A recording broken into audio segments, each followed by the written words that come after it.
That's right. Behind the scenes, amazing. Yeah, they glued Look what on. these people have done to you. What these people have done to you, Jon. They've crushed me. They've crushed my soul. I'm not the man that I once was. No.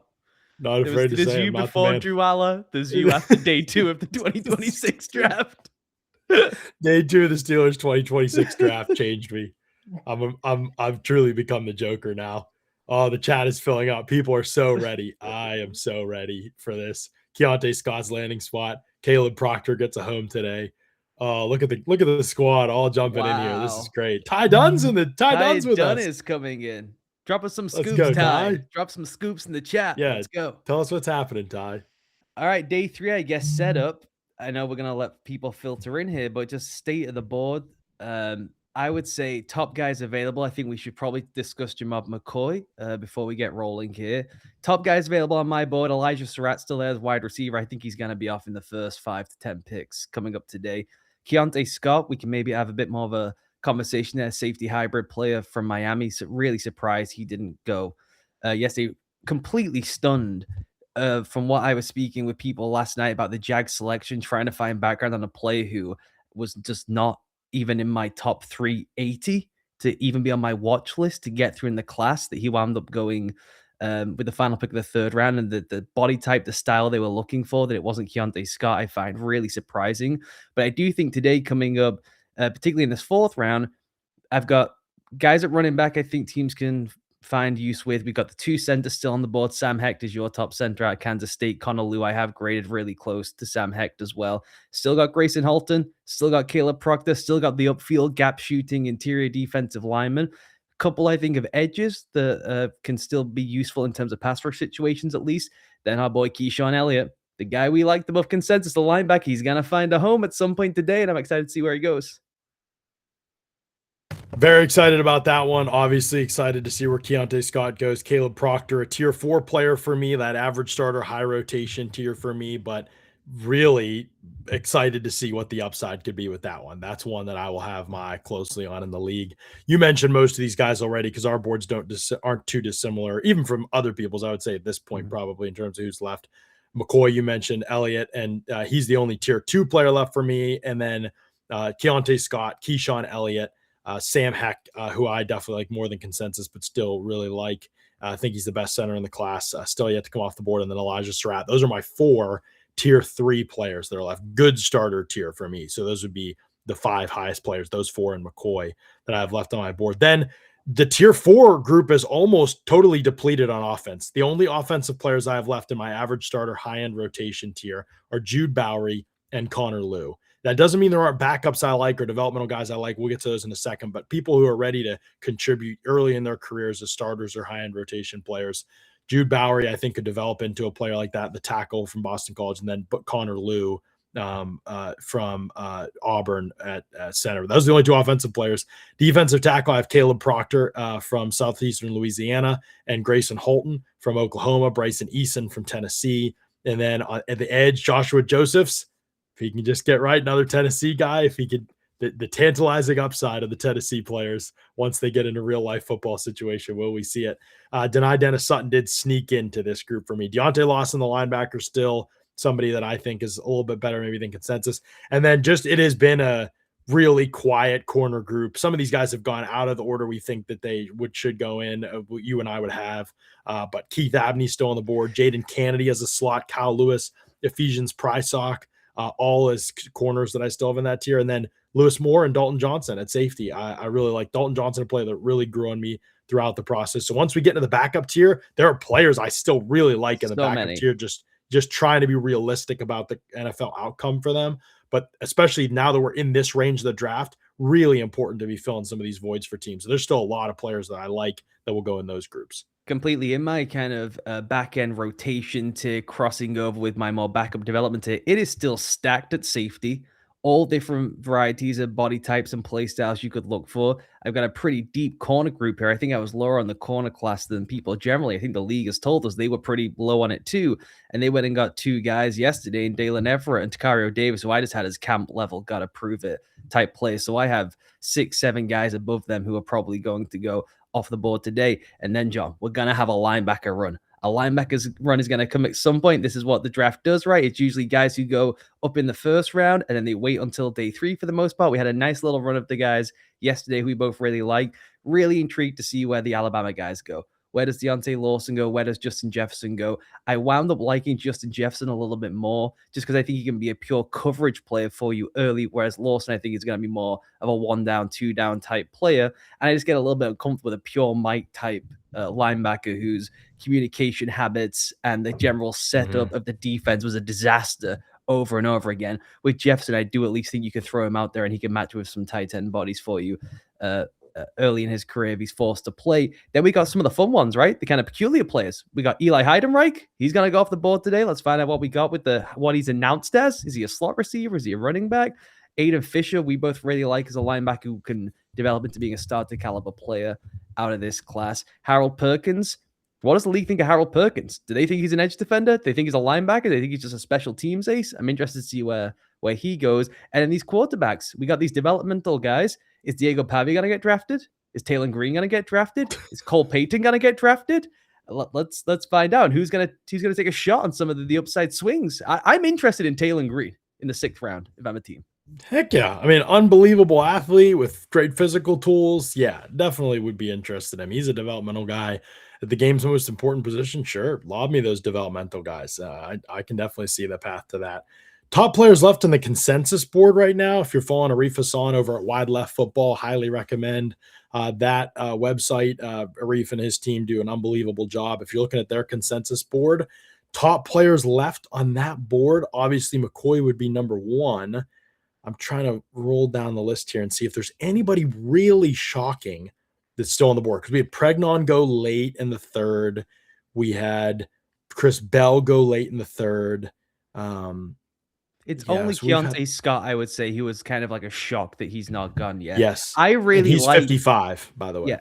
I'm interested to see how the interior line guys come off the board too on the offensive side of the ball because it's different player types. There's a lot of tackles who are just naturally converted inside to center or to guard. Do teams value the versatility, or are they going to shoot for developmental, immediate backup type players? I really like Wee Woo out of Oklahoma. I can see the potential with Jalen Farmer. He probably has the most potential of any O lineman left on the board. When you just isolate to the best reps and the movement skills, you can completely talk yourself into, if you're the Detroit Lions saying, let's go take another dart throw at this, he could really round out the O-line in 2 seasons if the mentality's right and he buys into our culture and what we do. I think that could be a home run pick for someone. He's just a little bit boom bust in terms of the effort and what you're going to get a snap-to-snap basis. But there is still, I think, some real talent here on the board. I think the tackle class now falls into its kind of nice part of the draft where there's some developmental guys, there's some backup swing type plays who can come in and be useful for you. Unbelievable how the tackle class has gone exactly as predicted before the draft. Basically, everybody. It's going to be a huge run in the bottom of the top 10 to the early 20s. It's going to be a massive run of them. There was. That's exactly right. We had 7 go off the board in the first round, and some of those won't be. Maui is already getting moved to guard. Some of them will probably eventually end up there, but we had a bunch go in the first round. Hardly any. One, I mean, just hardly anything, basically, in the second round. And then, or the third round, really. Who do we have? Austin Barber, Markel Bell. Did anybody else go? Trey Zune is going to play center. I don't know when he got announced. Caleb Tiernan went late. Yep. So 3 on day 2. If you're not counting Trey Zune, which I don't think we are. Jennings Dunker is going to play inside. So yeah, Jude Bowery, Travis Burke, Demetrius Crownover, Drew Shelton, developmental players. There's a bunch of those guys. I still like JC Davis out of Illinois. I know that a lot of the tape is bad. I know he's probably not a good player, but sometimes you just get attached to a guy. You go, I just like this guy. I'd bring this guy in. Now, if you're James Gladstone, you take that guy 100th overall for reasons that remain unclear. You probably wait until the 5th round when everyone else has been hoovered up. And I think a lot of teams in the league, and someone like Brandon Thorne, we know they like Diego Pounds because of the size and some of the movement skills. I think he's woefully behind, technically, even like the guys of Markel Bell, Austin Barber, searching for maybe that more developmental style. But I wouldn't be surprised if even on our board, I think we both like Bowery, Burke, and Crownover more. I wouldn't be surprised, though, if Pounds was the first one to go. Oh, interesting. Pounds. Yeah, that's Brandon Thorne's guy. So he's usually pretty on it. I didn't get a chance to look at too much at pounds going into it. Going back to the consensus board, Keith Abney, 61 on the consensus board. He'd be the next player after. So it's all DBs. We're noticing that. Jermon McCoy, Keontae Scott, Keith Abney. Then as you keep scrolling down, the next player available will be Kyle Lewis at 68. The Pitt linebacker, slot Derek Brooks. defender. Derek Brooks is just hanging out there in the 4th round. You've got to go pull the trigger. Go Google Kyle Lewis and Derek Brooks if you don't know what all he's talking about, and you'll find out pretty quickly. It's great stuff. Elijah Surratt is 69th in the consensus board. That's pretty nice. He's gonna be a nice pickup for a team, basically moving forward here, and could be the second pick in the 4th round. Ollie, could be. Could the Raiders make us very happy? That would be awesome. Denai Dennis Sutton is 72nd on the consensus board. He is the Penn State edge rusher. And then after that, Mike Washington's still on the board, the Arkansas running back who tested like crazy. Connor Liu at 76 is the center from Auburn, my number 2 center in the class. Joshua Josephs, the Tennessee edge, at 77. Then Sam Heck at 80 from the Kansas State center, my number 1 center in the class. Let's see. Garrett Nussmeier still on the board, 82. Where he goes is going to be interesting, especially with the news that injury that he had this season was really debilitating in terms of his ability to do anything. So that'll be one to track. Grayson Holton, the super explosive Oklahoma interior defensive lineman, that's probably a sub-package rusher or has to be really scheme specific, I think, in order to kind of survive, but is probably going to be a little bit high variance if he has to play every down. But he can help the pressure package for a certain team. Skylar Bell, the UConn wide receiver, 84 on the consensus board. He's really popular among some analysts. Chandler Rivers, the Duke corner. I see a really low ceiling, but a player that could potentially be a starter for you. I have him a preferable backup, but I think he could spot start and maybe play a bunch of roles for you, be an important depth piece for a secondary room for sure. Bryce Lance, the North Dakota State wide receiver. I know you've got thoughts on him, pretty explosive when he gets drafted. Zacchae Wheatley. Remember he was supposed to be a lock 2nd round pick.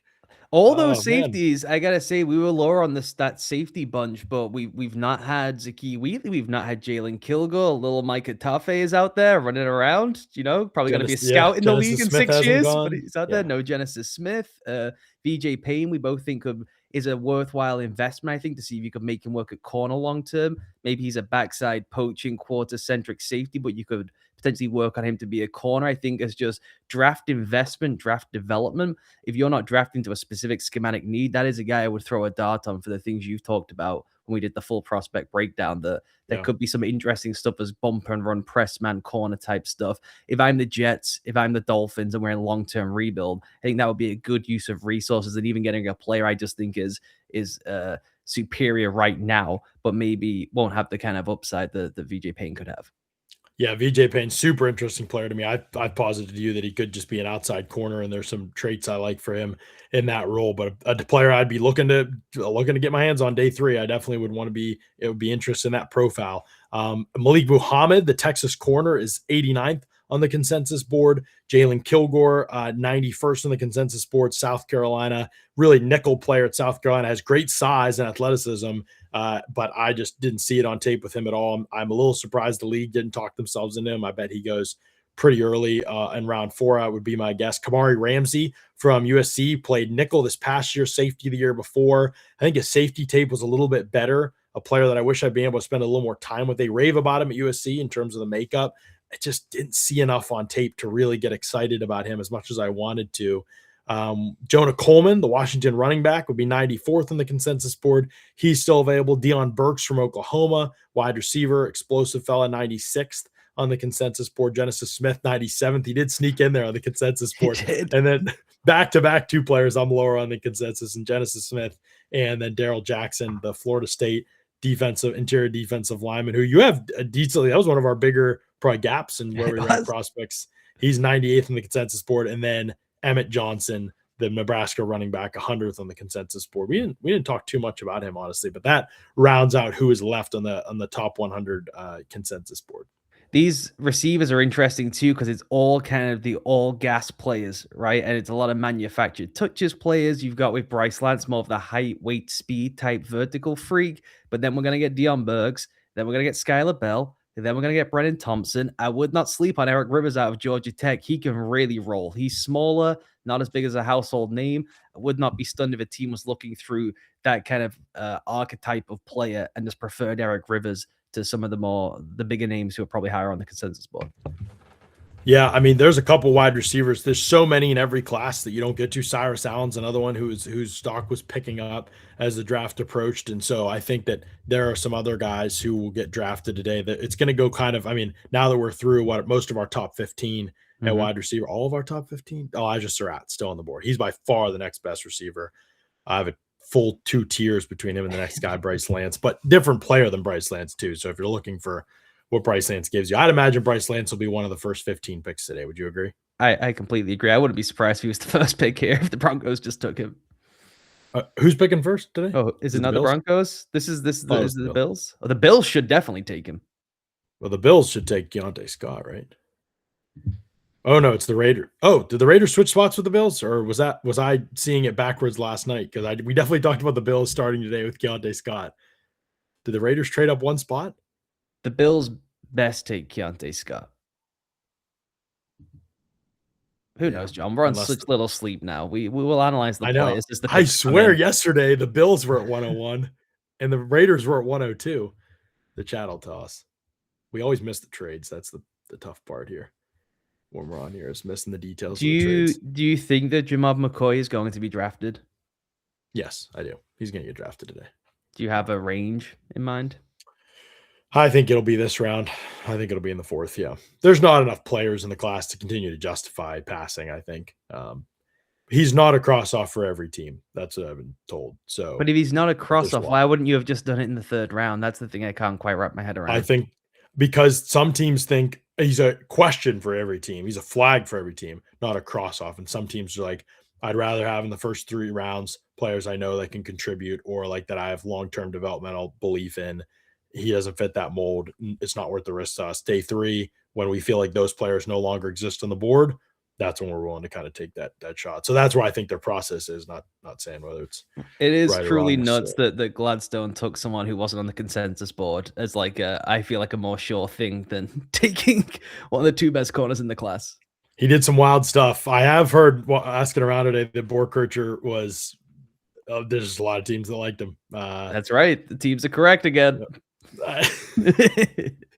I still need to be sold on what this skill set is that makes this huge impact, because he feels like we need a guy who can do this role, which I just think electric 10-yard split. Electric 10-yard split. That's a good point. Oliver Inward says, wants the Steelers to take Cade Klubnik and send John to another realm. Thanks, Oliver. Appreciate that, brother. Haven't I been through enough? Haven't I been through enough testing of my soul? Do you think Nussmeier is in for a long wait? I'm hearing that Nussmeier, this could be a long time. Okay, yeah, you might be right. I mean, when you combine the injury this past season and the fact that he's just as small as he is, 203 pounds, we just don't see. Usually anybody who's like that, you've said this, has a special trait. Usually they're a special athlete and they can avoid taking the shots. He's going to stand there and get battered, and he's coming off an injury, and he's 203 pounds. Like, there's some guns. I just don't know if the traits match up enough with the player type, even though I think in college he's a better player than guys that have been drafted already, no question. I think there's just like, in the NFL, what can we even do with this guy? That's how teams tend to think about the quarterbacks. That's why Brock Purdy goes as late as he does. Andy Reid made himself, like you said. But, I think that's how teams tend to view the position, and I don't think that he's quite that guy. AJ Kohler is saying the Raiders and Bills did swap, so we're not losing our minds. We had we had like 4 hours of sleep in 48 hours, but we've not. And the Raiders moved up to take Elijah Surratt, right? Like, it makes sense. Makes sense. One player I'm fascinated to see where he goes today, Ollie, is Uar Bernard from Nigeria, this defensive tackle who just tested bonkers, 6'4.5", 306 pounds, 11-inch hands, almost 36-inch arms, just insane testing numbers, insane physical frame, just absolutely yoked out of his ever-loving mind. Can't even fathom this guy's build, and not a bad pound on him, and he's 306 pounds. It's truly jaw-dropping. And doesn't cost you a spot on the roster. He's in the IPP program, so it's a complete free swing. You don't have to worry about anything like that. I will say, did not love the quote when he said he's trying to get used to wearing a helmet and it's very uncomfortable. I was like, uh-oh. Okay, cool. It's okay though. It's that you don't have to be comfortable wearing a helmet to play in the NFL. He could just go back, dial back the era, try the leather heads, and see if he could play in that. Imagine him in that era. He could be every position on the field at once. He would be the greatest athlete of all time. He He might truly be would anyway. be. The trophy would be named after him. You know, it would be like the old Earl Campbell footage. Yeah. Yeah. Wow. That'd be amazing. We are about to get underway here. The Raiders have moved up to this pick. Is this Elijah Surratt? Oh, Ollie, we have dreamed of this. Could it be? If they Could it could be come they out wanted to with secure him? Mendoza, Stooks, Crawford, Zoo, and Surratt, we might have to just wrap it up here. Say thank you everyone for coming, but it's pretty damn good. Let's take a look at the Raiders while we have a second here and just look what they're where are they at as a team. I think we'll do that a lot throughout the day. Is just look at these rosters and kind of what they've added and how do they line up basically. They really do have some question marks at receiver that are pretty significant. I think Trey Tucker, Jack Betch, and Jalen Naylor are their top three right now. After that, not a lot of depth. Dante Thornton's in there. This is insane, Ollie, but Philip Dorsett, yes, Philip Dorsett is on this team. So probably not going to make And Justin it. Shorter, right? Isn't Justin Shorter on this team? Dustin Shorter's on this team. Brendan Rice, is he son of Jerry Rice? Am I remembering that No, right? it's different. There's a different son, is it not? Is there a second Rice son? Which was the first Rice son? Brendan Rice. I'm pretty sure the one who he is the son of Jerry Rice. Brendan Rice is, yeah, the USC wide receiver. Yeah, he is. Okay, yeah. So Jerry Rice's kids on the. I didn't want to pull. I don't know if you saw Mike Greenberg said that. I did see Mike Greenberg. Egregious. Was Denzel Boston's dad. I'm like, how do you? Where was this talked about? Do you get fooled by some fake account or something? But I think he got some producer who isn't into Greeny being on every single show was like slide him that card and clown the fool. They anchormanned him. I hate to see it. Read anything on the teleprompter. The Raiders, though, their interior offensive line as well. If they're trusting DJ Glazer at right tackle, then Colton Miller's who's going to be Colton Miller, like the player that kind of comes after him is that Charles Grant, who they drafted in the third round last year. They seem to really like the makeup of Charles Grant. Caleb Rogers also in the third round last year. They seem to like the makeup on him. So we'll see. They've talked a lot about this offseason about getting those guys more reps and getting them ready to potentially compete for starting spots in the future.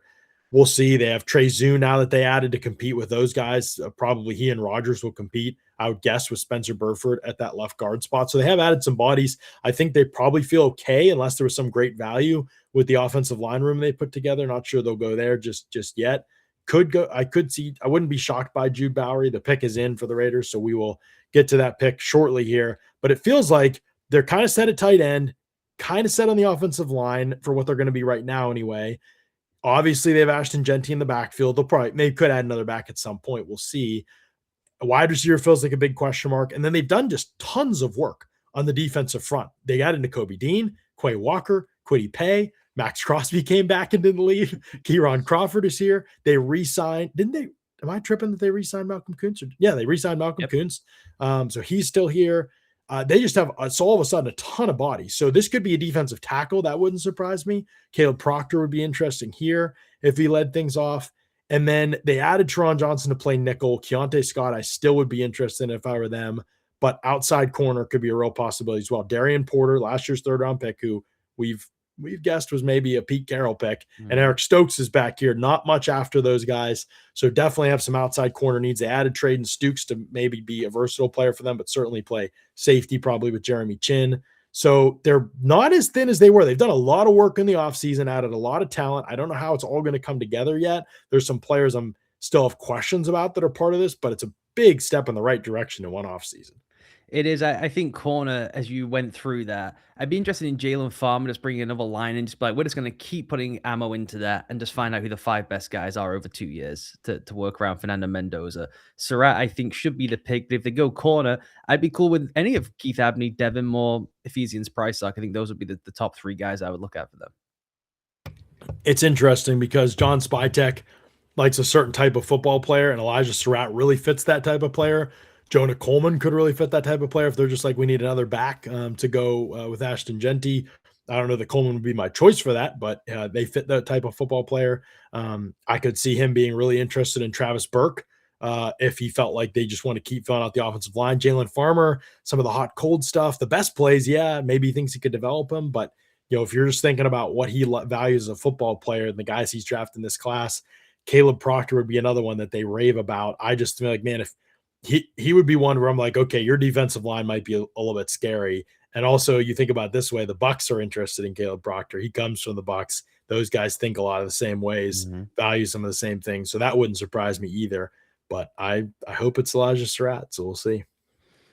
I really hope it's Elijah Surratt. I see Will saying that we need some joy to kick off the start of day 3. This would be so wholesome. Just a nice bear hug between Fernando Mendoza or Elijah Surratt. Just get yourself an automatic for your quarterback on third downs. That seems like a Yeah. pretty smart thing to do when you invest a first overall pick.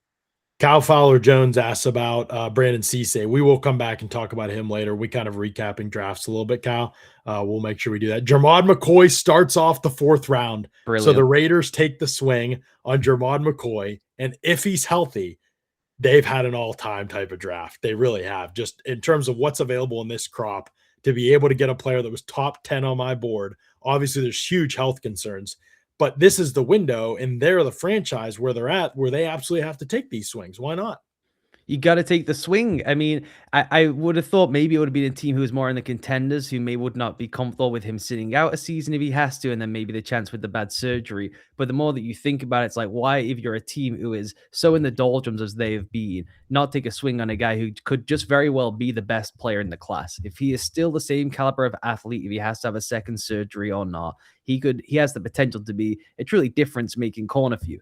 Disruptive in press, excellent up in the jam, really good athlete, unbelievable feeling zone coverage, reading guys' eyes, driving under routes, understanding how to feel and react to different kinds of route concepts. And he can really go and make plays on the ball in the air. He has enough versatility to play in any defensive system you want. It's going to be a pressure based system. They're going to demand a bunch of press coverage, and they just got themselves one of the most explosive, best corners to come out. I think in the last 5 years, you could stack the two guys in this year's class almost up with anyone not in that Satan Stingley tier. So to trade a 7th round pick to move up one spot to go and take the swing, and maybe he never plays football again. Who knows how bad the health stuff is? But if he can get on the field and he's in any way able to lock into the kind of play he had in 2024, it's going to be the best value pickup of the entire draft. I mean, just an unbelievable talent. He's higher on my board than everybody that they already drafted. To get that player with your 5th pick in the draft is pretty amazing. I mean, you easily could come out of this draft with 3 defensive starters, I would say, be 3 defensive starters and your franchise quarterback. Not to mention Trey Zune, who at the worst is probably your utility offensive lineman, backs up all 5 spots type of potential, and perhaps even becomes a starter for you this season, just given the competition that's there, whether he's a guard, assuming that would be obviously a guard if he did that. So players like that are really valuable, even if Trey Zune can get to like a solid level. And I think he can. I have him as one of my top backup grades in the class. And so maybe it's a little high for that in terms of where you drafted him, but it's a valuable player type to have on your team for sure. The Bills have selected, and there goes Jude Bowery, the top tackle left on my board. The Bills did something I actually like, Ollie. They took a tackle that I think has really explosive traits out of the stance. The set point stuff, there's some issues with, like, where is he in his set?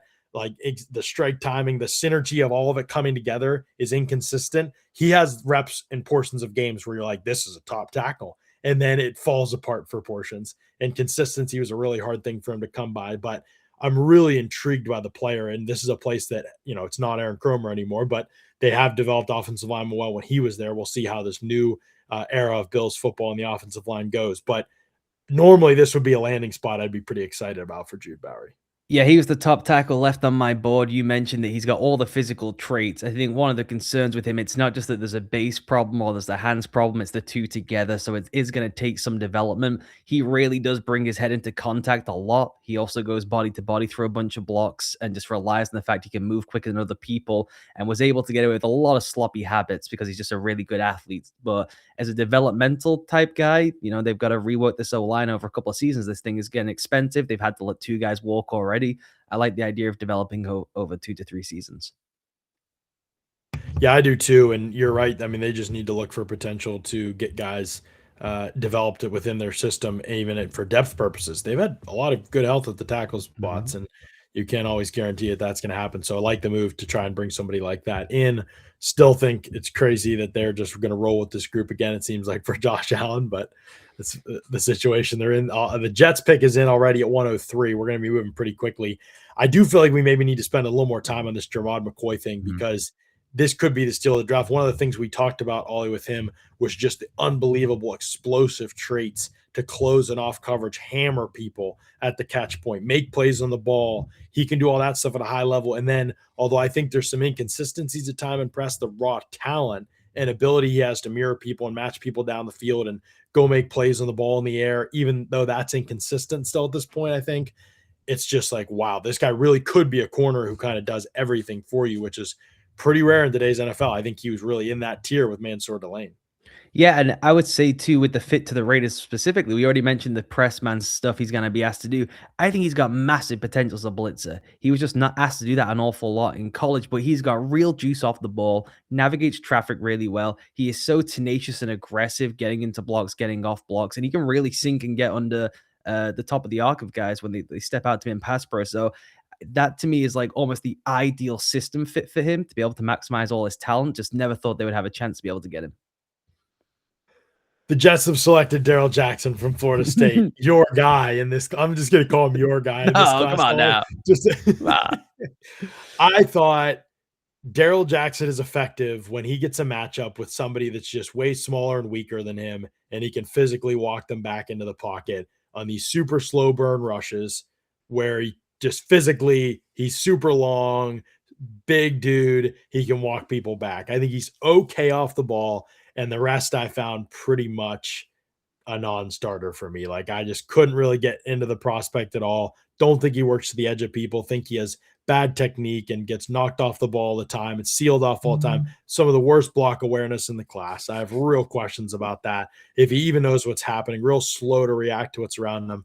As a pass rusher, I did not see the upfield ability or ability to beat people 1v1 other than when he catches someone usually some much smaller than him at the college level and can walk them back. I think it's just a really hard path to win in the league. And people are going to talk about the Deion Walker thing. I get it. Walker to me always just moved better. He was just more explosive. I didn't think he knew how to play either. And he would play on the edge a lot. It was like a weirder profile. I was like, can this guy, this super upright guy who plays on the edge in college, like was way too big to play there in the NFL, move inside and be like an every down force? And I think Walker has way more questions than like his reputation got mhm. really good during his rookie season. And I think when you put on the tape, it's a little more up and down, and I think he'll be a fine player. But I don't like that comparison as much for Jackson just because I thought Walker always moved better than Jackson does.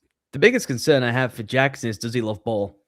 Yeah, that's And the big concern that everybody's written about him too. Yeah. yeah, the staff at Florida State has run everywhere talking about a lack of work ethic. Anyone they can speak to, they've not spoke highly of Daryl Jackson in terms of his engagement and what they're asking him to do after giving him defensive MVP for the season. So we can kind of decide like what's really going on there.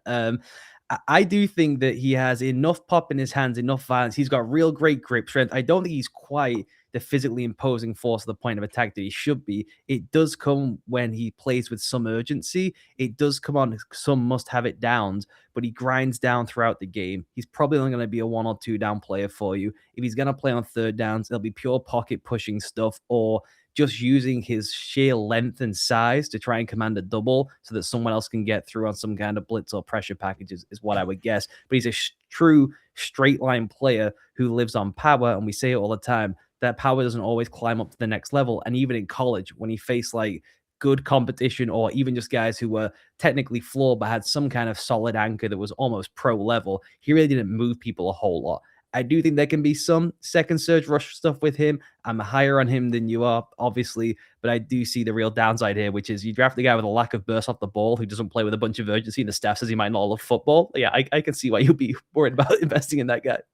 Yeah, the frame is unbelievable. 6'5", 315 pounds, 11 and an eighth hands, 35 and a quarter inch arms, 86 and a half inch wingspan.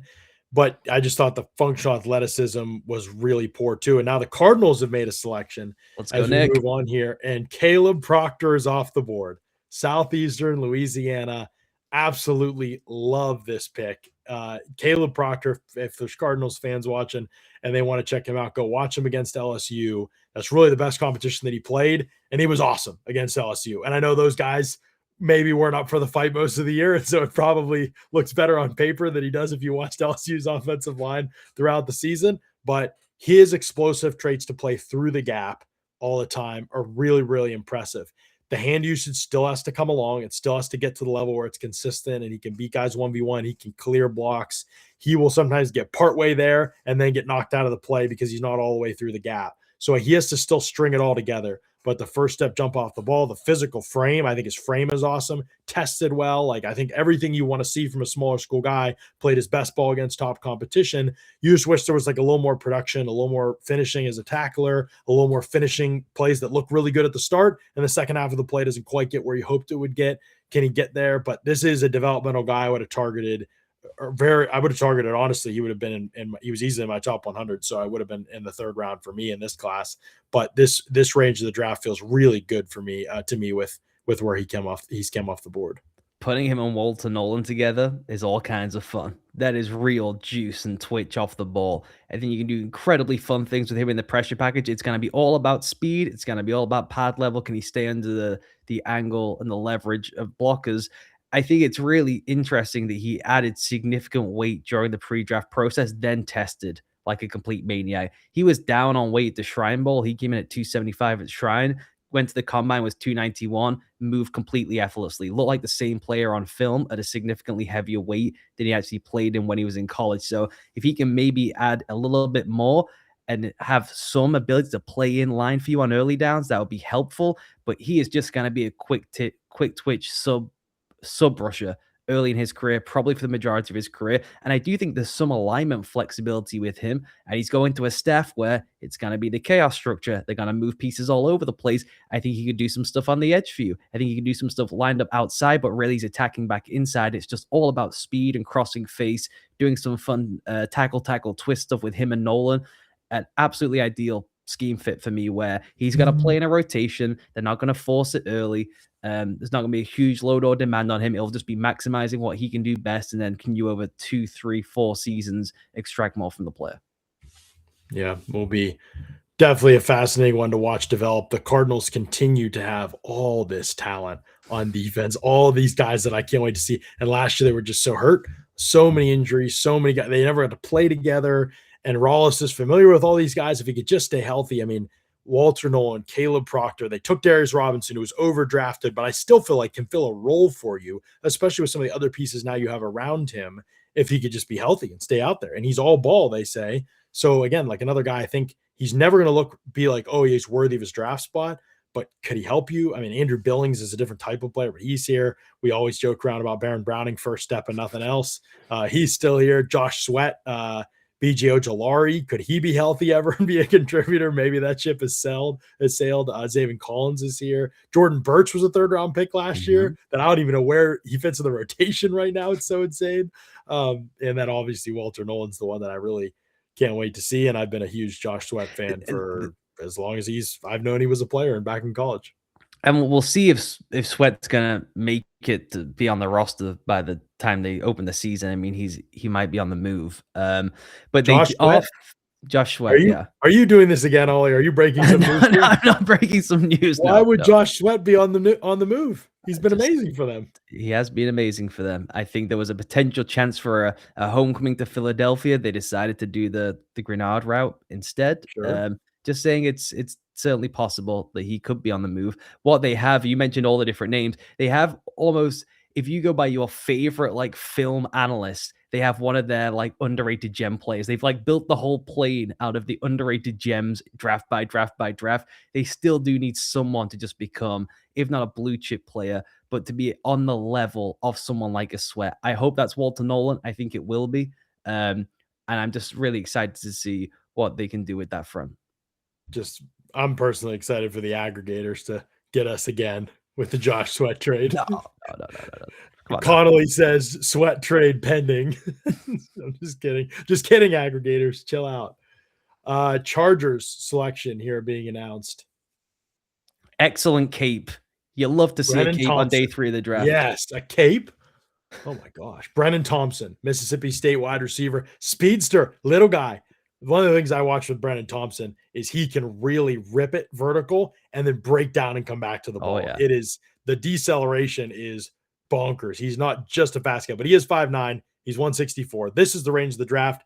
He and I thought Bryce Lance would go ahead of him. These speedster types, and it's hard because they're in the same bucket as Elijah Surratt, but they're totally different players than Elijah Surratt. Like these are the speedster vertical threat, take the top of defense, run every route at full speed, open up to everything else in the intermediate of the field for you, give you your vertical stretch.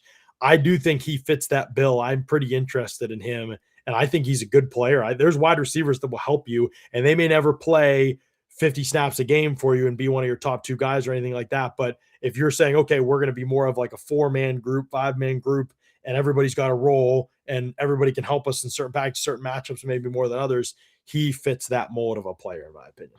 Yeah, really explosive, but smooth as well. He gets in and out of breaks exceptionally quickly. You mentioned the deceleration, a really crisp route runner. He faced a good amount of press in college. Teams like, we'll just body up the small guy. We'll just run into the sideline. We'll take away the speed. He has a really advanced release package. He is very much aware that the way I'm going to win is vertically, but I got to try and find a way to disrupt the timing, throw off the punch, because if I can get even with this guy, no one can keep up with me down the field. It's not just first step quickness. He can really crank through the gears. He's a legit home run threat. He is tiny. He is really undersized, and he's got a really slight frame. He was the lightest player at the combine, regardless of position this year.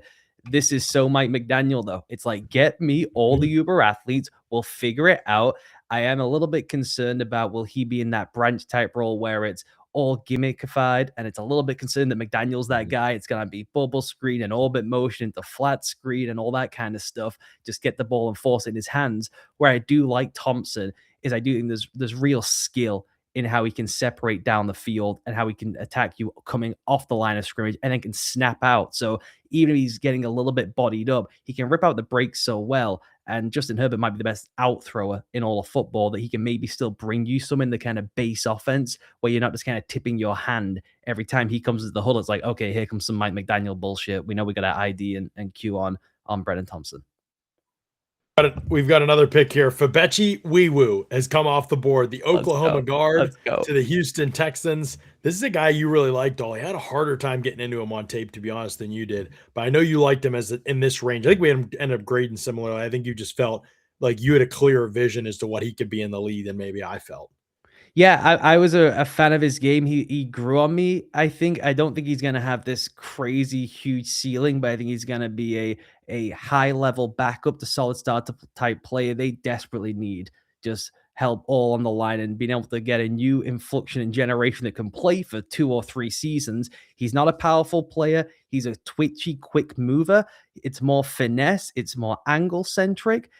It's a bit of a peculiar scheme fit for them. When you do Keelan Rutledge, it implies we are going to be downhill, point of attack, get after it. Marlon Klein, a little bit in the similar mold. Then you bring Wiwu in, who's a little bit more of a reach player, a little bit more play across the formation type player. So I'm concerned about, does he have the physical capability to hold up at the point of attack in the league? Does he have the contact balance to play through blocks in the NFL? Can he really keep up and maximize his speed when he's consistently losing first contact and he really gets walked back into the pocket? And that is a little bit concerning for me with CJ Stroud, but I do like the movement skills in the run game. Yeah, I think that there is a real movement ability with him in the run game. I worry some about stiffness and pass protection and what the ceiling is maybe there for him if he becomes a starter. Did they announce him as a guard? Because I think they view him as a center. Do you think the Texans will view him as a center? Yeah, I think they do. That is interesting. He has really good snap quickness as a center. It allows you to play more of that angle and pivot place game. You can get more of a double team stuff to offset some of the anchor and pass pro. So he'd probably just be interior flex piece for them, backup. Might be, yeah. I imagine when they go to day one, when he gets there for the rookie stuff this week, I imagine they'll be trying to work him out at center. Maybe that's just what they're valuing, but I think Keelan Rutledge also, they were like, he might play center for us when he was drafted, and they say that too. Bring to it and find out who's the best at it. I get that. I get that with Rutledge.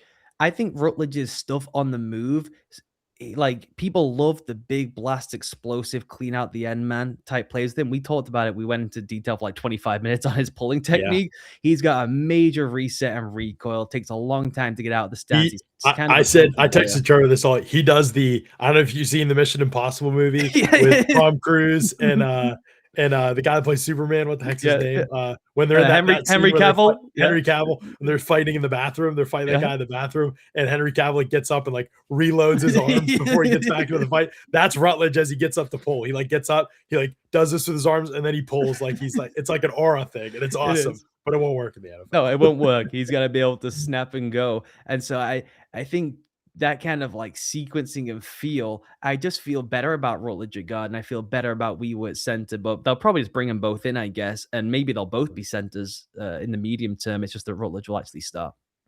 They've done a pretty good job with the O-line, all things considered. Like, there's no stars here, but, we'll see what Ursery becomes. That obviously matters a lot. It took them a long time. They lost some things, I think, by taking this long to rebuild the offensive line. It hasn't been a quick turnaround, and this year even might just be marginal progression. So I'm not going to get over my skis exalting them because it took them 3 years to fix the offensive line. But where we currently stand, I probably feel as good about the room as I felt back in basically the beginning of Stroud's career, but is probably how you'd have to see it, right? I mean, Braden Smith and Wyatt Teller are better than some of the players if they have stuff left in the tank and are healthy than where they were last year. And then I think Trent Brown is your backup tackle. Blake Fisher, if you just said we missed on the pick, he's going to be our fourth guy. And if he makes it, he makes it. If he shows progress, great. If not, we just move on. But we're not reliant on him this season like they were last season. Ed Ingram did play his best football last year in Houston. Surprised the heck out of me. Now you've got Rutledge and Weewu. And so you've got some young options in the interior. Maybe one of them develops into a center. We'll see. I agree with you, Rutledge. I would way rather have playing right guard for me. And you don't need these rookies to start. Jake Andrews is still here, can play center. Jared Patterson, but you would definitely like they can do it, but you don't want them to do it. So there's like 10, 11 bodies that could like play here, and there's no stars, but the floor is a little bit higher. And then obviously a lot of it's just going to come down to is Ariante Ursery your left tackle of the future or not? And if he's not, and you and I know I've been lowering him. I forget where you were at with him, but it would obviously be a huge hole that they need to fill still, and potentially demoralizing to the entire group if he's weakest link. So still questions for sure, but I appreciate the fact that they have at least like acted like it's a problem and tried to address it as best they can, I think. You say that like it's surprising. Nick Caserio every offseason is like, let's just fully rebuild this thing once again. At least this time, it's like real solid investment in making it a priority in the draft again, in which you could at least, as you said, envision an outcome where they've got two capable starters. Maybe Rutledge is a real impact player in the run game for you. And as you mentioned, a lot is going to ride on whether Ursery can be a solid, capable tackle. I just highly, highly doubt that. Before they announce this 49ers pick, any thoughts on the Chargers offseason that they're having so far? I like that Jim Harbaugh has just fully turned himself over to the Mike McDaniel experience, and it's not Harbaugh type players then trying to push the Mike McDaniel offense onto it. I like that they're just fully committed. They chose a course that they want to take the offense, and they're really giving him the weapons to try and execute the thing.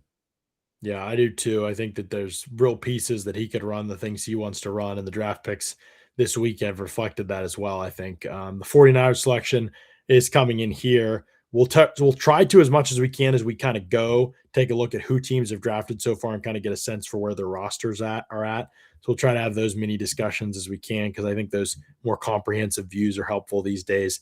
And the 49ers have taken Grayson Holton, defensive tackle from Oklahoma here. This is the opposite of the type of defensive tackle they drafted last year, basically, Ollie, right? Where before last year they were like, we got to stop the run. We need Alfred Collins and CJ West. Give us these nose tackles. Grayson Holton is potentially versatile enough to play off the edge situationally and rush packages. And he fits Raheem Morris perfectly. Like, this is a guy that last year Raheem Morris in Atlanta, in my opinion, would have taken and just said, let's cause some havoc up front, boys. And now he's got two of these guys, Romello Height and Grayson Holton, who I think are going to complement each other great and the chaos, just create chaos up front with their explosiveness. Does this make you think that this team is moving in a little bit of a different direction of their defensive scheme? I know I said to you, the Austin's like, do you think if they hired Raheem, it would suggest that they're ready to get a little bit more creative with this thing than they've been in the past? Well, I think both of them can do both. That's Because true. my reservation all the way through has been that Raheem, if anyone can reach Kyle Shanahan to let them try and evolve the system, it would be Raheem Morris. But that at some point there'd be some kind of breakdown where, say, they get ripped for 41 week. Kyle's like, enough of this nonsense. Let's just go back to what we've always done under Bobby. Bobby would never have let me down like this. Like, that's my concern. I do think these guys fit both.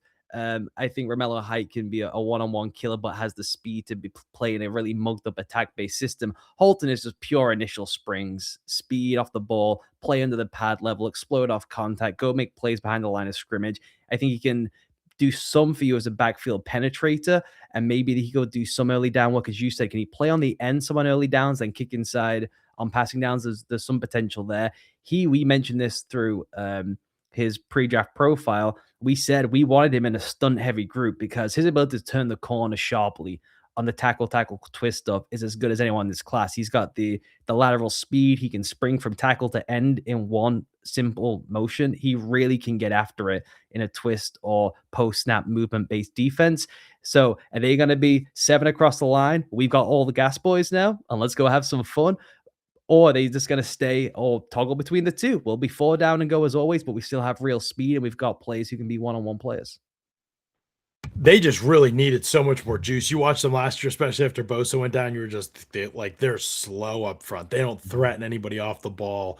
They tried to go in for the heavier group and stop the run, all this stuff. And it just was like the early returns were just like, man, athleticism still wins up front. You better have it. You better have pad level. You better have quicks. You better have explosiveness. You better have flexibility and out ability, I think. And they just didn't have enough of it. Now you've got real cross face guys. Romello Height, Grayson Holden play through the gap. You can stunt, you can slip gaps, all kinds of stuff like that. There's real questions about what either of those guys look like in run defense and as full-time players. So maybe you've just added bit players and you've got to have some of these other guys still develop, and it's got to be a group effort, 10 guys in the rotation, something like that. They did all the rundown guys last offseason. So that's what I'm saying. It didn't work really. They still were not very good at that or rushing the passer. It was a mess. But they got Osa too. Connor is pointing out. Of course, they got Odigizua, so they have real juice off the ball now. Yes, that totally transformed the group. Totally transform, and I think can play 4 down and go and can do more of the aggressive stuff. Yes, Spags did it. Jaden Kennedy. Yes, he goes in the top 110. I'm so excited. I think there was real people that didn't think this was possible, but Jaden Kennedy, the Oregon cornerback, is so scrappy. This is such a Spags pick. It's unbelievable. But he went before Keontae Scott. Are you shocked by this, Ollie? Yes, I'm shocked by this, but I'm delighted that the film matters. And just there's a whole bunch of historic outliers, and there's a bunch of players in this class who have, at best, a B best tool. And so just go and take the guys who are the best players on the film. He is, to me, a safety slot hybrid. He's not crazy explosive, but he makes a whole bunch of plays. Yep, he's got a tiny arms. Yep, he's got a lean frame. But he was one of the linchpin piece of one of the most complex defenses in all of college football. He does, I think, play above his size. He is a technician breaking down blocks. It's not as though he was just able to get away with being scrappy in college football, and that's going to catch him out because he wants to play through the midline. He wants to drill people in the run game or when he's running the alley. He had real nuance to how he could get around blocks and adjust and play on the fly in college ball. And we mentioned it through the pre-draft profile. Like, there's a little bit of Mike Hilton here. Could he just be this? Play down the slot, you blitz him a bunch, he plays above his size, he's got all kinds of tenacity, he's got real great feel, dropping out into coverage and going to make plays in the ball. I just think he's going to be a good pro, and he's just going to be a guy who kind of breaks down some of the historic norms, and I couldn't be happier with the defense he's going to. Couldn't be happier with the defense he's going to. Spags is going to absolutely weaponize him. There could be more stuff in the blitz game, I think, with him. But really, the thing that just the ability to do all the stuff Jamari Connor just hasn't been able to quite do for them in the slot. They had to move McDuffie outside. Now, obviously, he's gone. Kennedy gives them the ability to be in the slot and just crush everything in the flat, run defense stuff off the edge. He is so explosive into the flat. The way he hits receivers and takes guys on in the flat is unbelievable. I mean, he put Elijah Surratt on his back. The Penn State guys got dumped. His energy level and chippiness is off the charts. You can't overstate how much of this guy is in everyone's face. Omar Cooper, calm, composed, professional, right? Competitor. Jaden Kennedy had this man at his wits' end, not in terms of like just like Omar Cooper won his reps. Jaden Kennedy just never backed down in his face after every play. Had Omar Cooper acted un-Omar Cooper like, but it was just very fun to watch this guy who's like absolutely just chirping constantly. He's going to get under people's skin, but then he just plays so hard and physical, backs it up with his play all the time. And then I said this to you, Ollie, there's limitations in the slot with him, even though that's where he needs to be, I think, because he has probably questionable man coverage ability, I would say. I think some of it looked really good at times. Like he matched up with Mekhi Lemon and really made Mekhi Lemon work throughout that game. Lemon got him a few times, but I thought Kennedy really won that matchup. I would say, I know some people disagree with that, but I thought he played really, really well against Mekhi Lemon. I would say that some of the limitations for him come with how he picks things up and whether he's going to be able to turn and run with people. That's a real question mark. Is as a safety, when he dropped back and played safety for Oregon, I thought there was really clean stuff. He processed and broke on the ball and made plays there and filled from depth in the run game. So I think he could play potentially a bunch of spots. Guess who's going to use him that way? Guess who wants to get back to playing that kind of ball with guys who can handle it? I think Spags is going to freaking love this guy. I agree. I think the technique for that kind of scrappy play, he really lacks patience, particularly I think in off coverage. Does he have the physical tools to be able to play up on the line and press man coverage with the volume of big slots and power slots that are going inside these days? I'm not so sure. I think he just has to play more patient when he is rolled down to the slot. What you see though with that kind of antsy style and the aggressive play demeanor, when he steps back onto the shelf, he's just always at the catch point before other people. He just reads the game quicker than most people. He's on a team with Dylan Thieneman, who is reading everything as quick as humanly possible as a safety. We've said it before where the whole action of one play is going to one side of the field. The only guy who sniffed it out is Dylan Thieneman. Dylan Thieneman's also a crazy athlete, and yet the only other guy who's competing with him to kind of play two steps ahead of the play is Jaden Kennedy. The question will be, can he get on the field against the run game? Because the intent is outstanding. I think the run entry is pretty poor because, again, I think he's antsy. He's overeager to go make a play. He's trying to bring all kinds of thunder to the point of attack, but I don't think the angles are great. He's a very good straight ahead take on guy. He's a very good straight ahead tackler. Don't think he's the best angle tackler. And when he is lined up straight, though the form is outstanding, he really gets bent back. And sometimes he's been just pulverized one-on-one. So if he's pushed into the box, if he's playing in that overhang role, if he's playing in the slot, a team just going to ID to him, pin one side, wrap a guard around and say, we can get a guard in space on this guy, and he's just got no hope. And if we can just get a back on him one-on-one, if we get Ashton Genty on this guy one-on-one, he might just get bent back and not be able to play the rest of the game. So I do think the most likely outcome is 3 safety sets, some protection when he's down the slot, and then playing on the shelf, a lot of rotation, a lot of disguise stuff. Let him just go and ball hawk and play with range on the back end. Yeah, that'll be interesting as well. I think they'll find a home for him. He's a player that we're in the round 4, so I don't want people to get it mixed. He's going to have limitations for sure. Athletically, physically, I think there's some limitations. Tackling, there's some limitations, but he can play for sure. And I would have preferred Keontae Scott, but they're also a little bit different, I think, just in terms of how they'd be used. I don't see Scott as a safety. I see him truly as a nickel. I think Kennedy could maybe do a little bit of other things. The Jets just took Cade Klubnik. Oh, Ollie, in the 4th round at 110, Cade Klubnik goes off the board. Thoughts, analysis, speechless. I can't believe these guys. They've added a lot of talent in the draft. I got to be honest, but and what's interesting is, in the opening few days, they just went raw athletic profile. Guys I really like, they matched up well with my board, but they really went for the best athletes in the class. Now they seem to have decided we're taking guys who may not be so interested in playing ball at the professional level. Wait, is that how you see Klubnik? No, I just think Darryl Jackson being one and not being an athletic freak. Cade Klubnik, could he be a capable backup kind of ball distribution type player? He comes from a heavy RPO centric offense. That is Frank Reich football. This now terrifies me about what the Frank Reich offense is going to be, that it's going to be the prehistoric one from 10 years ago, as opposed to being a true modern pro offense where you could do really fun stuff with Omar Cooper and Kenyon Sadiq and Garrett Wilson and Breece Hall. And it's going to just be from the gun, read, react, go. Gino can play that style of ball. Clay Klubnik can play that style of ball. I do think he's a pretty smart player. It's just that he is undersized and he just has really no physical tools to speak of at all. And I know that maybe they're betting on, hey, if you look going into 2024, as with all these Clemson guys, he was going to be a top 10 pick, then he was going to at least be a first rounder, and the season went off the rails in 2025. So we get a chance to take this guy on day 3 of the draft.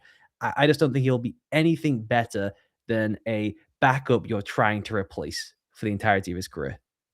There was some thought going into the year that maybe he could be a Baker Mayfield-esque player and that there would be some comparisons there.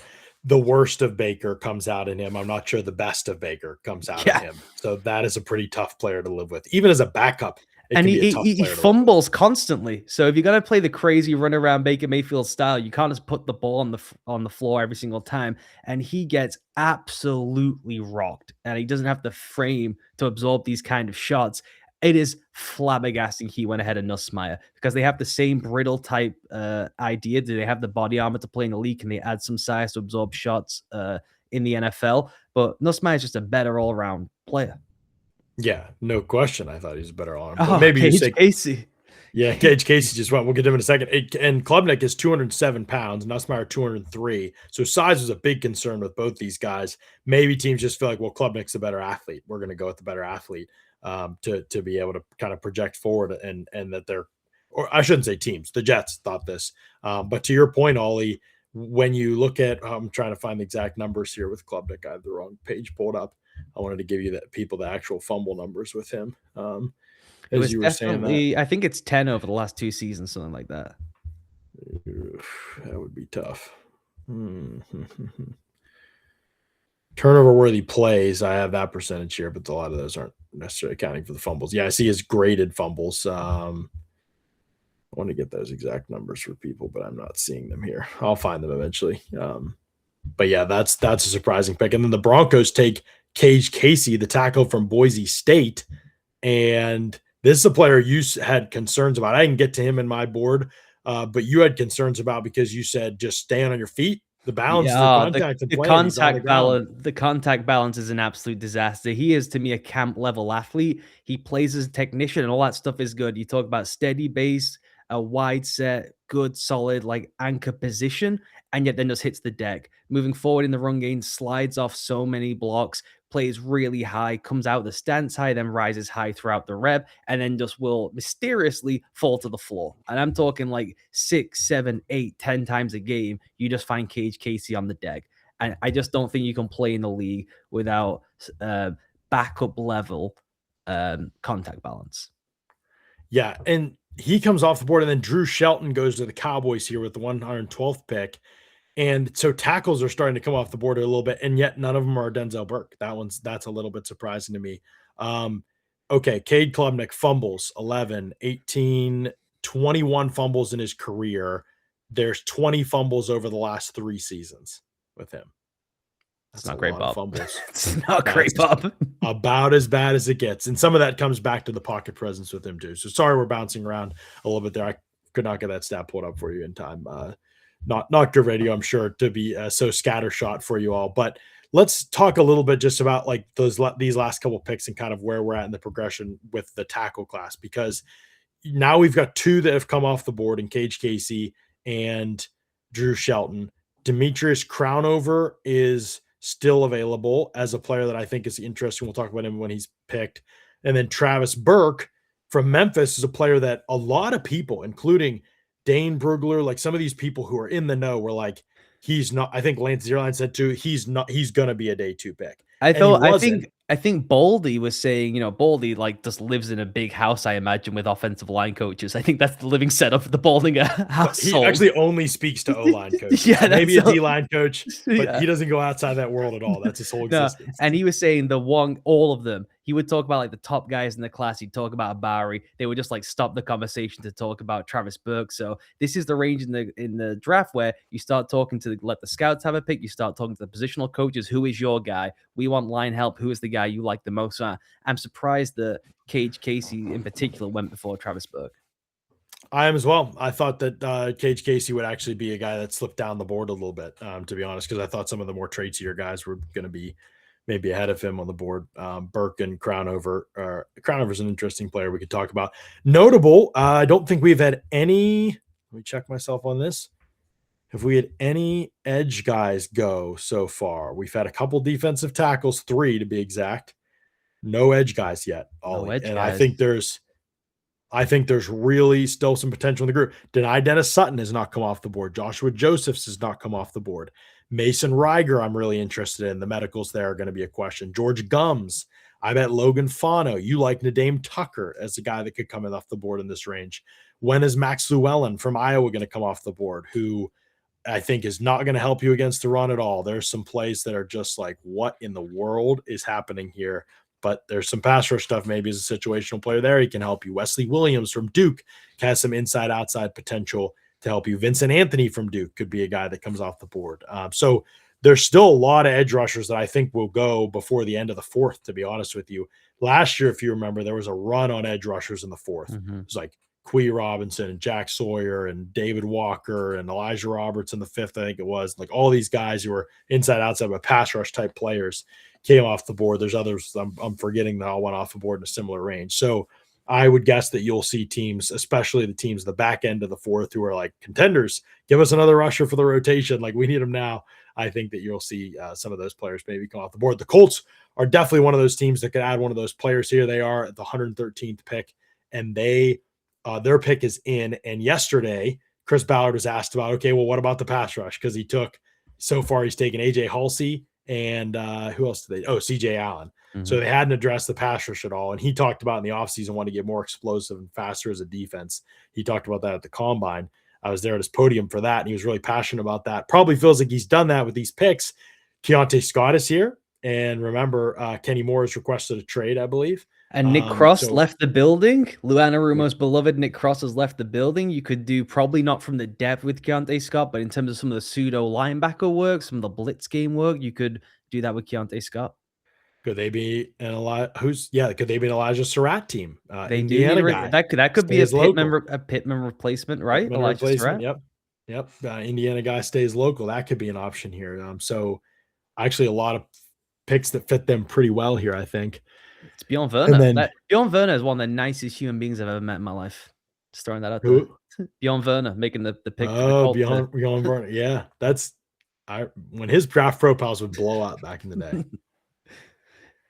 Jalen Farmer. So they go with the interior offensive line and they take Jalen Farmer. That Ballard must feel like he's wired the right way, because that was the question. I think he's super talented, but he is just so inconsistent over the course of a game that he drove me nuts watching him on tape, because he would crush people, then he'd get crushed. And I was like, I never know what I'm getting with this guy. Like sometimes he's dialed in and he gets to pull and he wants to hammer someone.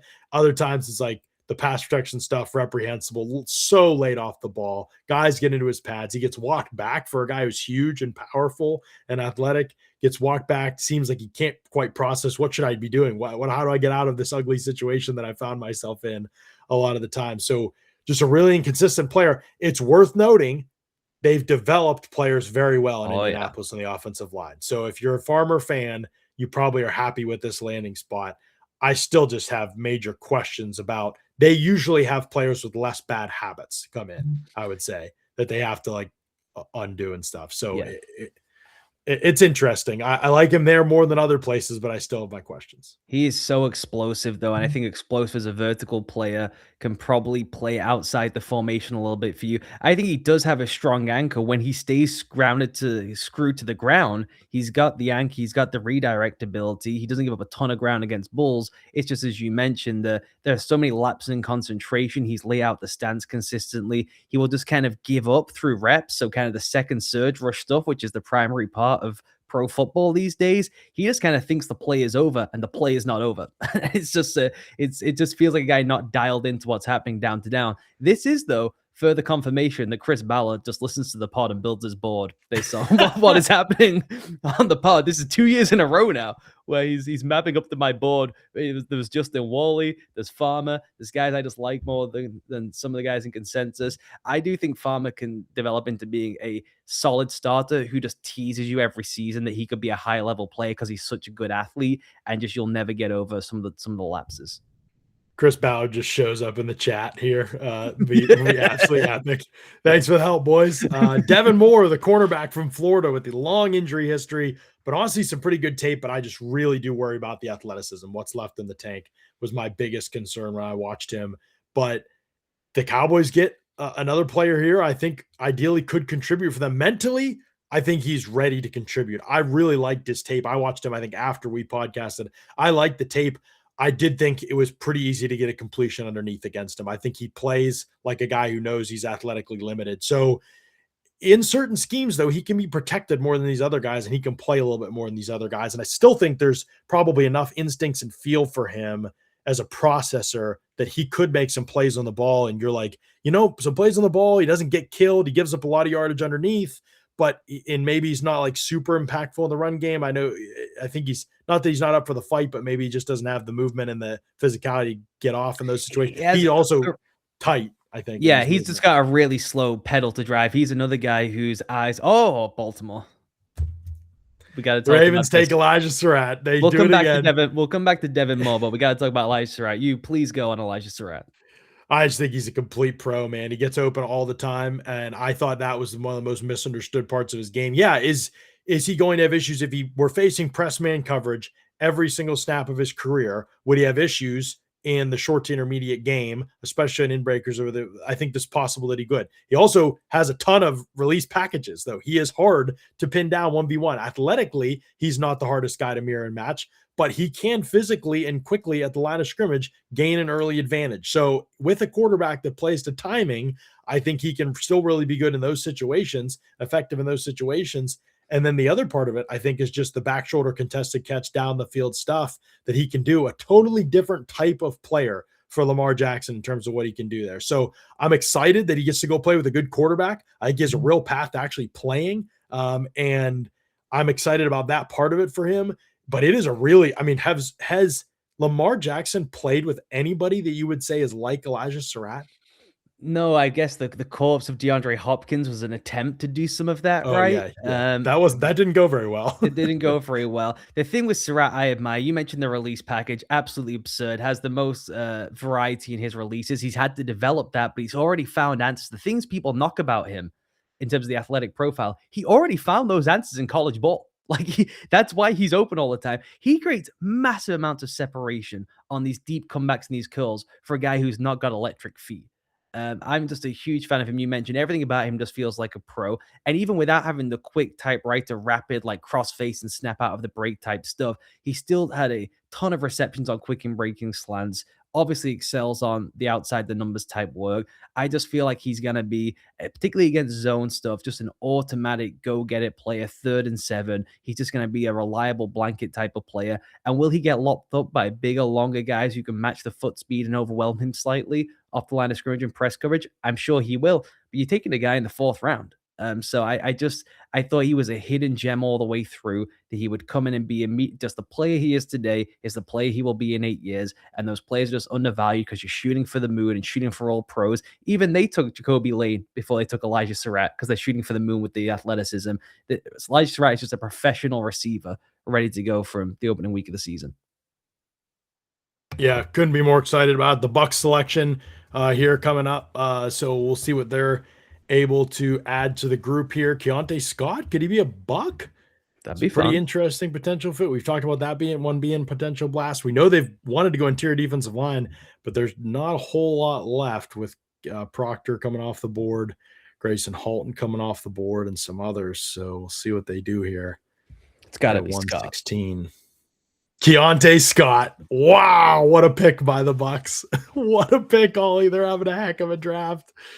Man, one of the best blitzers in the class. Now they have added Ruben Bain, Keontae Scott, his running mate in college on a lot of these pressures, and Josiah Trotter to the pressure group. This is magnificent stuff from Jason Light. They have the 2 best, most explosive downhill blitzes in the entire draft class. They got in the same draft class. And not just that, we talk about it all the time. The interplay 2-man dance you have to do in the pressure and blitz game. And what did Miami do? One of the things we loved about Ruben Bain's game is everyone talks about the violence and the bend and the things like that with his game. He was processing what was happening on the field and how he was supposed to interplay in the pressure game, as well as any young edge defender you'll ever find coming into the NFL. And a lot of that stuff I press up the field. Now I've got to move across the face. It's all got to be timed and sequenced correctly to get my running mate to run free. It was all him and Keontae Scott. That was the two-man dance partner. It was the same as going through some of those old Washington players with Bobby Wagner. It's the same feel with Madubuike and Kyle Hamilton.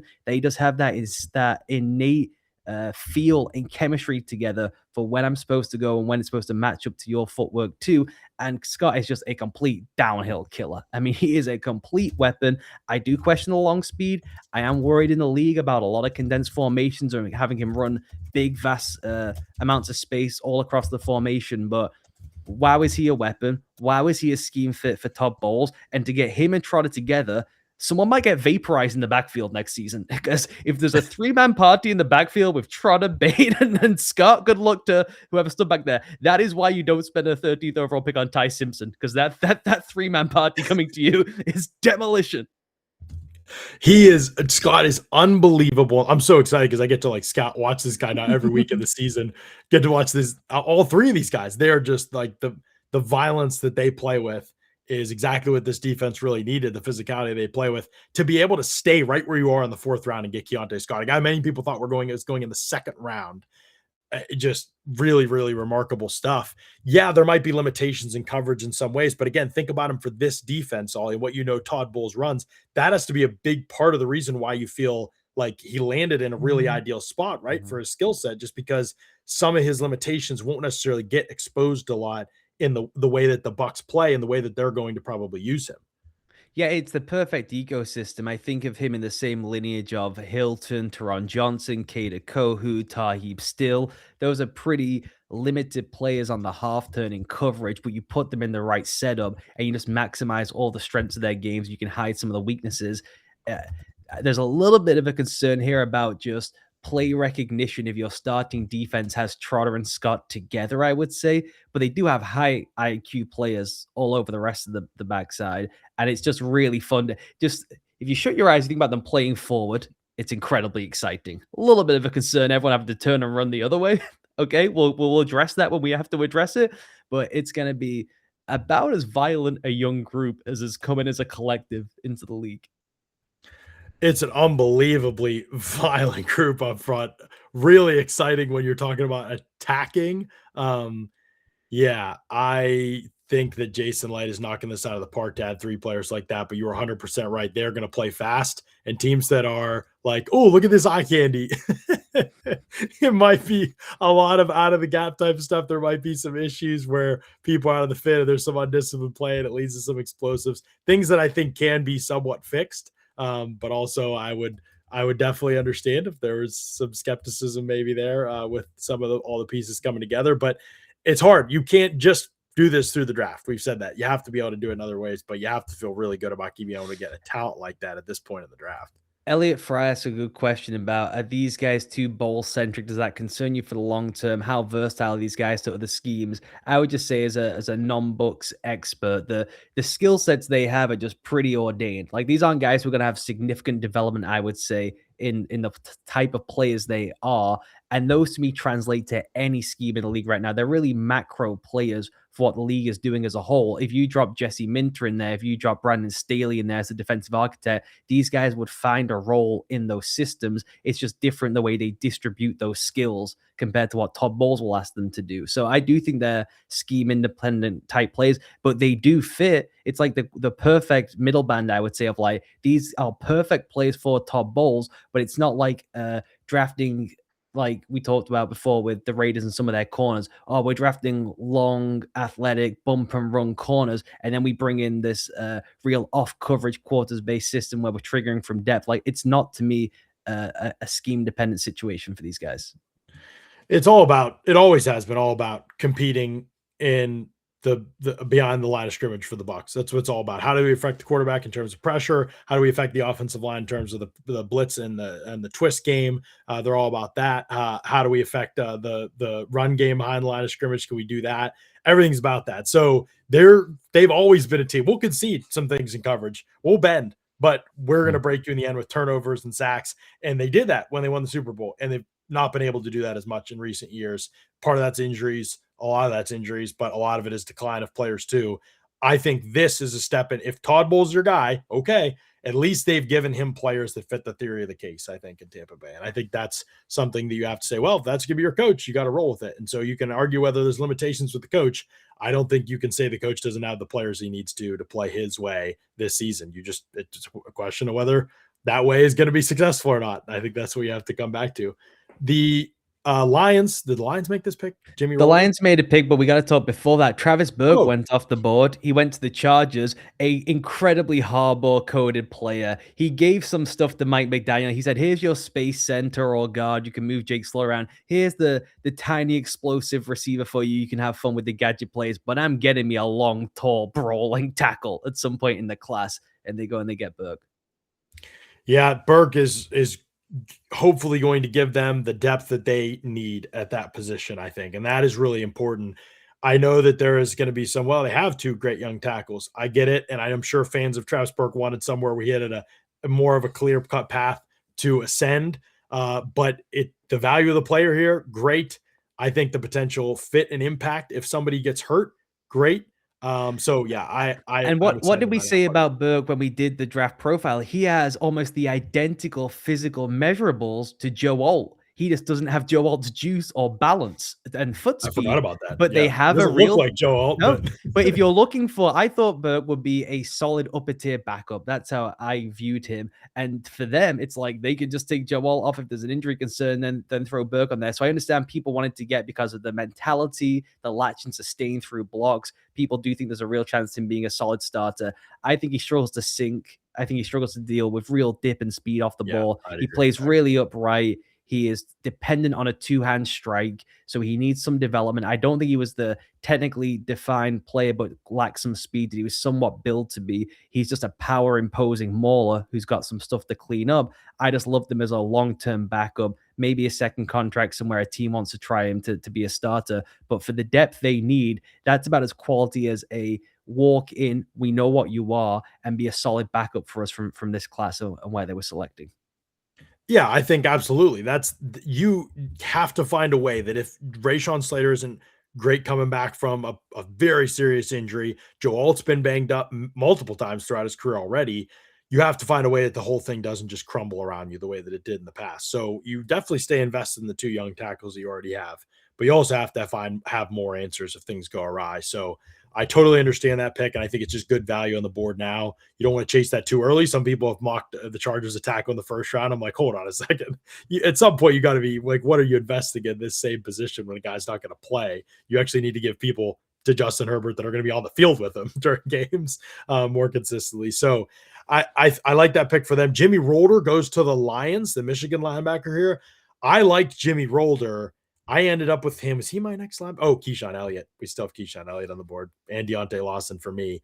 I had Jimmy Rolder next after those two, though. So I did end up liking Jimmy Rolder the more I watched. I think Aiden Fisher might be a better player right now. I think there's a little upside with Rolder, the way he moves. Yeah. Like I see a little bit more potential for him to play into a 3-down player without as many limitations Aiden Fisher has, where Aiden Fisher is who he is. There's going to be some things that are above the bar, and there's some things that are never going to be above the bar. And I would have just rather rolled the dice with the Jimmy Rolder. Same thing when I felt watching him against Bryce Betcher.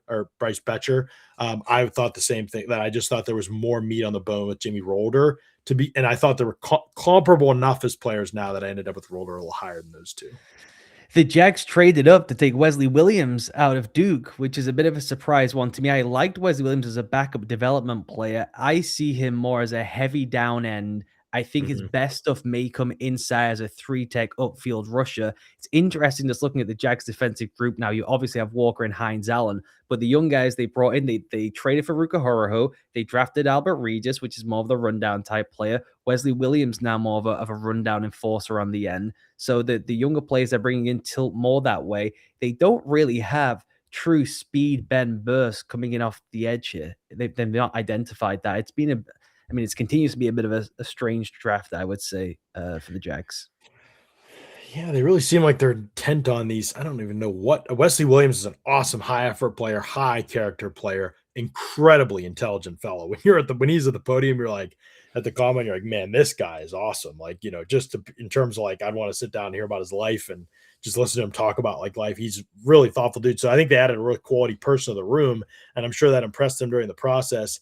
I do think there's versatility there. Like he could be a good sub package player for you, maybe as an interior rusher, and then maybe there can be some heavy end stuff. But they kind of need more of the off the edge explosiveness in their profile. Josh Hines Allen is there. They don't have a whole lot of that other than him.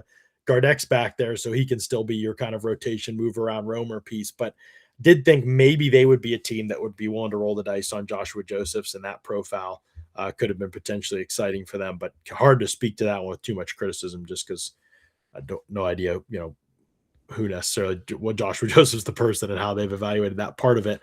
Steelers pick is in here at 21, but we've got to go back a pick. The Packers took Denai Dennis Sutton, so he comes off the board one pick after Wesley Williams.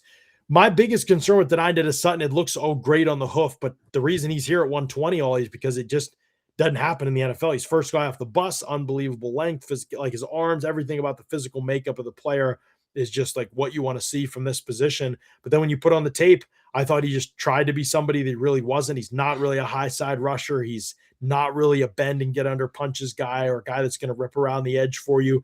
He needs to be kind of a speed to power, inside move, lever guys and knock them back and open up paths to the quarterback and play through the chest. And he just doesn't bring that kind of physicality, that kind of fight on a consistent basis. Oliver Inwoods is saying Dennis Sutton is the most Packers coded player ever. I completely agree. It's a little bit like at a lower stakes level when they drafted Rashawn Gary, of like Rashawn Gary wanted to be the number one overall recruit in the country playing as a high side rusher. When did Rashawn Gary start playing actual impactful ball for the Packers and take some degree of a leap? Was we put you in a tilted alignment. All you're doing is running through the midline of a player and attacking the inside shoulder. Any threatening we want coming on the edge, we'll wrap someone around you. That's just what you're doing, snap after snap after snap. He just doesn't have great juice off the ball, plays with rise off the ball really high out of his stance. He is just more of an athlete than a ball player right now. And so there's the physical capabilities in there, but you've one, got to refine all the technique, and two, you've got to understand the mentality of the player. Does he want to be a masher? Because that's probably where he's going to find some success in the league. I am interested somewhat in him playing a little bit more inside in sub-rush situations, seeing if that can artificially bring the pad level down. If he can be springier out the stance there against guards, then he would be just trying to play on the edge and threaten the outside shoulder against tackles.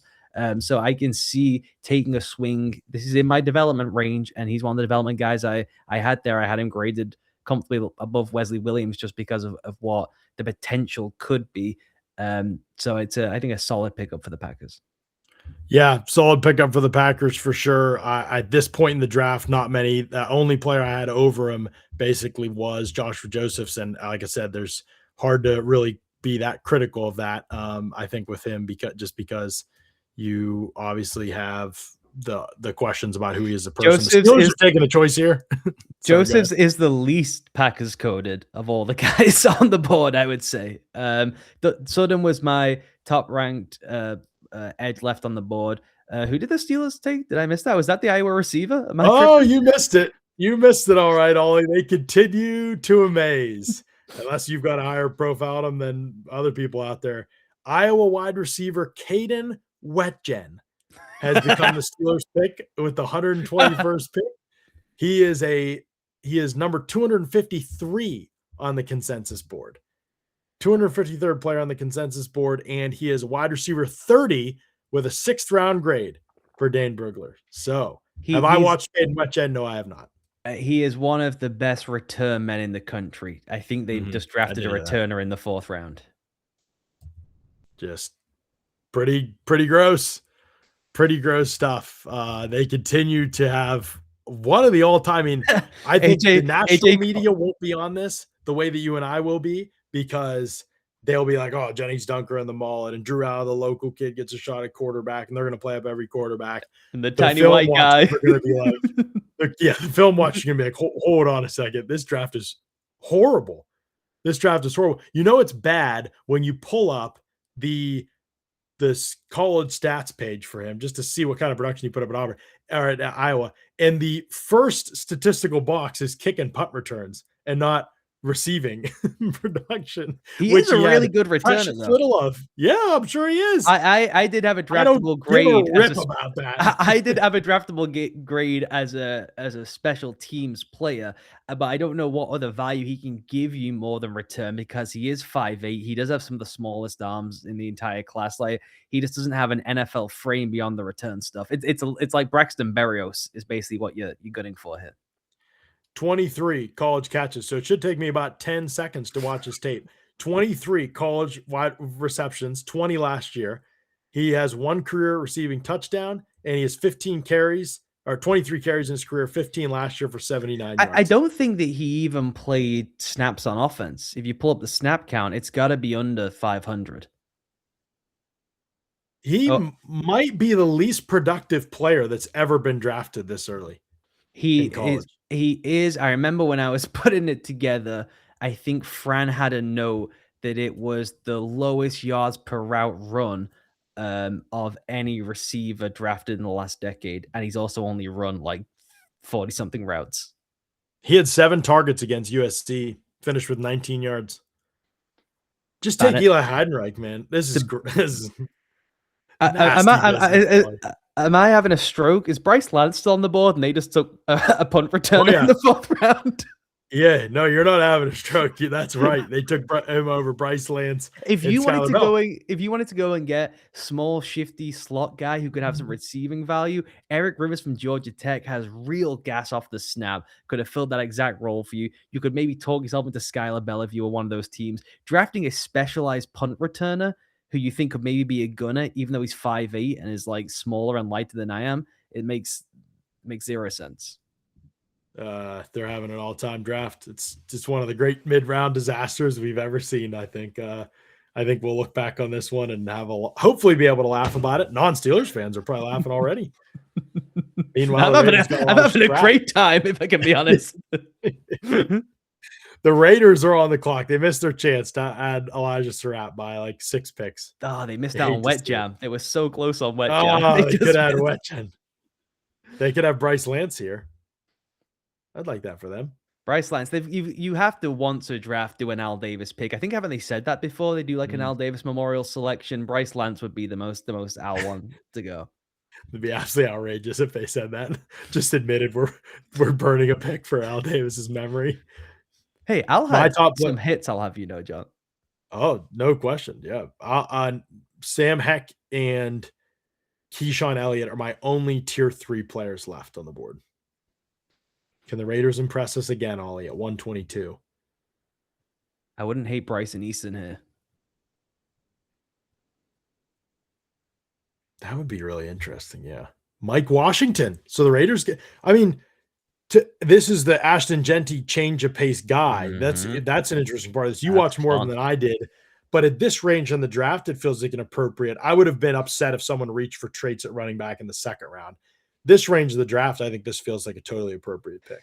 Yeah, he was the next running back up on my board. Had him graded out even more than Kalon Black, who is a player I really like, but he has crazy top end speed. The explosivity of the player and the athlete in the test does not show up on film all the time. He's a little bit stiff. I've said it before. There's a little bit of a reminiscence of Bo Scarborough, where it's like this is a bodybuilder who are handing the ball to in the backfield. There are some ball security concerns. He doesn't really outstrip the angle the way you would expect for a guy playing at that size with that speed. Goes down on first contact more than you would expect for a guy with that speed. He needs a huge runaway. And if you can create open grass with tosses to the perimeter, sweeps the perimeter with takeoff routes to try and clear the corners out early in the rep, he can eat up grass for you on 10, 12 touches a game. I feel like the pass pro stuff is almost an abomination. There isn't much in the receiving game. It's really going to be perimeter run game. So you can have Genty do some of the straight ahead work. And then, as you said, the change of back with Mike Washington, that's a kind of nice 1-2 tandem. And maybe it was the Al Davis Memorial pick. I know it's good value. He's the next back that I had on my board, but he's the workout freak. And Al would have taken the workout freak.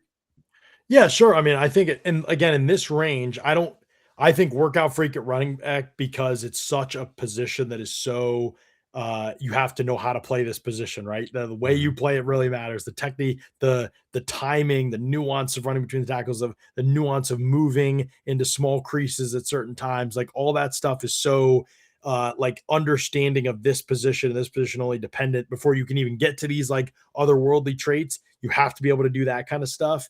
And so that's where I'm like, it can't lead the conversation, but it's certainly when you get into these rounds of the draft, you're like, well, now it moves up in importance because there are no finished products in this way that are going to make obvious, immediate, for surefire impact, especially in this class. So it feels appropriate for the Raiders to do that. And I think you could call it an Al Davis pick, right? Yeah, Workout warrior. I think so. Seems like, yeah, I like it. Wade Woodaz, the linebacker from Clemson, just went with the 123rd pick to the Texans. A lot of linebackers over this guy for you. I know, Ollie. I know you watch a ton of these guys. How far down was Wade Woodaz for you? Wade Woodaz didn't get a camp grade for me. I thought he was going to be with me in Liechtenstein next year. I was ready to pick up the phone Oh after my! after the priority free agent period. I was ready to ask him, does he want to come play in He Germany didn't with get me? a camp grade from you. How many guys did you grade? At the I think it's like 33, 34 with at least camp grades, And linebacker. he was, oh my, he was below those guys. Mhm. He's 281 on the consensus board. Some of that's name recognition stuff. People didn't even watch guys probably that are lower than him on the consensus board. So he just can't play, in your opinion. In my Can he opinion, play he special teams? that'll be what it is. He is a core 4 special teams player, yeah. All right. It's a little early for that, but okay, Houston, I guess you just hate the board and you're going special teams. Steelers get it, though. Steelers understand exactly what you're thinking. Tampa, Well, Florida native, by the way, Wade Woodaz. and also a team captain, special teams guys. Uh, Every time, man, every time. That it's board, interesting. you Yeah. know, I said to you about Belichick used to build a board that would have like 40 names because he did the same thing. Are you a team captain? Are you a multi team captain? Their board must be tiny when you put those kind of self-imposing parameters on yourself. Yeah.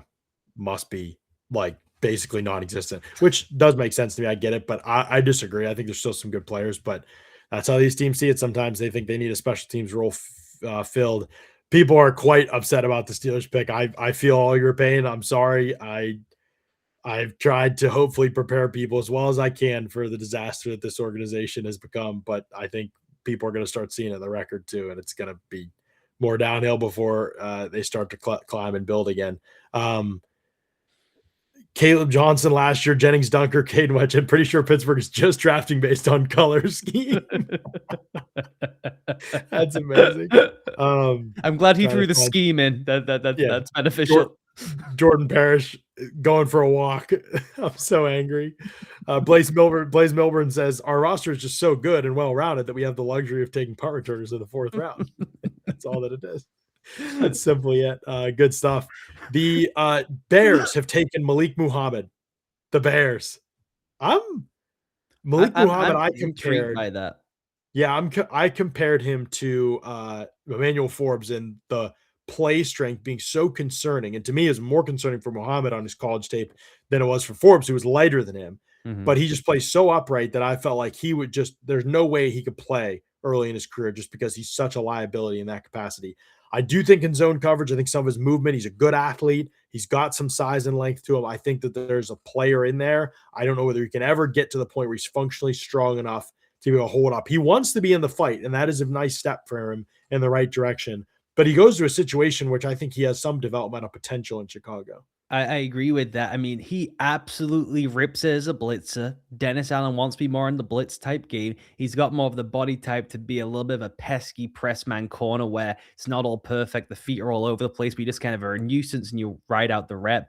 I think his off coverage work is where there's real problems with him. He completely freelances. He just kind of does his own thing. I don't think he reads out route combinations very cleanly. He does a really poor job reading out run pass. He's awful in the scramble drill, which makes me really nervous for these corners coming into the modern game. At least with Caleb, I guess he's going to have to develop really quickly. He's going to see a whole bunch of scrambling drills in practice. But at this stage of the draft, as an upside bet with this scheme fit, I like it. The Bills have drafted Skylar Bell, and now they're on the clock again right now to draft again. Do they trade up to this spot, or are they just back to back?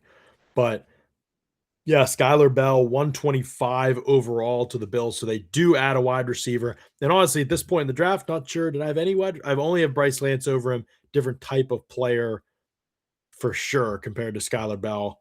We can talk about Skylar Bell to them. Let's see this pick too, so we can talk about both these picks together.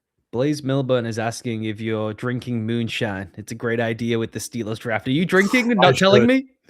This is just water, Oh, unfortunately. we're not No drinking yet. moonshine. The No chat can tell moonshine me. over here, at least. Chat You can can tell me when it's time to drink. feel free to indulge. It's 5 o'clock somewhere for sure. Actually, it's 5 o'clock there. Yeah, it's 6 o'clock here. I'm Yeah, late. 6 o'clock. Yeah. You're totally fine. This guy is really going This on. I can't guy. hear what he's saying. Oh, Caleb Elarms to the Bears. Oh, to the Bills. I think the Bills have had a decent round 4 here. I And they agree with usually that. do come back and redeem things a little bit later in the draft. It's not like every pick is, but Jude Bowery, Caleb Elarms, Skylar Bell at this range of the draft. I like all of these players. They're kind of like solid. Obviously, I would have preferred Keyshawn Elliott. The biggest thing to me, and I'll let you talk about Skylar Bell because you watched him probably even more than I did. My number one thing, I'll hit you with two things. One thing on Skylar Bell, one thing on Caleb Elarms. With Skylar Bell, I thought a lot of the stuff you need a receiver to do is kind of there from a baseline standpoint. I don't think he moves like a great athlete. I know he tested well. I don't think he moves like a great athlete on tape. And then what I wondered was when you're not manufacturing the offense around him, how impactful a player is he? Because he was volume touch to the max. Lots of behind the line of scrimmage touches, lots of manufactured touches for him. They ran the offense through him. A lot of it wasn't necessarily him going to get his own bucket down the field. Some of it was. There were times of that. I thought he and Chandler Rivers was a good battle when they played. I didn't think he was some move like somebody who was going to move at the level of the NFL guys on like a special tier where I saw like Ted Hurst in that conversation, which is why Hurst was way higher to me. I thought there were guys that at least moved at NFL pace. I don't think he moves that way. I think he's a little bit stiff. I think he's a little bit tight in terms of his stride patterns and stuff. So I question whether it would be to get separation. Then I question whether, okay, if he doesn't do that, he's not a manufactured touch guy like he is in college. I just didn't think he was great in that capacity. So those are my questions with him. And then go ahead, respond to that, and then we'll go to Elarm Zor. No, I'll go on Elam Zor because we're gonna rip through Okay. the picks here. But he is really explosive. I really like this fit. I thought I had him graded out as a potentially rotational higher end backup type, but I thought he was really specific to a certain scheme. They finally drafted a player and brought a player in during the offseason that would actually fit with what Jim Leonard wants to do. He is really explosive in a direct line. He's a weapon attacking the line of scrimmage. He was used a ton as a single man blitzer to help build a 5-man wall. That is the world that Jim Leonard wants to live in. If you can just point and shoot him and fire him downfield, he can go make plays. He can play in the overhang. There's some experience as a stacked linebacker. So there's some positional versatility and front structure versatility that he brings to you. And he's got extreme closing speed.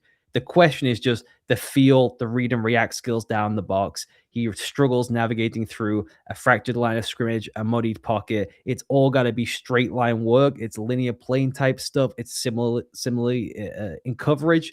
So it's a nice scheme fit. It's a good range of the draft for him, but he's not, I don't think, going to develop over time into one of these all-around type players. It's going to be a little bit more like Ivan Pace, where it's like, this is the skill set. Does this fit your scheme? Yes or no? When you watched him against USC, you were like, hold on a second here. We might have a player. Every pull, he was like, I see it. I'm going. I see it. I'm going. Then once he went into schemes that weren't just a puller every time that he had to read, it was a little bit more complicated and the game moved too fast for him. And I didn't think he was able to play to his traits enough. You think he could ever be like how the Lions use Derek Barnes? Could he ever be a walk-up saint? Could he ever do things like that where the game mentally is less fast for him? That's what I'm saying, but I think that you can get away with that now, particularly with Jim Leonard. There's going to be a lot of slide the front one guy trigger from off the ball. So you can get a similar kind of like as the ball is snapped, the same complexion you're talking about, but at least he can go from depth. And that's his best work is he will just bring his entire face mask to the party and try and rock everyone out of the way. So that's where I think the scheme fit was so essential for him and where it works quite nicely. With Jim Leonard. I don't think he's a great natural tackler either. And so I think you see him, you said slow and late to react, which is true. Then he can't really dance at the second level of the line of scrimmage. He's not really slipping on the blocks. It's all just like clang and bang. And then he doesn't make good tackles away from his frame. So I'm a little bit worried about him of just like sitting at the second level. We're reading, we're bouncing, we're lighting our feet. It's got to all be downhill, blitz game, pressure package stuff, attacking the line of scrimmage on early downs, try and make plays behind the backfield. I mean, he played up on the line of scrimmage something like 20% of the time at TCU. He played in the overhang a whole bunch too. So it's more in that goal day profile, I would say, of like the skills you're getting, just a slightly different body type. I think the way we said it on the pod, if I remember correctly, people can go back and listen. We broke down all these guys in depth, but linebackers was like 3 months ago. And I think one of the ways we said it was you kind of have to send this guy because he's not going to send himself. Like, so you sort of have to save him from himself because if you don't, he'll just kind of hang out. And it's not like his lack of aggression. I think everything just moves too fast. He doesn't process fast Yeah. enough, and he gets caught in the wash. He doesn't take on blocks as an off ball guy the way you necessarily want this position to take on blocks. I think if he initiates the contact in some of these situations, like, oh, I see it, I'm going, and now I can hit you on the move, but he catches people at the second level and then he doesn't get off blocks when he does He's that. He has to really, be moving really forward. tentative when it's like playing in the wrestling match. Really tentative. Yeah. Okay, the 49ers are picking here. At some point, we do need to check back on their draft a little bit more I and think just did we talk did we about miss a pick as well? I can't remember. I don't think so. No, No, yeah, because they we just did commercial Skylar break. Bell Yeah. back to back. Yeah. We'll have a bunch of picks in a row probably coming up right here. Carver Willis, the Washington tackle, comes off the board to the 49ers. Any thoughts on him, Ollie? Did you have an evaluation on him? I do. I'm gonna have to pull up the notes though. We're getting deep in the bag, people. We're getting deep I in the know there bag. was I know one game in particular I was quite concerned. I'm actually gonna pull up the numbers from this game. Okay, was it him? It was not him. Okay, good. I was good. I was checking the notes to make sure was he healthy for the Michigan game because he got cooked, but it was not him. It was another. It was his backup that got cooked in that game, which figures. But he had some games too. I mean, him against Wisconsin, I believe it was a tough game. I don't know if that was who I was watching when I saw that one, or if that was watching live. But I think there was some real questions in pass protection as to like what kind of were you going to be able to get a player who was going to be able to play in the league. Certainly a development needed piece for sure. Yeah, he has some traits and he has some range out of the stance. He's got some positional versatility. I did think it was funny that at the Senior Bowl, they kept moving him around positions. I know they do that with everyone, but he would just kind of get clowned in one rep and they'd like, let's move him somewhere else. It was the time that LT Overton was like, could he be a day 2 pick? Like, here's some good LT Overton reps. It's because he's going up against Carver Willis. Not a Yeah. player I would have ID'd in this range of the draft. I think there was if you're going for versatility and body type, it makes some sense to me, but I just think there's still toolsier players available that you could have looked at as more of the developmental tackles. We'll say he's announced as a guard. That makes sense to me. Yeah, guard is probably where he played in the league. He played right tackle for 2 seasons at Kansas State and then left tackle last year for Washington. It was Mason Reiger who absolutely cooks him. If you watch that matchup, if you're a Mason Reiger guy and you watch that matchup, you're like, hold on a second. He just beat a 4th round player like this. And Mason Reiger's still on the board, folks. Definitely one of my favorite day 3 players in this class. Connor Liu just went off the board to the Bengals. So my number 2 Ooh. center, the centers have gone in opposite order for me, Ollie. In opposite order, the centers have gone off the board. I was very curious about this going into the draft. Sam Heck, who I think is the best center in the class, is still available. But I like Connor Liu too. I think just a very kind of solid player. I didn't think there was anything overwhelming from a traits perspective. The way we talked about Derek Moore, I think was similar how I feel about Connor Liu, and that I think like everything's there that you can get this guy in today's center era is not like edge defender. So whereas Yep. Derek Moore, I think will be in a fight for the playing time. Connor Liu is going to go in, probably start for the Bengals. Like I'm trying to remember who's their center right now. It's Karras, isn't it? And It he's is older. Karras. Yeah. It's He's Karras. older, and Connor Liu is also one of the youngest players in the entire draft. I don't think is he even 21 yet? No, he's still 20. It's a good Yeah. developmental pickup for them. When we did our draft preview with him, then this is the type of team we ID'd as there's all these zone stretch centers in this class. There's all these reach block, quick off the Mhm. ball type players. With Lou, there is at least a little bit more thickness. I know he's got a light frame. I know he's got small hands, but he's got nice balanced feet in pass pro. He loses across face too much for my liking, but when he loses down the midline, it's at least a slow loss. So in that spread heavy type system, he probably has more schematic adaptability and versatility with having all these B minus to B type tools that you're talking about. Whereas with the Logan Jones, is with the Sam Hex, you're kind of getting A to A plus trait of like the zone stretch stuff. So it was always going to be with these centers. What is your exact schematic requirement? Then how do you tier the guys? If you're a try to do everything style of offense, I could see why Connolly would be the guy you would pick. Yeah, I think so. I mean, I think it makes he's probably is he the best fit for the Bengals in this class? I would say so, yeah. I would say that. Yeah. I So I think like that. if we was playing at center, I would maybe prefer that. But of just pure center only prospect, I would say Connolly. And has Weewu ever played center? Yeah. When did he play center? There was snaps in 25 and 24. 25. I think the games I watched were just him at guard. Yeah. I see. At the end of the season, LSU and Alabama, last 2 games of the year. Yeah. What the games that he played center. And then that was it in his career, I think. Mm-hmm. So 144 snaps at center for Weewu. That's interesting. You had talked about him as a center. I was like, well, it's all project, but I'm gonna have to go back and watch those 2 games to see what he looked like snapping in that situation, because I had been evaluating and thinking of him as a guard during the process. Let's see. Will Lee just went to the Panthers, Texas A&M corner. So Will Lee goes above Keith Abney, goes above Ephesians Prysock. Didn't think that was going to Rude. happen. Just rude. I really thought Ephesians Prysock would go by now, and it's really funny. It's telling. Well, Will Lee just went, but it's telling that we've gotten away from these types. Takara Davis, I guess, did go earlier, so maybe not as much. But I don't know. People just don't see it with Ephesians Prysock. I don't think he's amazing, but I just am surprised the other guys going over him. Yeah, no one in this group is amazing. Prysock is one of the guys I would have taken a shot on. There's stuff to like about Willie's game. He's tall, he's long, he's one of these comfortable up in press type players. I think the route instincts, the feel for the distribution of stuff just isn't quite there. There is some compete. He will get after it a little bit in the run game, but to me, he's just a huge ebb and flow type corner. I know all cornerbacks are, but given the size and the length, you would just like to see him take over and dominate reps more often than he does. The safety group has tons of talent left on the board, Ollie, Mm-hmm. and this is probably the group that is not moving at all. One, if you count Jaden Kennedy, is he the only one that's been drafted? I think in the 4th round. So nobody so far in the 4th round has been drafted at safety. Oh, Keontae, if you consider him safety or nickel, I guess is your call. Yeah, I would think of him just a corner, but Trey Moore from Texas just went to the Dolphins, edge defender from Texas. So Joshua Josephs, it's just not.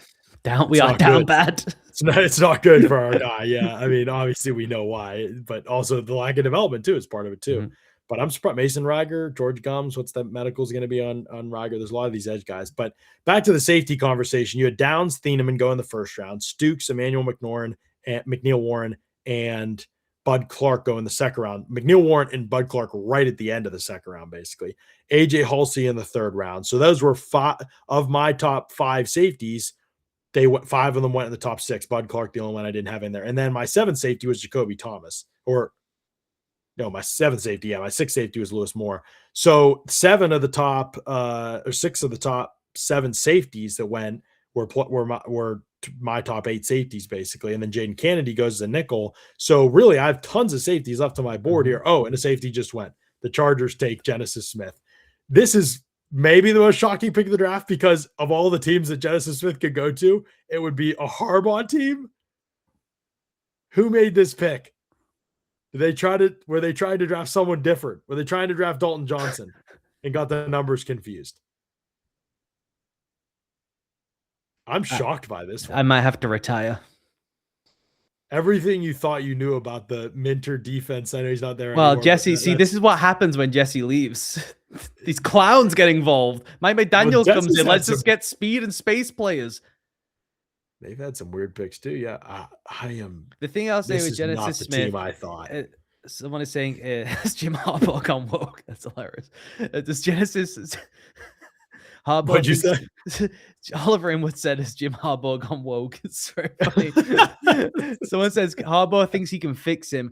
I don't think you can fix play temperament like that once you start giving people money. I don't think you want to be willing to throw your face into the fire. I don't think that's when it just switches on overnight. I do think he was miscast slightly as a middle of the field free ranging safety. The run fits from depths are laughable. The just diving out of the play because he doesn't want to be involved in tackling is laughable. When he then is involved in tackling, he physically just cannot tackle. The missed tackle rate is 17%. It's crazy. The technique is insane. He full on spearheads people and dives towards people and will just flat out miss. And I just don't see the range or feel or instincts on the back end that people are trying to convince themselves for. And the only argument I've heard with Smith is, well, was he miscast? Could you move him more to the slot? We've talked about this so many times in the modern game. He just with that, that would have to be the number one thing on the hit sheet, that he's so up for the fight that he can go and play down near the line of scrimmage. He's going to have to play on the half field. That's the only possible position he can play, hiding him from being involved in the box, hiding him from the run fit. I just wouldn't have had any interest in drafting this player until maybe the back end of the 6th round. Yeah, I'm I'm shocked. I think there's athletic traits, and I think if you could ever fix the fact that he can't finish as a tackler, he gets to the spot a lot of the time, and then everything malfunctions. And if it was a couple times, I'd be like, he's in the right spot. It's every time, almost every time he is in the right. He'll get to the right spot, and then he'll just totally malfunction as a tackler. Goes to his knees, just doesn't commit to a hit, tries to fall off the side of the tackle and like grow with his arms.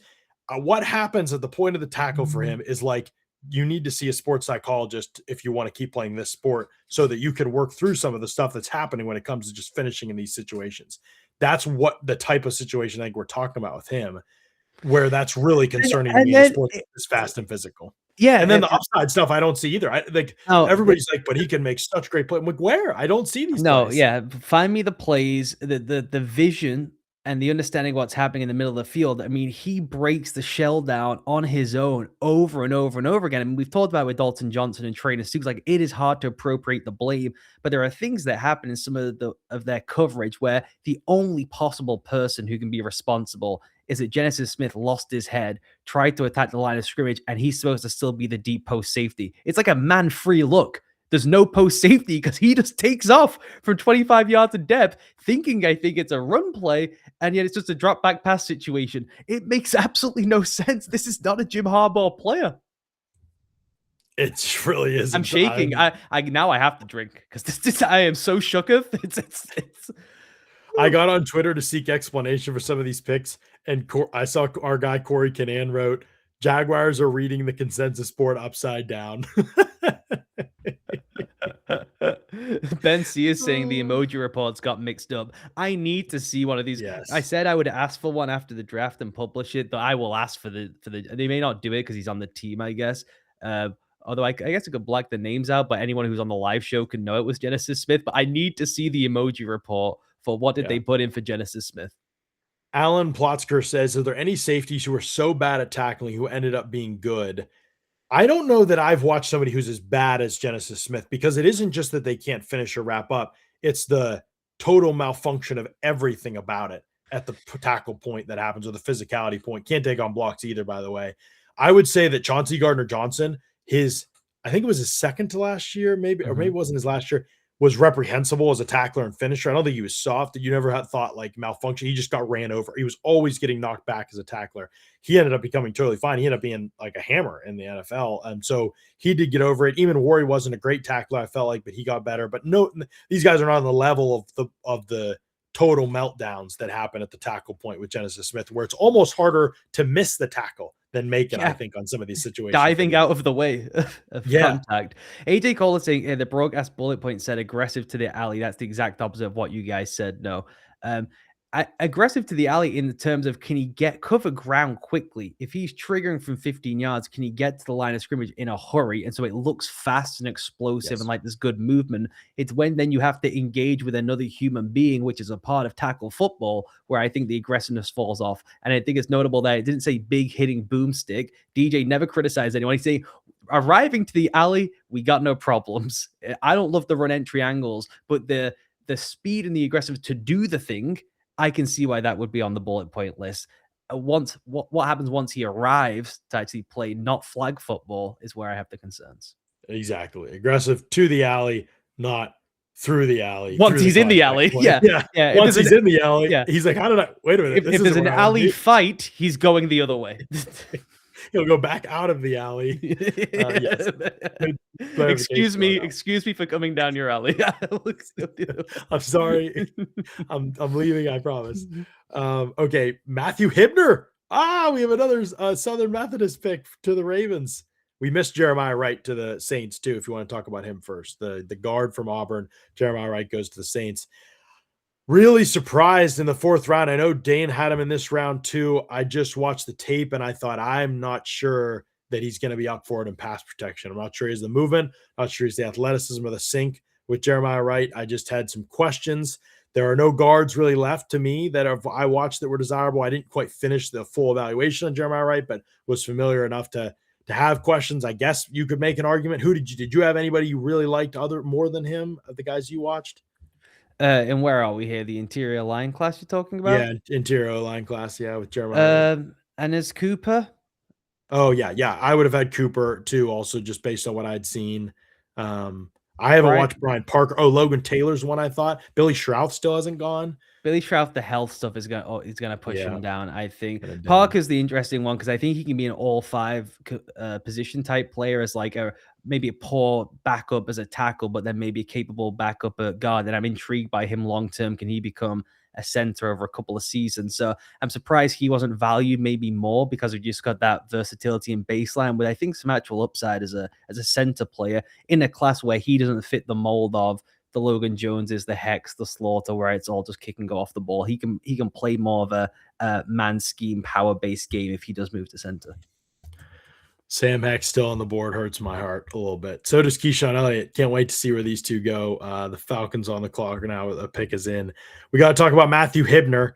Southern Methodist tight end goes to the Ravens at pick 133. We are starting to get to that point in the process, Ollie, where there's some big time reaches. We have had a bunch. Trey Moore just went. He's 207 on the consensus board. We had guys in the third. We had Caleb Douglas yesterday at 219. Carver Willis went. He's at 232 on the consensus board. Wesley Williams went. Where was he on the consensus board? 236 on the consensus board was him. Matthew Hibner, 241 on the consensus board. One of the Raz Darlings, Matthew Hibner, I believe. I didn't scout him, so I have no thoughts on him. You mentioned Moore when the edge defender, right? Yeah. Slippery, dip and rip pass rusher who is going to get people drafted. I think he already did get someone drafted higher than consensus because his inability to even take on tight ends up at the point of attack means all these guys are going to get drafted in the second to fourth round because I just don't think he can hang in the league on the edge like that. He is in that.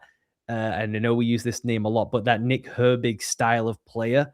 And I just think that almost discounts what Herbig does in the run game. But that true dip and rip guy you bring in as maybe the second, third guy off the bench, he could maybe get there one day. That would be interesting as a path for him. He profiled to me as somebody I thought was going to have a hard time holding up physically at times, and then the game seemed fast for him at times. But there were traits, I think. Traits. So you something you want to always invest in at this position. Hibner, as you mentioned, not a player that we did a full evaluation on. 6th round projection from Dane mentioned he was way down the consensus board, like more in what would be the 7th round range. So big reach per those things. Those rarely work out, but 24 years old for him. He was a 6th year senior as well at Southern Methodist, and he has his statistical profile is fascinating. 4 years at Michigan, he caught 2 passes, 2 while he was in Michigan. Then he gets to Southern Methodist after he's completed his 4 years, then 24 catches and 31 catches those seasons, caught 4 touchdowns each of those seasons. So you started to see a little bit of the receiving potential with him, maybe, but a player that who took him? The Ravens. Yeah. So, and then Kendall Daniels goes here, the linebacker from Oklahoma. Where does he fall? Does he get a camp invite? Kendall Daniels. Yeah, Kendall Daniels gets a camp invite. He's not a true linebacker. He's a linebacker safety overhang hybrid type player. Stunned that Kyle Lewis hasn't gone off the board before him. Am I missing something? Kyle Lewis hasn't gone yet, right? And Kendall Daniels did. It's the same type of player. I would say Daniels is way more physical. He definitely has NFL size. He did a lot of the communication stuff for them on the back end, but we're going to try and figure out, is he going to be a safety, this kind of in-between versatile piece, whilst their defenses are going to be under Ulbrich this season? I don't know if he's got the read and react feel to ever truly be like a stacked linebacker for you. It's probably going to be more rotational work, just trying to get more speed on the field, trying to win a size matchup by having some speed and coverage ability. He can really explode people. Like, he blasts people, particularly in the flat. I just not sure if he can navigate through traffic or take on blocks. It's really, if he can see it and read it, particularly rolling down or standing in the offhand slot, but there's no one stood over the top of him, and it's just like a flat bubble screen, it's a little slip screen, he can trigger and drill people. But the actual reading and reacting to the game is where I would have some concerns with Kendall Daniels. And we got another linebacker. The run is happening. Ollie.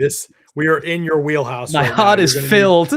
Yes, Bryce Betcher comes off the board. The Oregon linebacker goes to the Colts. So they got Bryce Betcher and CJ Allen from this class. They're the first double dip linebacker team.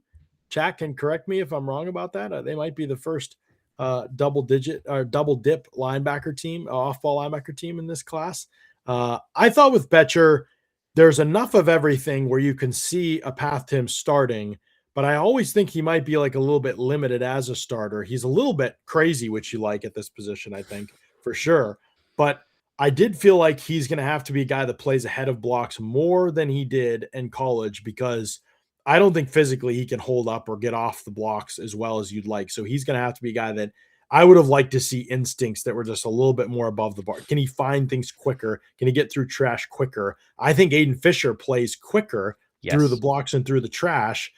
I don't think he's as good of an athlete as Bryce Betcher, but I worried that you weren't going to get to see Betcher's athleticism. And not that he's not even an unbelievable athlete, like, or anything like that, No. but maybe a little bit better. I worried you weren't going to be able to see that on display because some of the processing was slower. No, I think he plays the game way too slow.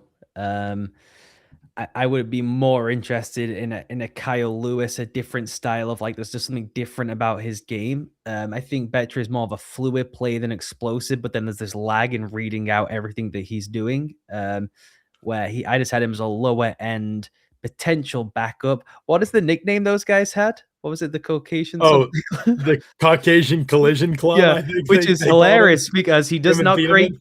he doesn't create collisions. Dylan does. Dylan's doing the Yeah. collisions. Jaden Kennedy's creating some collisions, but And I Bryce wouldn't Betcher, call either guy like a big hitter no. necessarily. They both run around, play hard football, physical football. I don't think they're like soft or anything like that. But I wouldn't think of either of them as like highlight reel wreckers at No, the Thieneman tackle makes point. like outstanding form tackles where you go, ooh, Yes, that's like beautiful. great. He's not gonna just like come down and Keontae Scott you in the face and the ball's gonna pop out. But I mean, alliteration can't be stopped. I hope you understand that, Ollie. Alliteration truly must win in all of these situations. I don't know if that was started on NFL SE or where I heard that, but I can't remember I now. thought they named themselves that, did they not? Maybe they did name I thought themselves they that. did. That would be awesome and a little bit funny. Also a special Um, teams guy, at least he was the signal caller for them defensively. So it's one of those strange ones where people will give props for the wearing the green dot and all that. But then when you actually watch him play, I don't think he's playing it to NFL tempo or NFL speed, no matter the fact that he's the guy communicating stuff. he also has a baseball career. He was drafted, wasn't he? Yeah, the Astros gave him like 200 grand, I think, to come and play. Yeah. So, I mean, I'm assuming he's going to play football, obviously. But yeah, he has. When was he drafted? I'm trying to. It was only 2024 after 24, yeah. 2023 season. 2020, I Mhm. think before the 2024 season. Yeah. I don't know if he's ever. I'm sure he has spoken about it, but I have not. I don't see any quotes about it. I would be curious to see why he chose that. But yeah, so 2 linebackers for the Colts then. This is the haul for the Colts. I want to talk about the Colts haul here because remember, they didn't have where was their first pick? It was late in the second round, I believe. Mhm. And they were another team. We're learning. Don't trust these teams when they're telling you we're wheeling and dealing for sure. Because they were a team that was like, yeah, we're gonna move around. We want some, and I don't think they've moved around a ton, have they? CJ Allen, Um, AJ Halsey, Jalen Farmer, and then Bryce Betcher. This is the pick they did with the Steelers. The Steelers came up a couple spots and took us Jeremy Bernard, and they moved back and got CJ Allen, and then they added this pick that they took with Bryce Betcher.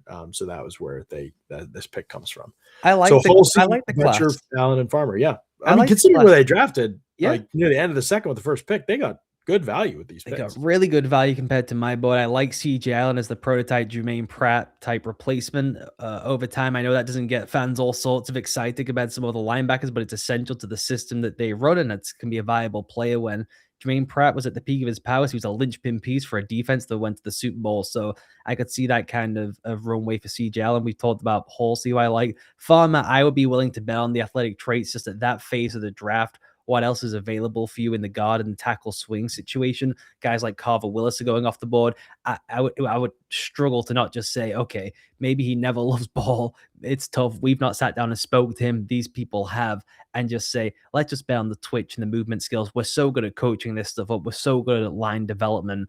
If we're going to be the team to take someone, we should be the team to take Jalen Farmer. Yeah, I think so too. The potential for him, if he could ever just, if his best plays could ever just be who he is consistently, Mm-hmm. he could really be one of the better guards in the league. I think there's that kind of upside, but I just seriously doubt that's going to happen just with the volume of inconsistency you saw on tape. But the games where he's up for the fight, the first half against Georgia's like, oh my goodness, we have a real player here. And then there's some other games where he's just getting ripped apart. So just a lot up and down with that tape there. But they've done some interesting things considering where they draft. I think they came away from this draft feeling like they got four real talents that could potentially be something for their team. Even if Bescher's just a special teamer, late in the fourth round in this class, I can understand coming away with that, and you get a guy that has a chance to at least be a spot starter for you. There goes Bryce Lance to the Saints, the North Dakota State wide receiver to New Orleans. They have now added Jordan Tyson and Bryce Lance and Oscar Delp. So all sorts of explosiveness in the wide receiver room with Delp and with Lance. You get maybe some of the inside outside stuff with Jordan Tyson in terms of the route breaks and being able to separate stuff. What do you think of this Saints haul and Bryce Lance's addition to New Orleans? I love putting all this ammunition around Tyler Shook. I mean, they are swinging for, we want to come out this draft with a one all-pro receiver. It could be either of them. Lance has that kind of upside. I know the comp is always to Christian Watson.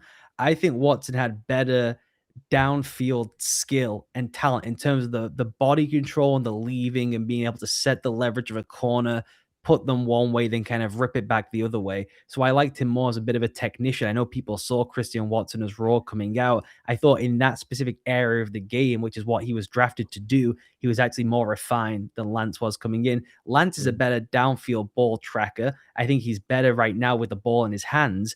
And so with both him and Tyson, there's some real explosive downfield potential. There's real three-level potential in terms of you add Olave in there too. Like there's a really nice, well-rounded core of there's a guy who goes deep, there's a guy who eats in the middle of the field, there's a guy who can win the 50-50 matchup stuff, and there's after the catch threats with all those guys. Yeah, this really replaces a lot of what they lost with Rashid Shaheed, and I think helps open things up for their offense, especially a player like Jordan Tyson. The complement, I think, of those two players is really good in terms of Bryce Lance may not be at volume, but he should help open up things for both. And Olave can do a little bit of all of it. Maybe he get his more vertical stretch than Tyson. But I think that having a player like this to complement those two is a really nice way to address the room right now with New Orleans. It won't surprise me. The Bucks have had a great draft too. I think the Panthers are, they won the division last year. Hopefully the Falcons, I'm not sure what they're doing this offseason, but it really won't surprise me if I pick the Saints to win this division, I think, again, or at least be right in it. I mean, they have Vele when they get anything from him, but they really have helped themselves, I think, talent-wise. A lot of it's going to come down to how the offensive line, can McCoy ever stay healthy, and do the young tackles take another step forward? But they have a lot of pieces here. I mean, we'll see Tyler Shook. I mean, the rest of the division not really capitalizing on their down period and allowing them to kind of get out of the rut that they were in during the cap hell years and come out of this clean. They've done a good job, at least on the other side of it, navigating, getting talent again. Last two drafts have been fruitful for them. So still have a lot of questions, in terms of being a real competitive team again. Shook's going to have to be awesome. But this division, I think, will be pretty up for grabs between these guys. A lot of big swings, though. A lot of big swings. You go Bryce Lance, Jordan Tyson, Oscar Delp. Like, you are really swinging for the fences, pick after pick after pick. You really are, which is, I don't hate that for them, honestly, especially building around a young quarterback. I like it. I don't hate that because I think Christian Miller, you know how much I was a fan of his game, but if even one of those guys hits, Delp or Tyson, and Shook turns out to be the player that it looks like he could be, then that is all that you need from the draft. You may as well just try and swing for the fences in this situation there. And when you already have a settled understanding of who our tackles are going to be for 3 or 4 years, you pay the money for David Edwards to improve there. You know how good McCoy is, as you said, if he's healthy. You've paid for Travis Etienne. They are suddenly really, really explosive and dynamic. Really explosive. And if Tyler Shook is good, it will be really fun to watch, I think, for them. The Cowboys pick is in here, and we're getting near the end of the 4th round. We're going to be with you here until the end of the 5th round. We're committed. We're locked in with y'all to the end of the 5th round. So it should be fun to go through some of these evaluations. We still have some good players off on the board. If you want to check out our boards and see them while we're doing this, you can head on over. I see a bunch of you in there right now, but you can head on over to our Substacks, head on over to the Read Optional and check out Ollie's stuff. Head on over to Audibles and Analytics and check out my stuff. And if you're like, man, this is good content, I just popped in here today, I want to hear these guys talk ball more often. We do. We talk all ball all the time, and we have tons of podcasts that you can go back and listen to on the positional groups in this class, breaking down each player really in depth. Most of the players that have been drafted so far are broken down in depth across those podcasts, and they're all time-stamped. So you can go find the timestamp to the player that you want to listen to, and you can just say, hey, this is my team drafted this guy. I want to listen to their segment about this guy again, even if you had done it in the past. So would appreciate you supporting, would appreciate you subscribing. Anytime you can financially support either of us allows us to continue the dream and keep the dream alive and doing this and still showing our wives that we're making some money from it and not just spending all weekend talking ball with each other. And evidently running the Colts draft room. It's like, at what point will they just pay us? Do they need the entire staff if they're just going to go off our board every season? Like, what is going on here? Hopefully they start winning more games so that yeah, that would be helpful. Yeah. Hey, if not for injuries, not for injuries. They were a wagon to open the season, John. Yeah, the Bucks are the one that like it is unreal how in sync. I mean, Keontae's got best player on board. Almost every Benjamin Moore's that I liked a lot last year. Like there's just like across the board. There's typically like if I've watched a player, I'm usually like that's the player I'd take, and then they tend to take that guy. So they're the ones I know they also are listeners at times to the pod as well. So we're setting draft. We're helping set draft boards. We're going to claim that even if we'll never get credit for that because it's not true. Ben C says, mean future Derek Brooks reincarnate Kyle Lewis is still on the board. Still on the board at this point in time. Let's go through our best availables. Great players go late in the draft all the time. Some of these guys are going to be significantly better than the guys who went above them. That's true. And even in this range, just even as somebody who's lower on Kyle Lewis, I am starting to be like, hold on a second. What's going on here?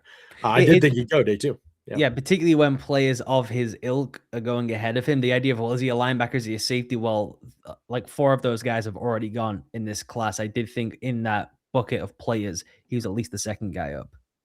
I'm surprised Sam Heck hasn't gone yet. I think the tape is really good, pretty clean. I think he is in this center class. I'm shocked they viewed him this much lower than the rest of the center group. And maybe some of it is the fit with Lou at least, but I'm pretty surprised by that. Keyshawn Elliott is the only other tier 3 player. No tier 1 and tier 2s left.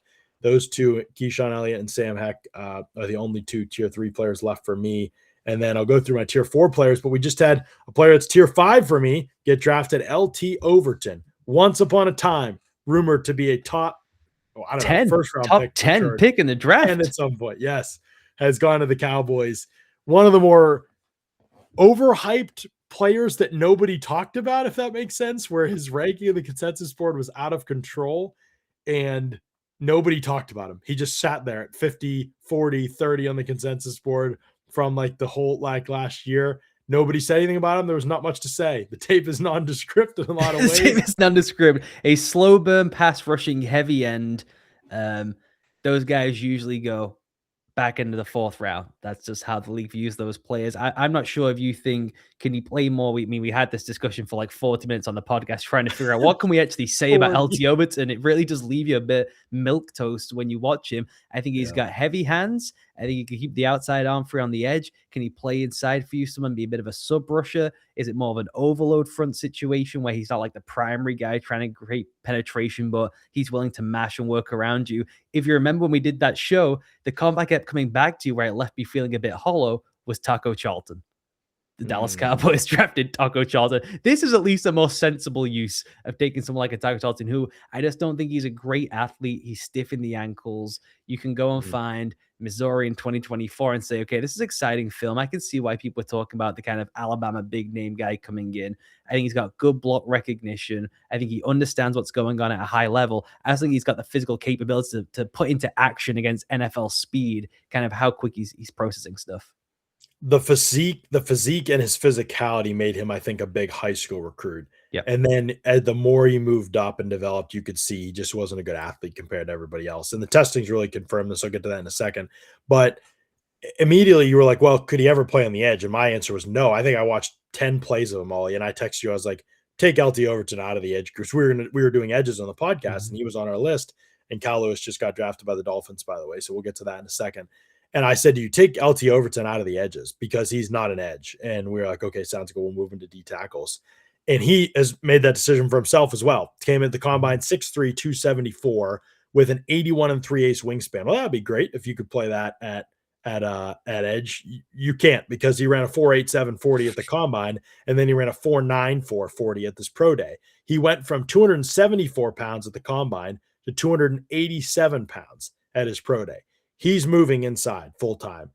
You wonder there, length, size, I think is going to be, he's proven he can put the weight on. Now he's fast for a D tackle. He's ran a 4.94 40 at this weight, 26-inch vertical, 9 foot broad, barely made it, barely made the 9 foot broad, 4.75 short shuttle, 7.61 3 cone. Did it all at the pro day, and it's just not that impressive. This is, fine agility numbers, even bad jumps and explosive numbers for a regular defensive tackle, let alone an undersized or underweight defensive tackle. So he's a true tweener. He tries to rush to the edge, and he has some decent hand usage to capture the edge at times, but it's there you notice that he doesn't have the athleticism to finish those things. He can't bend at all, super stiff, super upright. Guys catch him with just part of a punch, and it's Mhm. enough because he can't get under and clear contact. So I think he has real issues there, but I think that there is a potential interior rotational rusher player here. Maybe. I wouldn't personally be that interested in exploring that outdated profile of a player, but that is maybe my best case scenario, That's best the pitch best for case LCS. scenario. Best case scenario. Yeah. If you talk about Kyle Fourth Lewis, round. Yeah, let's talk about Kyle Lewis to the Dolphins. What do you think? You're a Kyle Lewis guy, right? And especially in this range of the draft, we're all Kyle Lewis in guys. this, yeah, in this range for sure. I mean, he's built more like a DB than a box linebacker. I know they announced him as a linebacker, but you put him with Jacob Rodriguez, there's a lot of light on the feet. It's a lot of light at the point of attack. I think he's going to be more of an overhang dime linebacker, three safety type player for them. Outstanding movement skills in space, can fly all over the field. He has some of the best blitz work when he's mugged up and attacking the backfield. He has real oh shit speed off the snap. He has the ability, we talk about the pop and drop all the time. The amount of ground he can cover off one kick when he's a mugged up player, he can just cover incredible amounts of range. It's just going to have to be, to me, pass obvious downs, predefined like widened box where he's not able to kind of move around and shuffle. He's got the kind of movement skills to do that. He can kind of work through the crevices. He can really slip and slide around blocks. He just gets, when anyone lands on him, it's just lights out and it's a complete end of the rep. And so I just saw him more as a hybrid, versatile, fun kind of package play to have to work with. Fun play you can use in terms of the attack game and use him in blitzes, but not someone you would necessarily feel confident in lining up every rep, snap after snap, and maybe even just more of a cover nickel guy down in the slot in some pass obvious situations.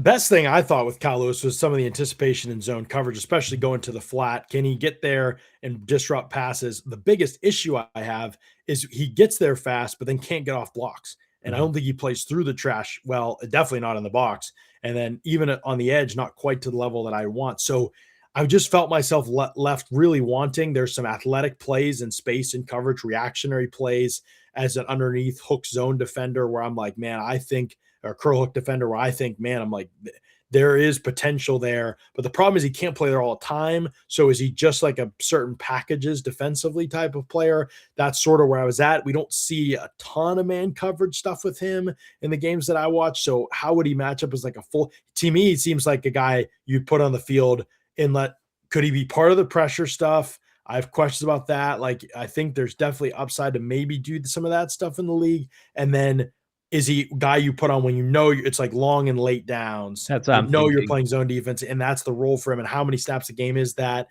Could he just play every snap nickel? I don't know that he could be. To me, he feels really like a package specific player, and within that package, he can probably help a team and then help a team on special teams. But this is more that range to me than like maybe some people thought round two things like that. I think that would have been a bit rich for him. Do you think that Lewis Riddick, who works for ESPN, picked up the phone to Troy Aikman, who was helping run the draft for the Miami Dolphins? That's definitely possible. I think that's a conspiracy theory. That stuff happens all the time. I I agree saw. with you. I once saw Rich Eisen talk to Mike Mayock when he was GM of the Raiders. Or am I remembering that right? Or Yeah, yeah. no, it was Mike Mayock and Rich Eisen talking to Mike Zimmer when he was Yes. head coach of the Vikings, and they asked him to take Moritz Boehringer or no Maritzburg. Yeah, they Moritz did. Boehringer, yeah. And then he It's went back even around later and called them and was like, "This pick's for you," and he took him. And I was like, "This is a yeah. real draft pick." It's You're even just worse. It's even worse than that. Mike Mayock did a down the camera to the entire league. Like, you are gonna regret this. This guy's Calvin Johnson. You're missing out. Like, oh someone my has to do gosh, it. And then they called Mayock and said, "We're taking him for you," with like a comp pick. It's like crazy, billion crazy moment. I billion remember being dollar a young guy. organization, billion I dollar was like, organization. hold on. Did the guy in the media just make the pick for the one of the 32 football teams? And I love Wow. Mayock, but now we know Mayock's draft record. It's like, of all the media guys to make the pick. John Gruden's draft record, please. Please, please, please. Ephesians Prize Talk goes to the 49ers with Did the you? penultimate pick in the 4th round. Washington corner. I really like this for San Francisco. I This really is kind of like perfect. this. Is this like a little? I'm just seeing the same number, same build between him and now I'm blanking. The corner who went to the Colts. Charvarius Ward. Charvarius Ward, you got there. You got Totally there. blanking. But yeah, same number, same build. I felt like when I was Yep. watching Fusion's Price, like I'm like, oh, I get it. Yeah, I like this for San Francisco a lot. Yeah, height and length for the position looks, I would say, more like a 2010s boundary corner than he does one of the guys in the modern game. Real concerns about, okay, tight to the line of scrimmage. What is the recovery speed like against the top elite guys? What is the in-out twitch like against those kind of players? But he's aggressive into the jam when he plays in the boundary. I think he can play some top-down stuff from zone coverage. I actually like that side of his game as much as I do just the aggressiveness up in the jam. I would say as a trigger close player, he is gangly. He is more of a linear player. I think there's going to be a real concern about, is he just going to have this enormous cushion in the league and people are snapping back and breaking off underneath him all the time? He's pretty slow to react to a lot of quick in-breaking routes. I think he struggles to turn and find the ball in the air, but he's got all the kind of like physical tools for that kind of boundary press style. A little bit of a awkward scheme fit, I would say, for them. But I was a fan of his game the more and more that I watched him. He was billed as more of a raw, untechnical size speed guy. I don't think he's completely raw and untechnical. I just think he's not the greatest like lateral athlete. And so he's not able to get to certain areas of the field as quickly as you would like him to. But I do think that he's got more technical refinement than he's given credit for. The couple other picks we got to catch up on. The Bengals finished off the 4th round. Colby Young, the Georgia wide receiver, who I kind of liked in the little bits and pieces that I saw him in the pre-draft process. And then the Texans took Kamari Ramsey in the first pick of the 5th round. The USC safety, was he announced as a safety? Folks in the chat, I believe so. That usually gives you some indication there, but I think he probably. You agree? Probably better at safety than nickel. I just don't think he has the tools to play nickel. Yeah, I really prefer him at safety than nickel. Yeah, and I still think at safety I have questions, but I had just can he function questions at nickel. He wasn't really. I watched him when I was at nickel. I was like, I don't think he has anything to play nickel in the league, unless maybe you're just talking about smooth athleticism. But to me, definitely has to be a guy that plays from depth. A little Stooks like maybe in that way. Yeah, not to the level of Stooks though. I would say.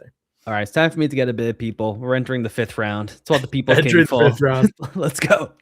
Yes, and then we had the Titans taking Fernando Carmona from Arkansas, the guard, who I did see a little bit of watching others, but I didn't get a great feel for. 243rd on the consensus board. We really have had some massive reaches. We have massive reaches, I think, honestly, almost every year to some degree, but this has been some pretty significant reaches on the board. And yeah, 181 is when the 5th round ends. 143 right now. The Cardinals pick is in. So moving through the next almost 40 picks with you guys. We'll stay with you till the end of the 5th round. So if you like everything we're doing on the stream and everything, make sure that you grab this link, send it out to you. Everybody's in a group chat, right? With somebody, buddies, friends, things like that, family, and they're talking with them about the picks of this weekend of the draft. I know you all are in one. So if you like this content, make sure you recommend it to your buddies and say, this you got to subscribe, check out these guys. If you're subscribing to any football content, subscribe to these guys because they don't charge that much and they deliver a ton of content. So you're going to get a ton of bang for your buck with our Substacks. That is always the feedback, is that you're getting so much content for such a little price. So it makes it really worth it to people. And that's how we want it to be. We want to be able to keep it that way. So as long as y'all continue to support us, I think Audibles and Analytics was number 2 on Rising Sports and Substack today, which was pretty awesome. We've been consistently in the top 10 all off season, which has been super, super fun. So continue to support, continue to do those kinds of things. And we greatly, greatly appreciate it. It allows us to be able to come on here and do this type of content, which is really, really fun.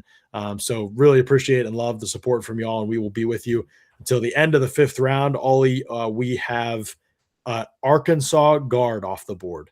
Fernando Carmona, who's 243 on the consensus board. Did Dable take him? And with it, yes, Dable took him. Did you really? Yeah. The Titans took him, yeah. Yeah, I've not watched him. I just know that when we were asking for players as I do around the league, saying, "Okay, we get to like our part 4 of a position group. Who's someone I should look at?" That was a name that came up from the Titans like over and over again. I still didn't get around to watching him. Yeah, it's hard. We talked about this next year. We with how much interest there is for us in this, Mhm. we're realizing next year that we need to like watch even more players. We watched more this year than we did last year. I mean, I know I did. You've always watched a lot of players. I truly don't know how you do it, but this year I watched more players than I did last year for sure. I graded 165. Probably knew enough about 200 or so to be able to chat. But this is what the 8th player or so that probably maybe less than that, but that I haven't been like super familiar with. I did peep him watching a couple games, but I haven't watched him closely enough to be able to like say, what I think about the pick or anything. But he'll be 24 years old in the summer, and he's 6'5", 325 for Arkansas. So he is an older player too. Spent 3 years at San Jose State, then went to Arkansas. He has played a ton of football, over almost 3,300 snaps during his career, Ollie. 29 penalties in his career. He gets penalties in the bunches every single season. He played left tackle in 22, 23, and 24, which was his first year at Arkansas. And then he moved to left guard in 2025. Seems like where his positional home will be in the league, at least. So we're kind of caught up with him in the Ramsey pick. We didn't really talk about Colby Young at all from the Georgia wide receiver. Did you have some thoughts on him? Did you end up watching him at all? I didn't do a full evaluation of him on the receiver. There's too many receivers to go to. You're saying we're You gonna can do just go. You can go 80 deep at receiver, and like, I mean, freaking Wetjen gets drafted. Like, and for some obviously, we would reason, have signed him as a returner, but I watched Wedgett as a returner, but not the Georgia receiver. That's probably like it says more it's about a me. true sickness in I should you. get some help. Well, So I think it is. Yeah, I mean, Wetjen was likely to get drafted. Colby Young is 233 on the consensus board, so he isn't like particularly high necessarily on the consensus But board. you're saying I saw when I you're saying we got to watch more players next year. So then we're going to be doing like 12-part series on. I mean, we must have done 60, 70. How many hours of podcasting did we do for this draft class? It has to I be. mean, Someone can look it up, but it's got to at least be 40, right? we did. I mean, the Edge class, we did 4 episodes, didn't we? And they were each 2 hours. Yeah. To give people who haven't listened an idea of just how extensive we go into some of these players. So yeah, we do a lot of hours, no question, on the podcasting front. So if you want to know the players, it's definitely a good way to get to know them. Who do we have coming up here? The Cardinals. Cardinals. Okay, so there's going to be a bunch of picks announced in a row because they've had a long break here. Yeah. Cleveland has about 1,000 picks coming up, I'm seeing. Yeah. Colby Young, to get to some thoughts on him, because I did want to give people some thoughts. I thought there was real ball skills in the game that I watched. Really big frame player. He'll be 24 years old also in July. So he's on the older end as well. Lots of players in this class are, but 6'4", 221. So really big frame. And the wingspan's big too. He ran a 4.49 40 at the combine, which intrigued people. Then only had the 33-inch vert at his pro day. So it was like, wait, who is he? Is he necessarily a guy that can go up and kind of get it in those kind of situations? I'll pull some numbers for you in terms of where he's at with that stuff. But was a player that I thought made some highlight grabs on tape. But I worry about this prototype. Are they ever going to be able to separate? Are they ever going to be able to be, the complete route runner type of player? At the very least, maybe he can be a special teams guy. The production at Georgia was just so small. And we've talked about their passing game and bemoaned it just kind of in general. He was at Miami before Georgia, and he never had more than 574 yards in a season. And then he never had more than 381 yards and 33 targets when he was at Georgia. So he was actually he transferred to get more opportunity and got less opportunity at Georgia. He got suspended at Georgia for the off the field stuff. I mean, he was arrested, so I guess we can say there was the assault charge, there was the battery charge. So he was suspended by Kirby I'll read Smart that there. actually. Yeah. Arrested on misdemeanor charges of battery and assault, which was in October 2024. Suspended from the team, didn't play in the final 9 games of the 2024 season because of the ongoing investigation. Accuser later retracted her statement and initial charges were dropped. Young pleaded no contest to lesser charge of disorderly conduct, which is January 2025, and received 12 months of probation. And then, so was he banged up this year? He was. Fractured left fibula. Yeah, that sidelined him. So that was the reason he did play in games and didn't have a ton of production in those games. But for Georgia, I guess it probably was decent production considering their offense. Yeah, And I would the say thing so. for Yeah. him in the league to carve out a role in the team is what is the blocking going to be like? That's who he's gonna have to be, that kind of big body type. I think he can Oh elevate a God. little bit, and then it's gonna have to be, yeah, just down in condensed formations. You make a team by being more reliable as a blocker than the other guys are as pass catchers. That's what it's gonna have to be for him, and we don't have to put a tight end on the field because you can block for us. Yeah. And then you have the contested catch rate of like 57% in college, which speaks to like what I was saying just about there are some above the rim grabs that are enticing. But again, it's like easy to like that kind of player, hard to be totally when there's a lot to the profile. And so it's just more things have to be in the bag sort of to be able to get on the field in these situations. All right, we've got picks in the 5th round, right? Sam Heck has gone off the board to the Panthers. Their Cade Mays replacement, and then Reggie Virgil. Different profiles. Totally different. I'm confused. We can talk about that in a I second. am not confused, and I'm starting to get a little excited about these Carolina Panthers here Okay, because wait. Talk to me. Yes, talk to me. I'm So starting you're to saying there's a change coming? I'm starting to see the vision that someone has got the podcast to these guys and said, why don't we just be the most spread based, super spread, empty, tempo based offense in the NFL? Our quarterback is 5'4". Why would we not do that for us? Why are we getting tight and condensed, getting all these big bodies and trees in the middle of the line of scrimmage when our quarterback cannot see?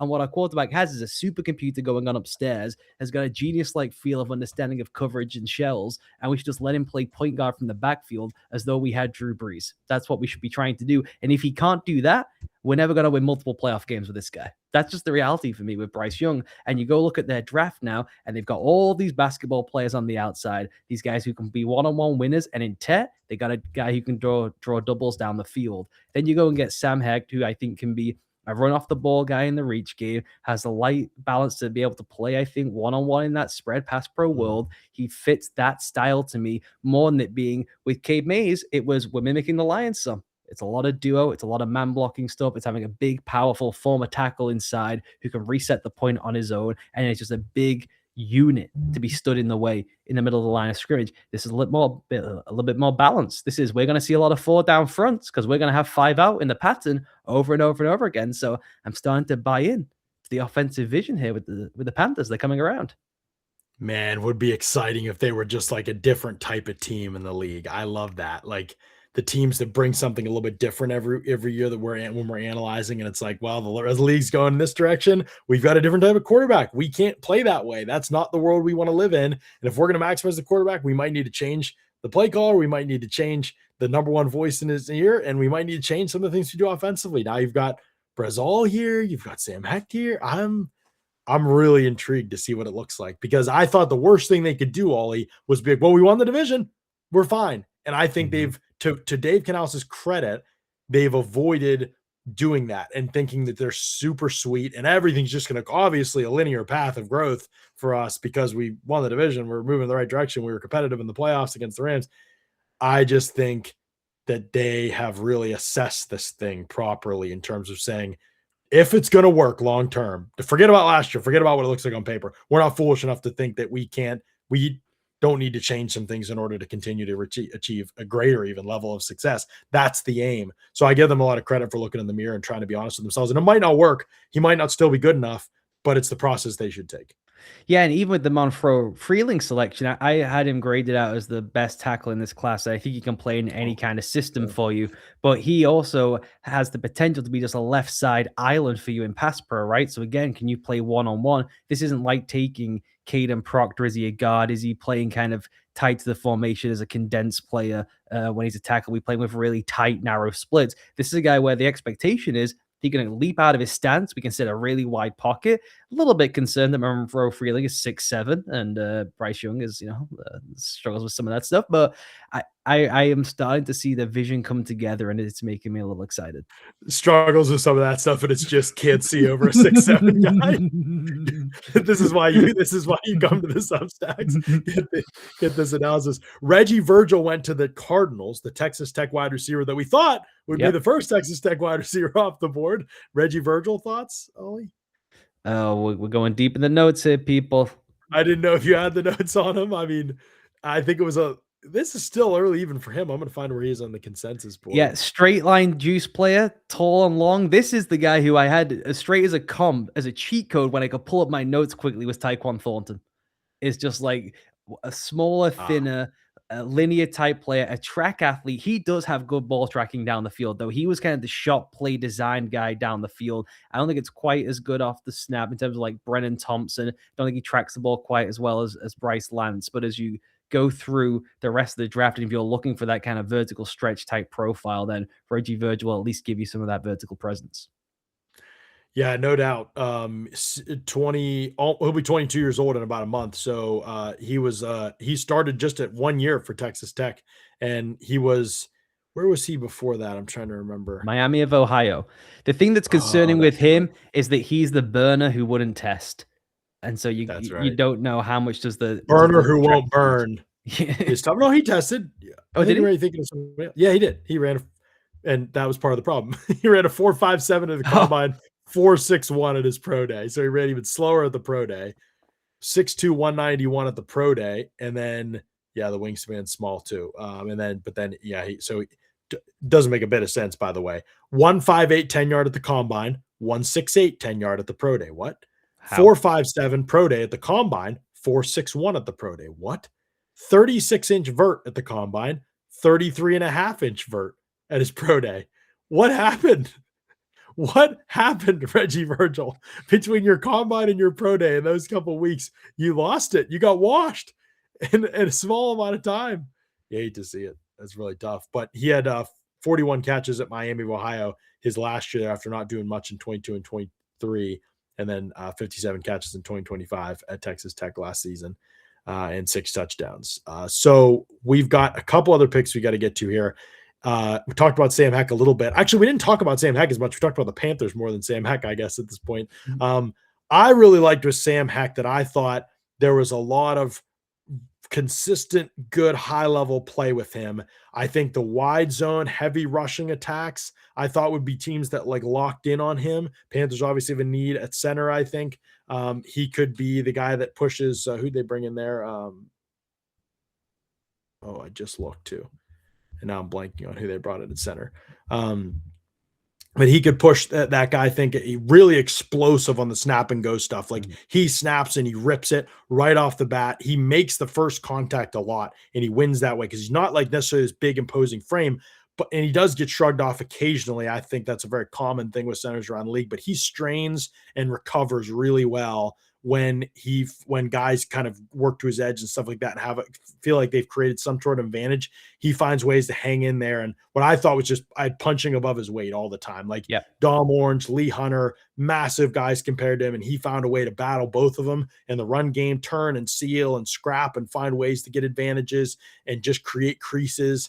That's what he's best at. I thought the combo and climb stuff was really good. I love the first level support, being able to get to the second level. Some of the run game stuff with Kansas State was like clean and really fun to watch. You thought he was at the forefront of that stuff. So just a really good player. I think there's going to be way tougher matchups in pass protection in the league. How much he gets isolated 1v1 in the league at center, doesn't happen all the time at this position. It will happen off games and pressures. That stuff has to get better. They have to be able to pick it up cleaner. Everybody in the group has to be better at that stuff. Was issues on tape with that. I honestly thought with all these guys, except Slaughter, to your point, his was better, I think, but all these guys had some issues in that regard, I'd say. But that was a question mark across the board. And then just like, what does it look like for him against top level competition in pass pro is kind of like a question for me, but really liked the player a lot on tape. Really, really like him in the run game. He's not crazy explosive, but the snap to move speed is so legit. He makes up for not having like immediate suddenness off the ball. Just covers a lot of ground, understands angles and leverage and where he's supposed to be. And I think the post snap stuff, his awareness to me is a little lacking. We said this before, but they had by far the most free runners through the A or B gaps of any of these center prospects last season. So got to sit down with him and figure out who is responsible for some of that stuff. I'm guessing based on where he went in the draft here, maybe it's a little bit of an indication compared to someone like Slaughter, where that stuff was clearly so prioritized based on the state of the league right now, with all the pressures, all the blitzes, all the movement post snap. That's something that teams are really looking for. I think he's really good playing on the move. You mentioned the combo work is really outstanding. That's probably the stuff where I love him best. I love that he can just kind of get into position immediately off the snap, but the slipping up to the second level, being able to dissect targets and go and take them on the move and keep riding them. He creates huge lanes on his own one-on-one at the second level. So really, really fun player to evaluate. He called the run game, so he was at least in charge of one side of the game. So I think he can step in and he's just going to be who he is immediately as a pro. And then if he can pick up some of the awareness stuff, he's got the slippery feet in pass pro to be able to redirect a little. So I'm not as concerned about him being isolated one-on-one. I'm more concerned about things looping back into his face, two mugged up linebackers over him. Can he sort it out quickly enough? Because he doesn't have crazy twitch off the ball. He's got to be, guess it right or figure it out and be right every time effectively. The Saints have made a trade. They traded pick 150, which is coming up here in a couple picks, to the Raiders for Tyree Wilson. So Tyree Wilson goes to the Saints. Wow, what a Saints-pilled player that is. And they tried to trade for Kayvon Thibodeau, and it didn't work out. So they get Tyree Wilson instead. All the media's going at high ceiling move. I think this is great for the Raiders to get a 5th-round pick, a decently early 5th-round pick for Tyree Wilson. I mean, complete. I think it's a complete W for the Raiders. I don't think Tyree Wilson is really an effective or helpful player. Oh no, I'm sorry. Wait, am I right about this? Yeah, Tyree Wilson and a 7th, the Saints for pick 150. So they gave up a 7th as part of it, but that's whatever.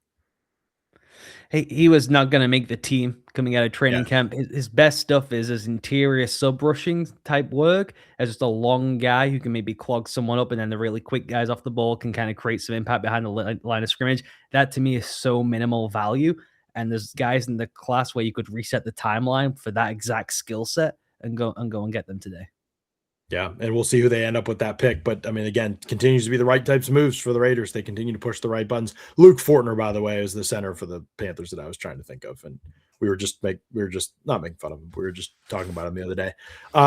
Nick Barrett goes to the Chargers with the 145th pick. Absolutely love this. This is back in the mold. We're back. We're back. Right? This is a good pick for them. Versatile interior defensive lineman, I think, can play a couple different techniques on the interior. I think for them, a good, really long arms, power extension at the point of contact, can knock people back a little bit. You just wish there was more juice. A player that at his best reps, I mean, gave Chase Pasantis some issues. Like there were definitely high level reps against quality players. Then when you said, okay, where's the rush stuff? Let's see the rush stuff. It's a lot of slow burn, pry open the pads, kind of get an arm over, maybe push through into the pocket. It's not nothing, but it's not enough of anything for me to move him up a tier. But in this range of the draft, absolutely love it for the Chargers. High floor player, I think, is going to play. Yeah, absolutely. Against the run, I mean, he is really stout. He's got some of the best double take on technique in the entire class, frankly. And so trying to find some of that Puna 4 type stuff, it's a little bit of a taller player, but that profile of player, will he ever give you anything on passing downs? I don't think so. He does have heavy hands, so maybe he could rock people. Maybe he wins some first contact. You mentioned some of the length and just create some disruption, but you're drafting him to come and help you fit the run. I think he can do that. He also has one of my favorite notes in the class. He won at South Carolina the Nutrition of the Year award, the guy with the best nutrition and diet over the course of the year. I've not ever heard of a team handing out an award for who eats the best, because they all get like meal plans, so they're all supposed to be eating pretty well. But hats off to our guy for winning the nutrition award. That's pretty awesome. The Browns then picked next, right? They had the 146th pick, and they took Parker Brailsford, Alabama center, with this pick. And then they took Justin Jefferson 2 picks later. So then Joshua Josephs went to the Commanders, the edge rush from Tennessee. We'll talk about that one for sure in a second. Bo Stevens from Iowa went to the Seahawks, and then Justin Jefferson from the Browns, or went to the Browns, the Alabama linebacker. So Justin Jefferson does go ahead of Deontay Lawson after all the Deontay Lawson hype early in the offseason, which was overplayed, but I still think there's a good player in there. I also wonder if there's anything else or medicals or something like that with him that makes him a hesitation for teams, but Justin Jefferson doesn't go to the Browns. What do you think of these 2 picks for the Browns, Brailsford and Jefferson, adding to what's been a pretty full draft and a pretty good draft for them? Yeah. And those 2 feel like culture resetting type picks for them too. Jefferson with Swesson is really fun. That's a lot of juice in coverage. That's a lot of range in coverage. Jefferson, I think, struggles just in the box, decoding, blocking mechanics, knowing where to be, understanding what's happening in there. But if it's just range in space, on third down, just off the ball, playing in zone. He can pop and drop from a mugged up position too. So I think he fits what they want to do quite well, which is going to be the 4 down, 2 mugged guys. You both bail out or just sit at depth and rally around. He can do like the athlete stuff at the NFL level. It's just the development that's going to need to go on in terms of ever being capable of being a 2 down or 3 down player. But we're in that phase of the class, and this is just this position that there it's all 3 year development now, whether you're the first round pick or whether you're the fourth round pick. So I wound up with him higher than Deontay Lawson just because I thought there was real range to be impactful as a zone defender. There is. I am very interested in the upside. I don't know if there is great upside because I think, as you said, the stuff in the box probably doesn't get better. That usually don't see that stuff's harder to improve. I think the concerns there, but range and then special teams too. He's up for the fight. He can make plays in space. Package player. Willie Gay-esque maybe. Mhm. The dude who went last, Smail Munden, Yep. sort of in that mold. Maybe not quite the same level. Maybe Munden had a little more potential, but a similar mold to those types of players, maybe. Parker Brailsford then goes off the board, mostly played center at Alabama, a little bit at right guard. You see him as a center in the NFL too? Yeah, I see him as I mean, he's really undersized. He's small, so that's the only spot I Mhm. think he can play. And I find him a little bit difficult because I also don't think he's that technically refined either. I think the hip, and hand placement is all over the place. He plays outside of himself all the time. He gets over his skis all the time. So to bring him in with an outlier frame without having any technical refinement is even at this phase of the draft is just a bit of a reach to me. It's hard because the center board really falls off, right? Mhm. After Heck goes off the board, he was taken 2 spots below Heck. So he goes to who's next center for you after, because the 5 that most people talk about are off the board now at this point. It would be Brian Parker as a potential center move from tackle, and then it would be Pat Coogan from Indiana would be the next center only guy up. Then there's Jaeger Burton from Kentucky was my other center only Yeah, guy, and right. then Yeah. Parker Brailsford was my final full evaluation on an interior lineman. Yeah. Okay. There you go. Joshua Josephs goes to the Commanders. Lots of juice, man. This range What? of the Jeez. draft, take that risk. This is, Braden Swinson was a guy and up too high on last year. I think fell for similar reasons to Joshua Josephs. Swinson's got his body right. We'll see if he's able to contribute this year for New England. They gave him another crack at things to get, and we're impressed with the work ethic. So maybe he can contribute at some point. But Josephs, if he can be a professional, if he can learn, this is gonna be he's gonna have a chance. They have a lot of guys, but he can be in the rotation. Dan Quinn and the culture stuff, like he's got to buy in because this is a place where if he buys in, there's gonna be some good guys around him. If he buys in, I think he can really be a good, impactful player. His explosiveness off the ball is on the level of anybody in the class. The disruptive burst off the ball is really, really impressive to watch. Violence at the point of contact, 100% check the box. If you take his best 5 to 10 plays this past season, and he was only on the field for about 20 because Tennessee, but if you take his 5 to 10 best plays, you're going to be like, wow, this guy's really impressive. Let me see the rest. And the rest is tough. There's all kinds of focus issues. He's barely on the field. He's in the wrong spot. He chases everything he sees.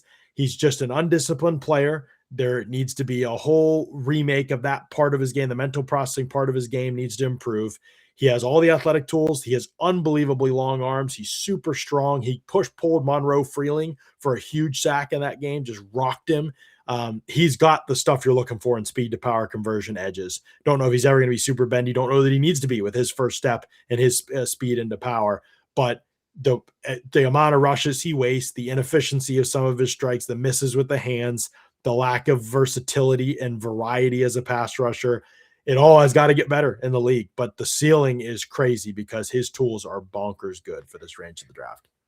Bonkers good. He's not played a whole ton. There's reasons why he's this low in the draft, given the physical tools. There's reasons why he didn't play a whole bunch in terms of some of the off the field stuff. But unbelievable first step speed. He has the length. He knows how to use that length. It's just not consistent enough. And we mentioned through his evaluation, I thought the ideal fit because he doesn't have the dip and the bend and the burst. In terms of closing off the corner, that it would be in one of these straight up mugged up attack based systems where you can isolate him one shoulder. He's going to win with speed and beat you out of your stance anyway, because he's just so explosive off the ball. And he winds up with a Washington team who is fully moving towards this Brian Flores style system and a Durante Jones. So it really couldn't be a better schematic fit for him.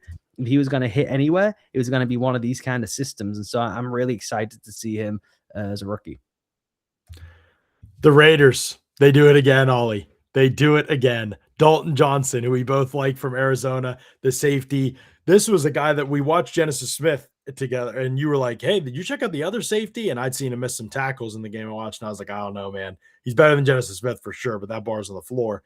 And you were like, check him out. And I got to him, and I kept watching. I was watching Traden Stukes. He kept flashing. High-level interception plays. Got the guys right. He's the guy that they say on Arizona was the guy that they hoped at least would be. Am I breaking up for you? Am I breaking up for other people too? Ollie said I'm breaking up for him. That could just be on my side. Can let me know if my connection's bad. Yeah. You sound fine to me. Okay.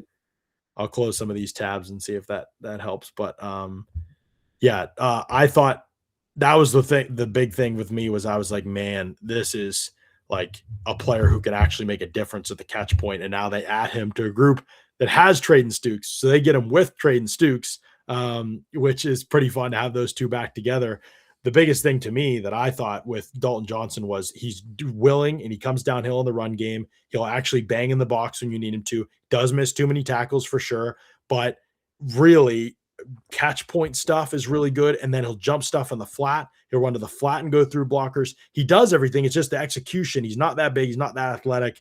I think there's some concerns there. I think even sometimes he chases things, but he made some plays, Ollie, that were just like hustle plays and plays like outside of structure where he goes and gets the ball and just doesn't quit. That just popped to me on tape. I just thought real playmaker type of guy and always up for the fight, and a group that, as we said, a lot of things you're running around, everything's wrong. It's a mess out there. And I was just really impressed by his professionalism on tape. Thought he was a really good player. Yeah, he was the one guy who was right more consistently than everyone else in their secondary. You mentioned he's got the finisher's mentality. He's really aggressive coming downhill. Just think he's tough with good instincts on the back end. I liked him as the quarter's backside safety. Not quite sure what that scheme fit will be like there with the Raiders. We've got to try and find out how much of it is the Fangio ball, how much is the Brian Flores ball. He kind of can maybe sit in some of that halfway house where maybe he just plays split safety on the back end. He comes off the field when you want to get more into the mugged up and playing the off man type world, but he's not going to necessarily wow you as an athlete, but he just makes a bunch of plays and he's just really instinctive. And I think in this range in the draft, it's one of the best safeties left on the board for sure. And I think a pretty tidy scheme fit. Dalton Johnson, Kamari Ramsey, and then finally Zakee Wheatley comes off the board too. And so there's safeties are flying off the board. Wheatley comes off the board to the Panthers, one spot after Dalton Johnson, a guy we talked about a lot, Ollie. We just didn't quite see it the way consensus did. But in this range, people talked about as a second round pick. A lot of people had him as in the top 5 of their safeties. Just didn't see that player at all on tape. In our opinion, we said that from the beginning. Safety is one of the first position groups we did. I think we did it back in February, I believe. And we are just kind of like, yeah, this just isn't a player type that really impacts in the league. I think he has a chance as a special teamer. Perhaps he could be a number 3 safety type of player, but I have big questions about him ever being like a starting 2 safety. Is he able to play in the box? I don't think he's quick or slippery enough in the box. I think he's up for the fight. Decent tackler. I think there's real special teams potential, and coverage. I thought things were just too slow. Everything happened too slow to me for him in coverage. And so I had issues with that. I thought he was still eyes in the backfield, guys running by him and not quite assignment sound enough for me in coverage. So he played some middle field safety when they did the 3 safety thing at Penn State. That doesn't really translate as much to the league. So just kind of a tricky player to figure out what he does well enough to play in the league.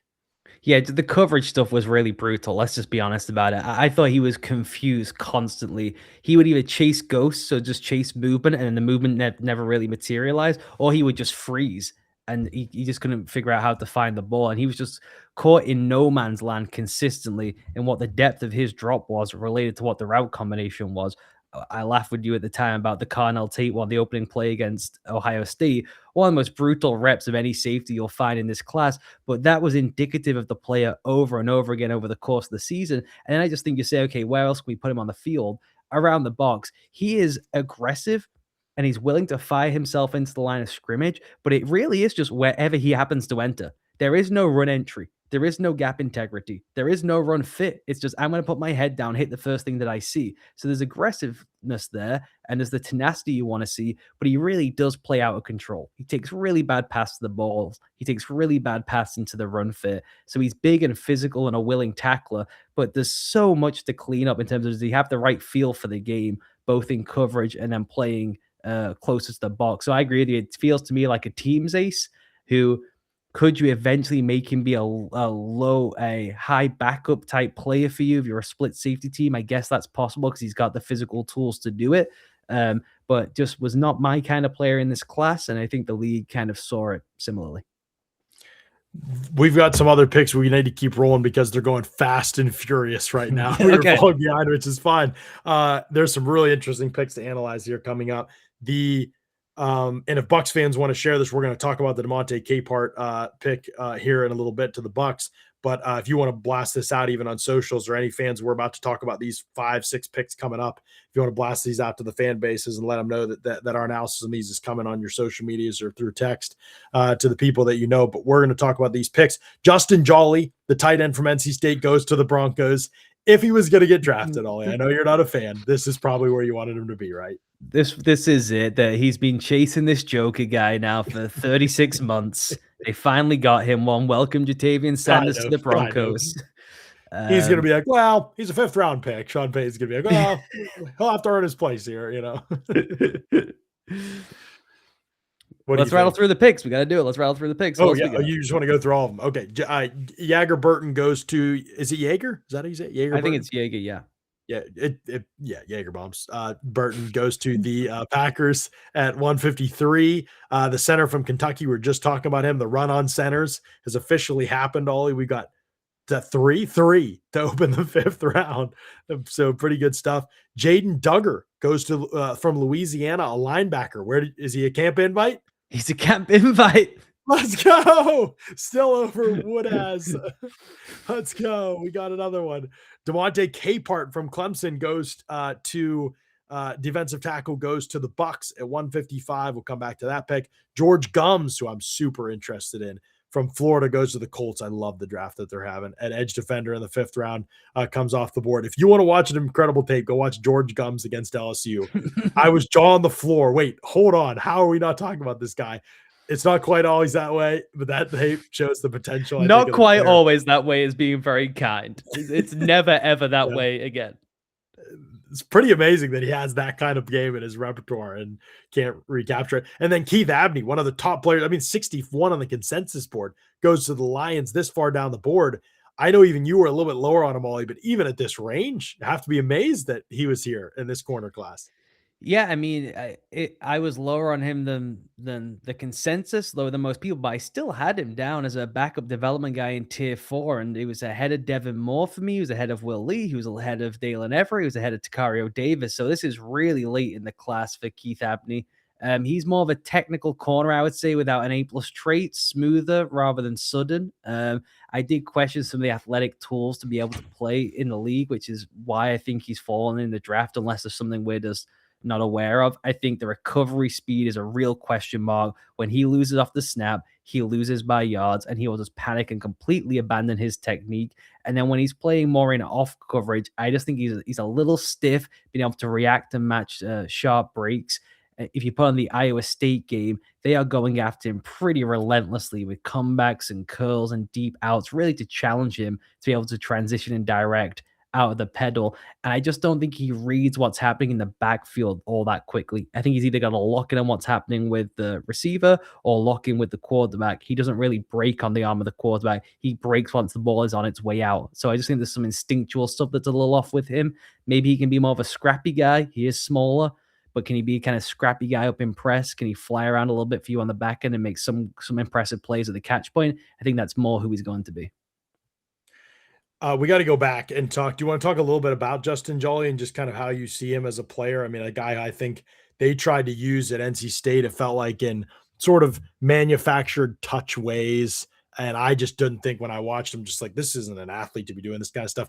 Really frustrating that he's not more productive with the ball in his hands. I just thought he was Mhm. not a super effective player there. Went down pretty easy on first contact. I kept questioning, why are you running so much offense through this guy? He does make some tough plays at the catch point, I think. I do think there's build up speed down the field. So Yes. that's more package type stuff to me than it is every down impact starting tight end type stuff. And that's how they're going to use him. So at least they'll use him the way that he's intended to be used in the league rather than him being disappointing in a role that isn't who he Yeah, is. yeah. I just question how effective he'll be in this role and how effective this role actually is in the league. But in this range, I'm fine with it. In this range, I'm fine, and for that staff, I'm fine with it because they are the kind of people who prioritize this kind of really movable tight end piece. He's smooth rather than explosive. He's got really reliable hands. He does have, I'm glad you said that, more of the build-up speed. Usually these guys who are the underneath kind of yak type design tight ends, they usually look, although no one looks like this guy, but it's usually more in the Kenyon Sadiq mold of like crazy burst athlete. He is more of a build-up guy. I don't know how threatening that is to the NFL level to be a build-up speed tight end player, unless you are just someone who can really elevate up and go and grab the ball and have crazy body control to make like back shoulder grabs, and you can rip the seam throw to the helmet and they can just go up and get it. I just don't see that kind of player. I see a pretty limited player who is a pass first tight end where I'd rather just always have a receiver on the field. That is the thing. Does he, even though it's like, oh yeah, it's ideal for this guy, does he actually make you do things that take away from your offense because you're so obsessed with trying to get him involved, Yeah. basically, that you hurt yourself in that capacity? Let's keep talking here about these picks as we roll through. Burton to the Packers. I just thought physically there was some issues. Then you're not like this unbelievable technician or unbelievable athlete to be a starting center, but as a backup center, Burton looking around the league, yeah, I can see the path. Maybe there's something there for him in that capacity. I think he's got good snap speed. I actually think he's got decent range in pass pro. He's really nicely balanced. I think he's maximizing what he has in his game. So is it technically great in terms of independent hand usage and strike timing and everything like that? I don't think it's quite there. But in terms of who he is settled with the base, and the base is always the most difficult thing to work with, I think he's more well-rounded in that sense than a lot of other centers in this class who are just better athletes off the snap. So I think he can be a useful swing piece, probably a career backup, but if you've got a spot start him, it's not going to be a huge detriment to the offense. Yeah, I think that's the role for him, and this is the range in the draft. And we just talked about where center's at. Where are the Packers at with the center position? I guess is probably something that we should take a look at without, because that's one where it's like, oh, there's two of them. Yeah. There's two guys basically, but they basically had to redo the room. Sean Ryan actually is ready to start at center for them right now, I believe. Not sure anybody else in the team has center versatility, to be honest with you. So they really actually needed one. This was a legit need for the Packers. They've spent all on defense. Chris McClellan, Denai Dennis Sutton, Brandon Cisse. They passed Sam Heck multiple times. So it'll be interesting to see if that one comes back to bite them or not. You know, I'm a big fan, obviously. Next pick that we got to talk about is Jaden Duggar, Louisiana. Camp grade for you, huh, Ollie? Cam grade. Cam grade. Let's pull up the How notes. far down was he for you, though? Was it? I think he's Still... 31, I think. Pull it up. Hey, you need bodies in camp. Goodness. Okay, let's look where he is on the consensus board. He is 284. Of guys that have been drafted that are on the consensus board, is he the latest? I don't think anybody's been drafted that is below him on the consensus I mean, he board. played at Georgetown for 2 years. There's no way he was on the consensus board. Woodaz was the closest player. Woodaz is 3 spots above him on the consensus board. 6'4", 240, former safety. So a little Sonny Styles going on here. It's like, hey, former safety moving to linebacker, playing at 6'4". That's the exact comp I had. Yeah, Sonny Styles. Yeah. The Timu Sunny Styles. You know, if you gotta go get the cheap replacement, you get yourselves this guy. He can trigger in space. He is a really good fluid athlete. I just don't think the sense or feel for the position, the read and react, the understanding of down distance and situation is quite there. I had him coming in, as I said, as a camp invite with some interesting tools that maybe you could develop into being a good teams player for you. Yeah, I think that is the path that it seems like most analysts have for him. Demonte Capehart to the Bucks, and then the Bucks Mhm. have actually just made another selection too. Billy Schrouth from Notre Dame comes off the board of the Bucks, so they do get a guard. They needed one, probably develop, and they get a defensive tackle to develop as well. And Demonte Capehart, Capehart is one that is fascinating. I texted to you about 3 weeks ago, and I said, if you haven't watched Capehart yet against Georgia Tech, that tape is crazy. And you were like, oh yeah, check out, of course, like 3 other games. You're like, this is definitely a guy that we both felt like vesting in day 3 was interesting. Now he's going to be 24 years old this summer, and you just wish there was more production. He was at Clemson for 6 years. There just isn't a lot of statistical impact. That over this duration of time, I think it does worry me a little bit. A lot of mess at Clemson. He never played more than 347 snaps in a season. It is a lot of betting on tools and talent and flashes that never became consistent. I do think he was became a I didn't watch him as a run defender and think, "Oh, it's a disaster one rep, amazing the rest." I thought he was pretty solid, pretty consistent in that capacity. Could not wrap my mind around why how he couldn't become a better pass rusher with some of the Makes tools no and traits that he sense. has. Makes Yeah. absolutely no sense. And there'll be, as you said, the odd flash where he looks like a first round pick on film. I mean, he can just lock people out. He can grip them up. He can throw them out of position. So he has real tools. Absolutely the kind of guy I would be investing in this range in the draft. It's just really frustrating how inconsistent he is on the pass rush side. If he hits in the league, we're going to look back and be like, this Clemson, and he and Peter Woods both. I mean, I don't think Mhm, Peter Woods has the traits people think he does. I actually think Capehart has traits that are more interesting mhm. in some ways than Peter Woods. But we're I going to mean, really ask some you questions. mentioned traits. We don't like the 40. I particularly don't like the 40 for D line players, but just for the audience, for reference, for the Yeah. traits he has, he ran the fourth fastest 40 of any player weighing over 310 pounds since 2003. Yeah. Right. 6'5", 313 pounds. And he has 34-inch arms, 34 and a half at his pro day, and an 84.5-inch wingspan at his pro day. A 997 Raz guy, almost perfect score. This is one of the best athletes to ever play defensive And it tackle, makes no basically. sense. You're a sixth year player. You're one of the best athletes in the country, and you're facing Duke and you're facing Georgia Tech. And I know it's Keelan Rutledge on one side, but you can't just take over the game at any point. It's really odd because you would think he has no clue what he's doing and he's just getting washed out all the time. He plays too high. You would think all of these things are just like there's these massive, obvious technical, like Daryl Jackson, like not up for the fight, not involved, like can't get right type of reps.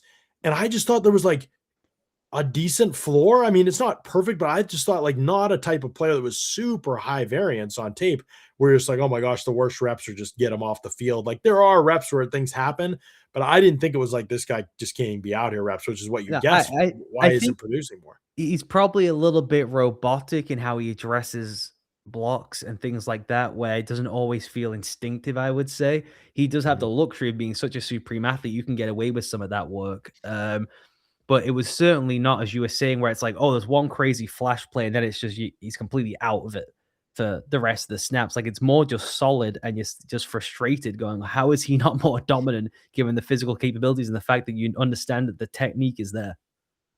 Yeah, and he had some off the field stuff too. Like he had some stuff in back in 2024, it was a while back, but that he had to go through off the field with him where he had unlawful possession of a firearm, I believe, on campus, and he had to go through a program for that. I think he battled a knee injury for times early in his career. And then there's the production. I mean, yeah, 34 career pressures, 13 and a half tackles for loss, and 3 sacks in his career.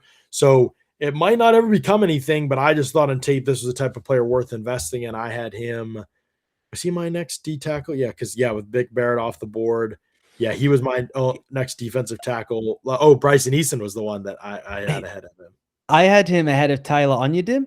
I had him ahead of LT Overton. I had him ahead of Albert Regis, and those guys, particularly Onyedim and Regis, are better all-around players right now. But I do believe in the physical capability, and the fact that he's not a mess is where I think the floor is really high, and the ceiling is just different to those guys because of the kind of athlete he is. Yeah. Billy Schrouth goes to the Bucks too with the 160th pick. The Notre Dame guard comes off the board to Tampa Bay. Did you have thoughts on him on tape? I know he has like some injury. There's some medical stuff with him. Maybe that Some, might be a question. Yeah, yeah. I'll so read the litany if go you through have. the list.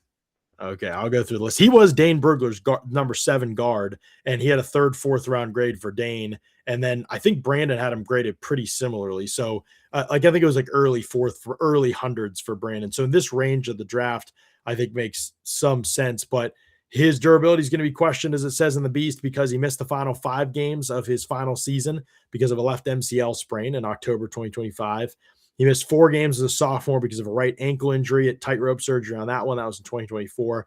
And then surgery on the left foot after senior season of high school. He missed 2022 spring practice and redshirted his first season. So, I mean, it seems like all stuff that shouldn't necessarily plague him. And he did play at Notre Dame. It wasn't like he never played. I think altogether at Notre Dame, he started 22 games. So it wasn't in most half the 2025 season, all of the 2024 season, basically, and then was healthy and played a lot of the 2023 season. So maybe not the development necessarily you're hoping for, but he did wasn't like he was never out there at least. I guess you could take that solace with him.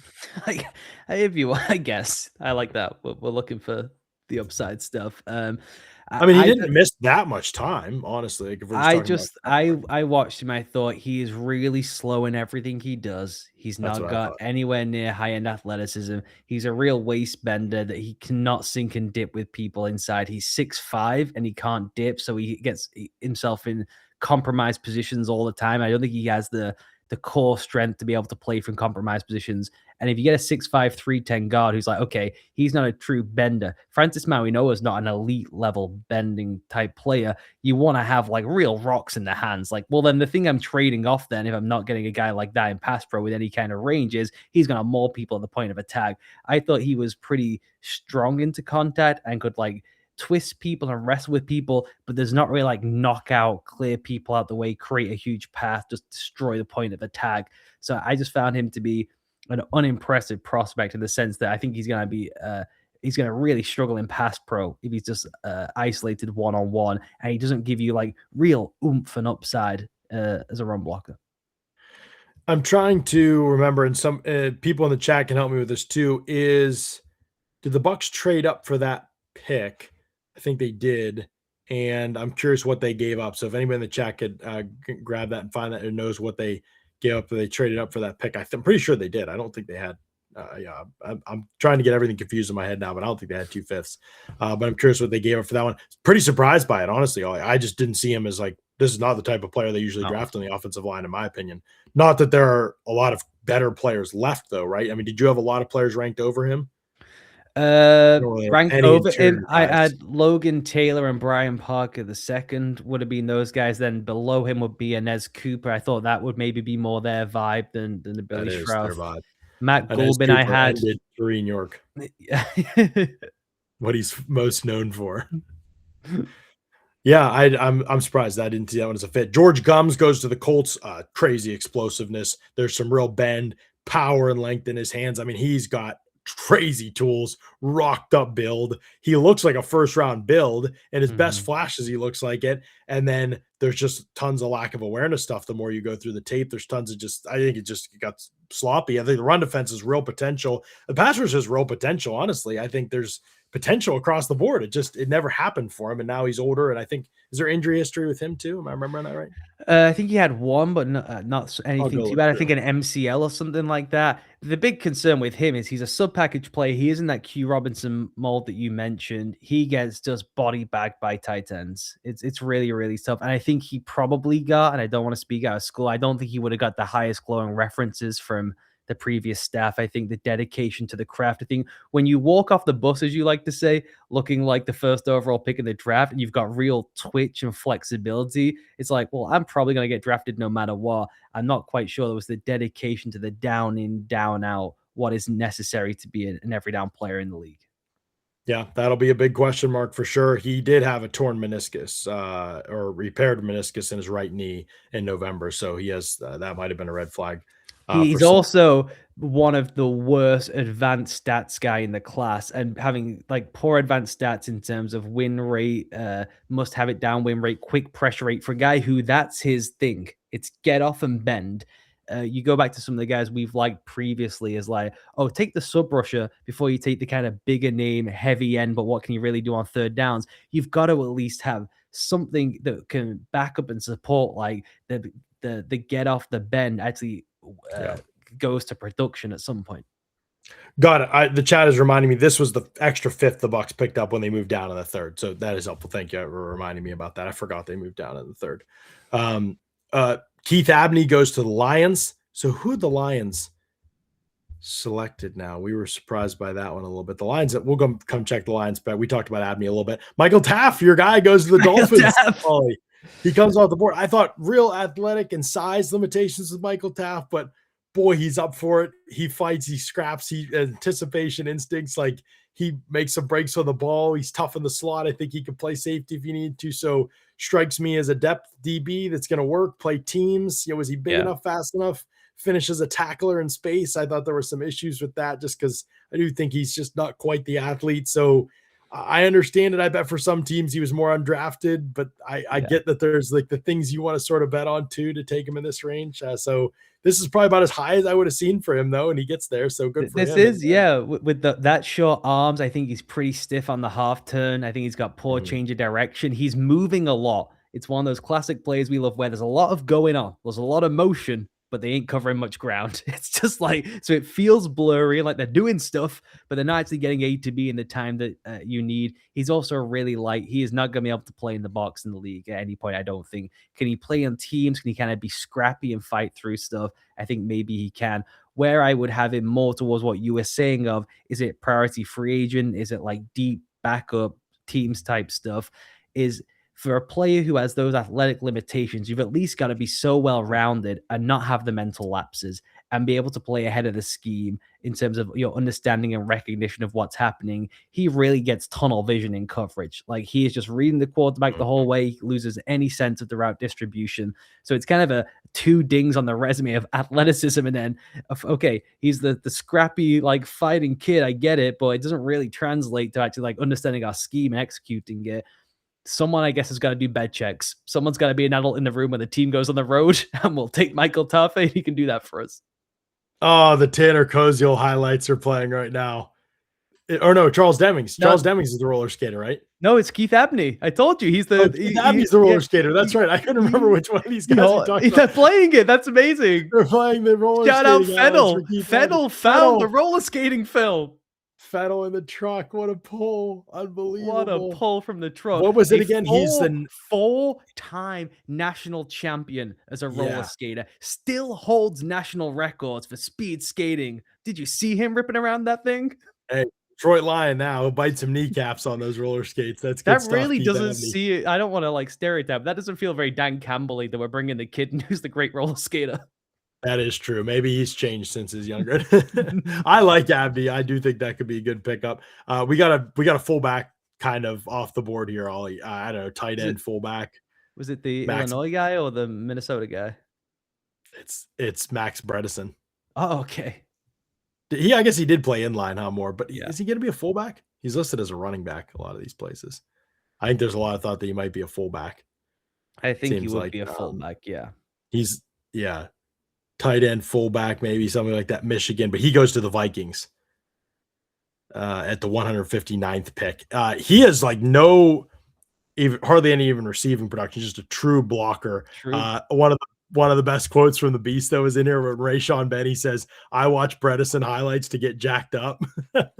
I love that. Just a true blocker, just an old school throwback type of player. I think that there is maybe some versatility in the block game for him schematically to make an impact. He goes off the board one spot before his brother's team in Tampa Bay, where his brother plays left guard for the Bucks. So he'll go to the Vikings. We talked about Billy Schrauth. Emmett Johnson goes to the Chiefs. They get a running back in the draft. You couldn't get into Emmett Johnson, could you, Ollie? No, I couldn't get into Emmett Johnson. I got to mention on Max Bredesen, though, if a fullback's getting drafted, we're talking about him for just a little longer. He's not just, I accept what Benny is saying, like he meets a linebacker one-on-one, the whole is good night. He can blow people out of the water, but he's also really, really good on the move. He's like the feature of that split zone game. He's a really effective move blocker guy. He is, and it's funny that this year drafted him. It's more CJ Ham-like to me, where it's like a true actual impact piece, James Conner type thing of it's really like impactful as a blocker because of how good he is on the move. And it's not just like set it and forget it at the line of scrimmage. I actually think that there is some like to the flat fake tight end type stuff in him as a receiver. He just was never targeted at Michigan. So I kind of like that as a pickup for the Vikings. I know it's really early. There's better value on the board to get another edge rusher or whatever. But if you're going for a fullback, then he's the guy I would have taken. We have more picks we got to roll through here. Emmett Johnson, we talked about the Chiefs running back from Nebraska, really upright runner. I think that it's potential. You're hoping there's potential in the pass game for him. Where does he fit in the backfield too? Because they added Walker, right? Am I remembering that right? Yes. And then who else is there still? Oh yeah, because Brashard Smith is still here. He's going to be, you would hope, and then Amari DeMarcado is there as well too. He's been back up Arizona for a while. As long as Jonathan Gannon's not on the coaching staff, he'll probably contribute in some way to the Chiefs. He's the player that Jonathan Gannon got into it with on the sidelines. Now Emmett Johnson tries to fit in the room as well. So real potential for Emmett Johnson to earn some type of opportunity battling with Brashard Smith and DeMarcado for backup reps with Kenneth Walker, who we know. I mean, we would assume, we'll see if it happens or not, but he might come off the field in some situations. But I would give Brashard Smith the leg up there in that matchup. I thought Emmett Johnson was a complete liability in pass protection. Like, he might get someone hurt, and that person who might get hurt in this situation is Patrick Mahomes. So I would say, does that matter? Is that a big deal? Coming off an ACL tear, I would not put this guy in the field unless he can like convince me that he can at least know where he's supposed to be in the protection plan. Seems like a little bit of a problem. Chandler Rivers from Duke comes off the board. The corner goes to the Ravens here with the 162nd pick. Chandler Rivers, 5'9.5", 185 pounds, 29 3/8 arms. So he's one of the tiniest corners in the class.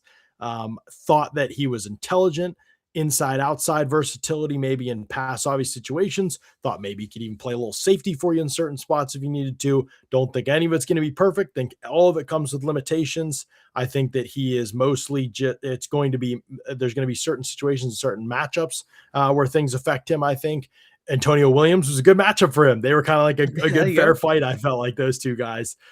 There's other times where I didn't feel that. Even Skylar Bell, I thought, physically knocked Chandler Rivers around. And I don't think Skylar Bell is any bastion of physicality or strength or size in the NFL. So I think he is going to be limited player no matter what, but there is just the floor of everything that you need where he'll stay in the league and have a nice long career.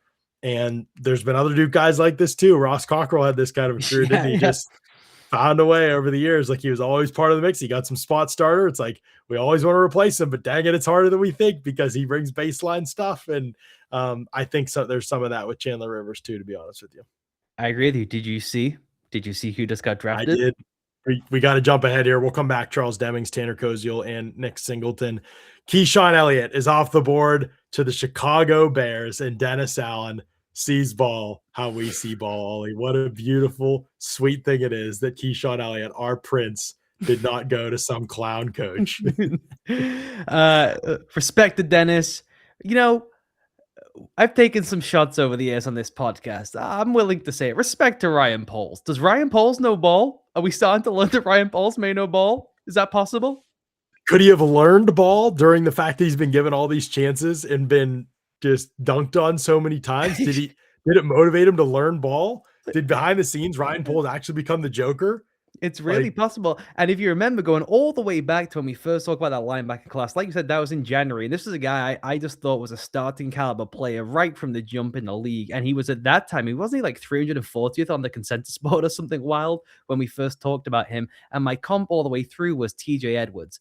As in, this is what starting linebackers look like. And everyone wants them to look like different kind of linebackers with the long arms and the crazy freaky athleticism. But this is just what the starter guys look like. Guys who have some range against the run, who can move just well enough in coverage, guys who are really tenacious as blitzers and firing downhill. I think his read and react feel is just well ahead of a lot of the guys who've gone off the board before him. I think he just sees the game and triggers it so impressively compared to many, many guys in the class who I understand are kind of athletic testing freaks. His play speed, his understanding of the game is just at a different level to a whole bunch of people who've been selected.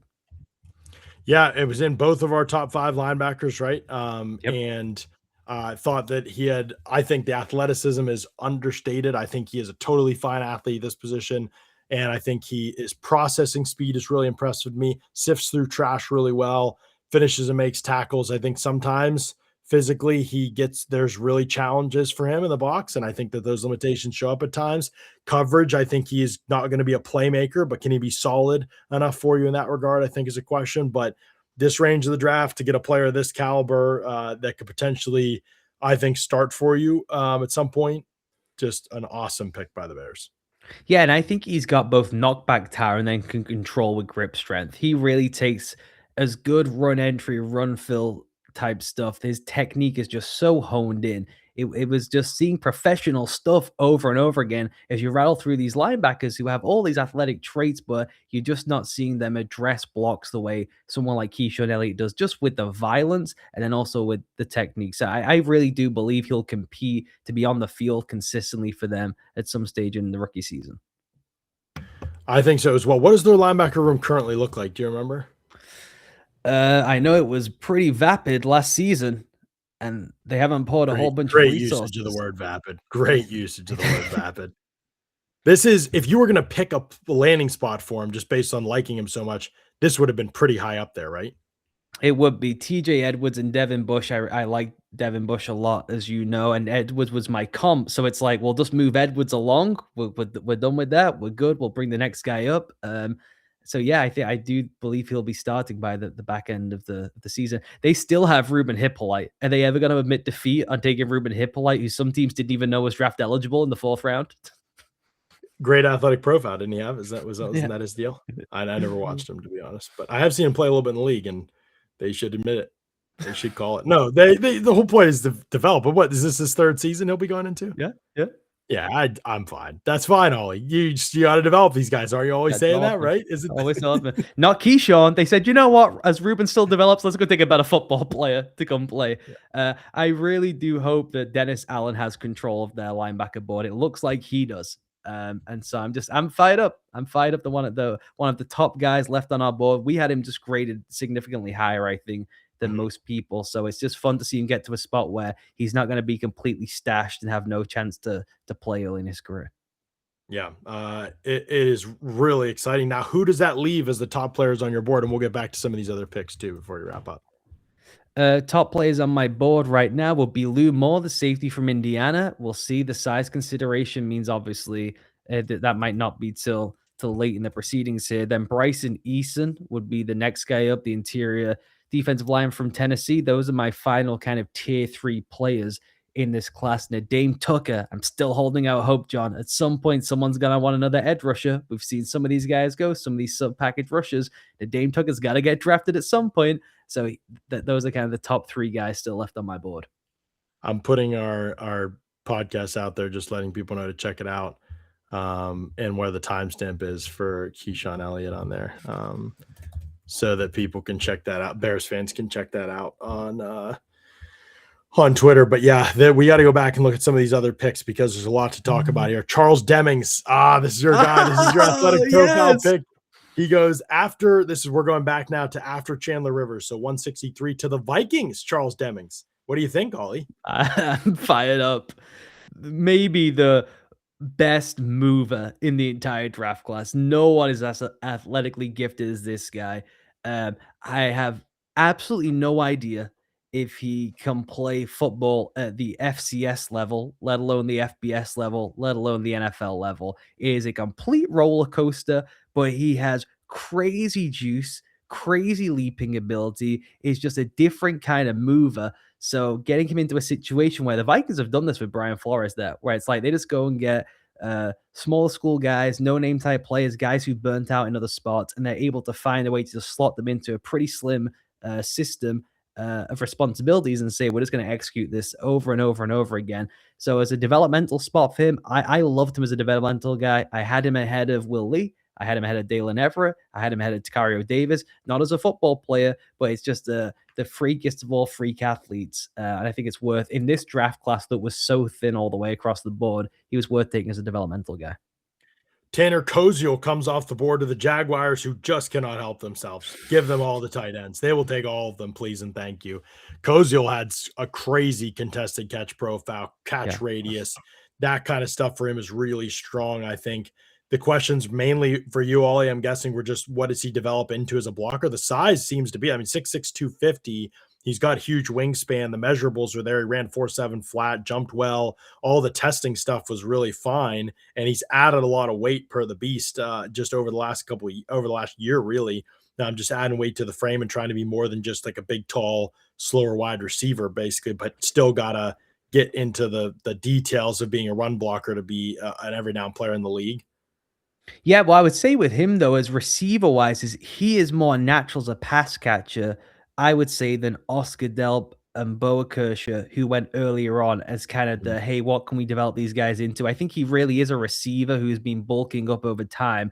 He can be a red zone weapon probably throughout his entire career just because of the leaping ability and his ability to go up and get the ball and the body control that he plays with. The real concern, as you said, is he really a tight end or not? He's just deeply uncomfortable in the run game. It's not even that it's like, oh, the effort isn't there. He doesn't have the build to try and do it. It it's pretty lackadaisical to borderline Mhm. like asking out when he's just set at the point of attack. Can he be a move type player in the blocking game? I think that is probably where he could maybe do most of his work. But I think he'll be a useful number three guy at least to begin with, and then you just use him as more pure as a red zone guy. And then the effort is there. Can you develop the technique as a blocker over time? Yeah, I think that's probably a good way to say it. It needs to continue to develop, but I'm curious about the player. This range of the draft, I'm like, yeah, these are good shots, but they continue to stockpile a deep tight end room.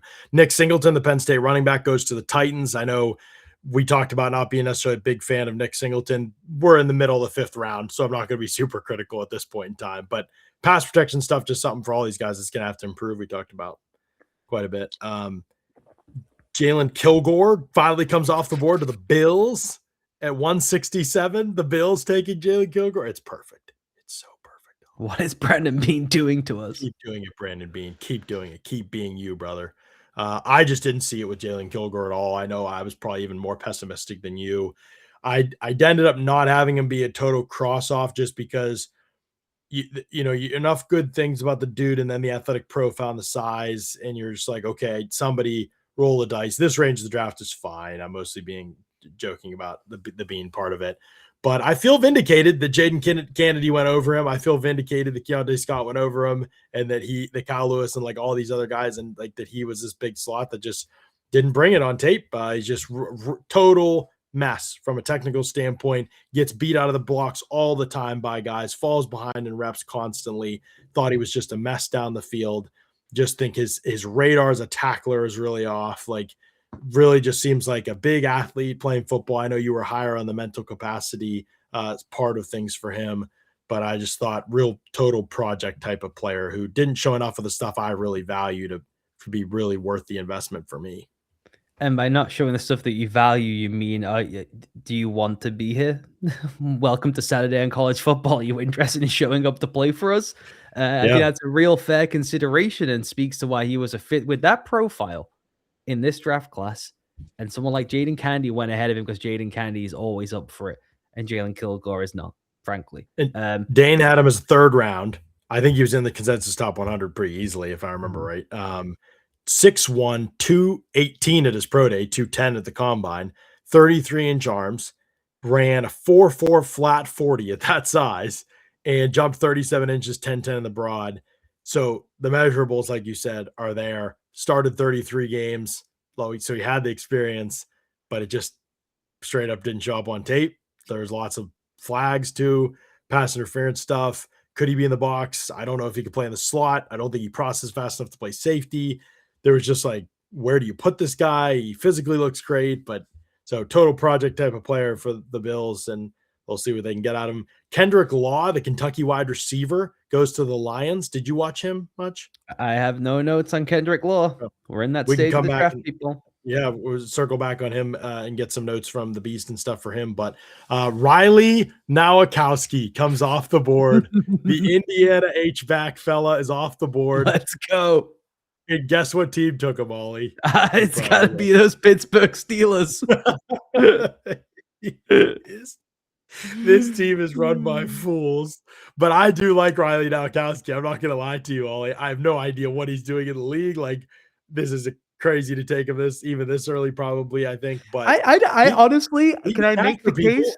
Can I Yeah, I make the mean, in the case contrarian case? specifically with McCarthy, how many snaps is he gonna play? That's more my thing, not so much can he play in the league? He's like a fullback, H-back. I think his hands are pretty good. It's just pretty Connor Hayward build, isn't it? Like, Yeah, it it feels is. like a similar player.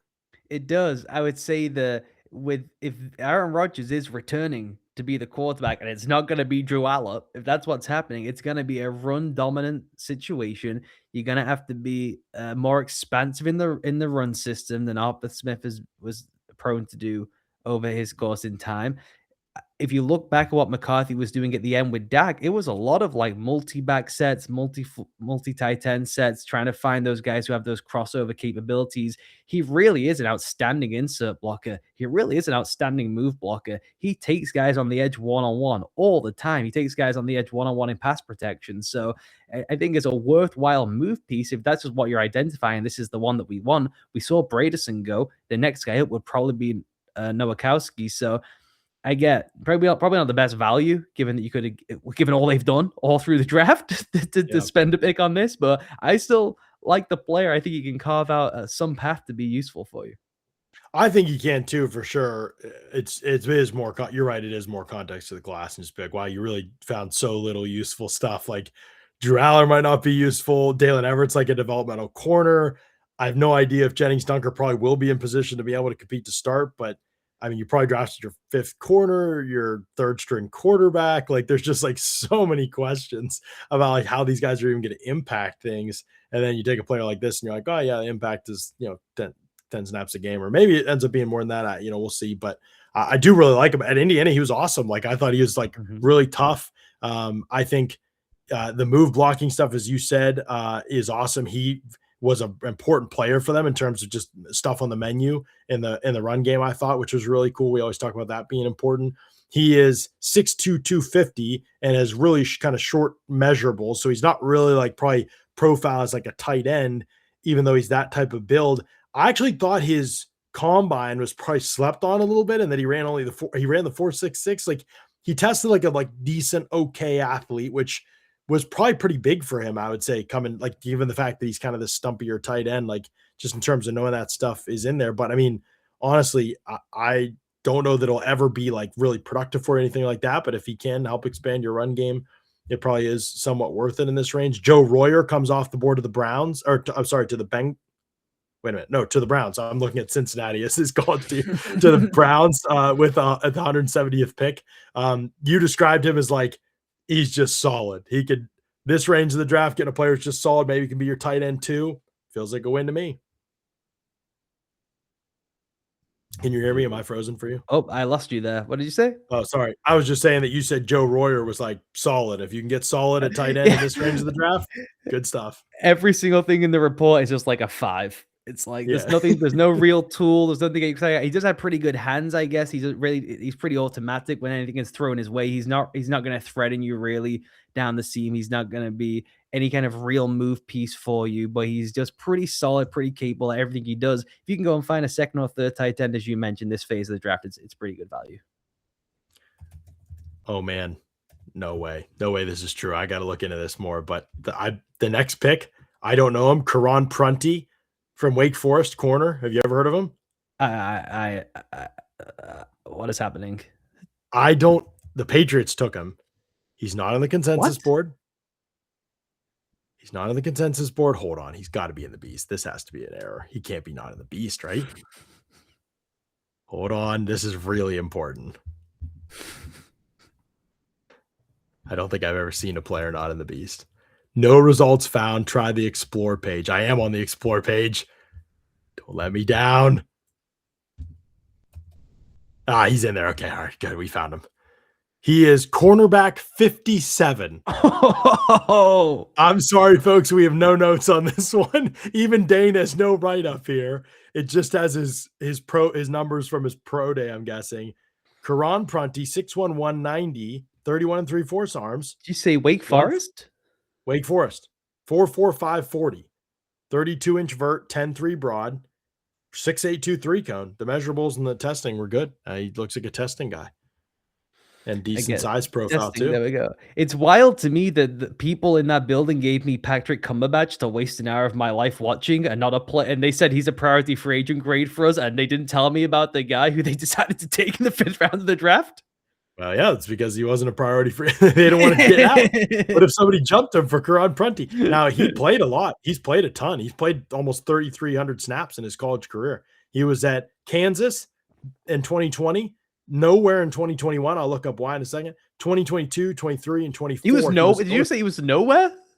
Nowhere in 2021, or at least he may have been somewhere he didn't play football. He didn't play. He has no statistics. He's no profile. We'll find out where he was. Then he was at North Carolina A&T 2022, 2023, 2024, and then Wake Forest in 2025. You see, this is what His happens PFF grades are good. when your head coach has to go to counseling and turn the keys over to Elliot Wolf on the 3rd day of the draft. You're taking a guy 512th on the consensus board. Come on.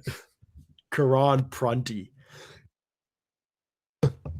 Man, I'm going to look up where he was in 2021. Do you want to go to the next pick?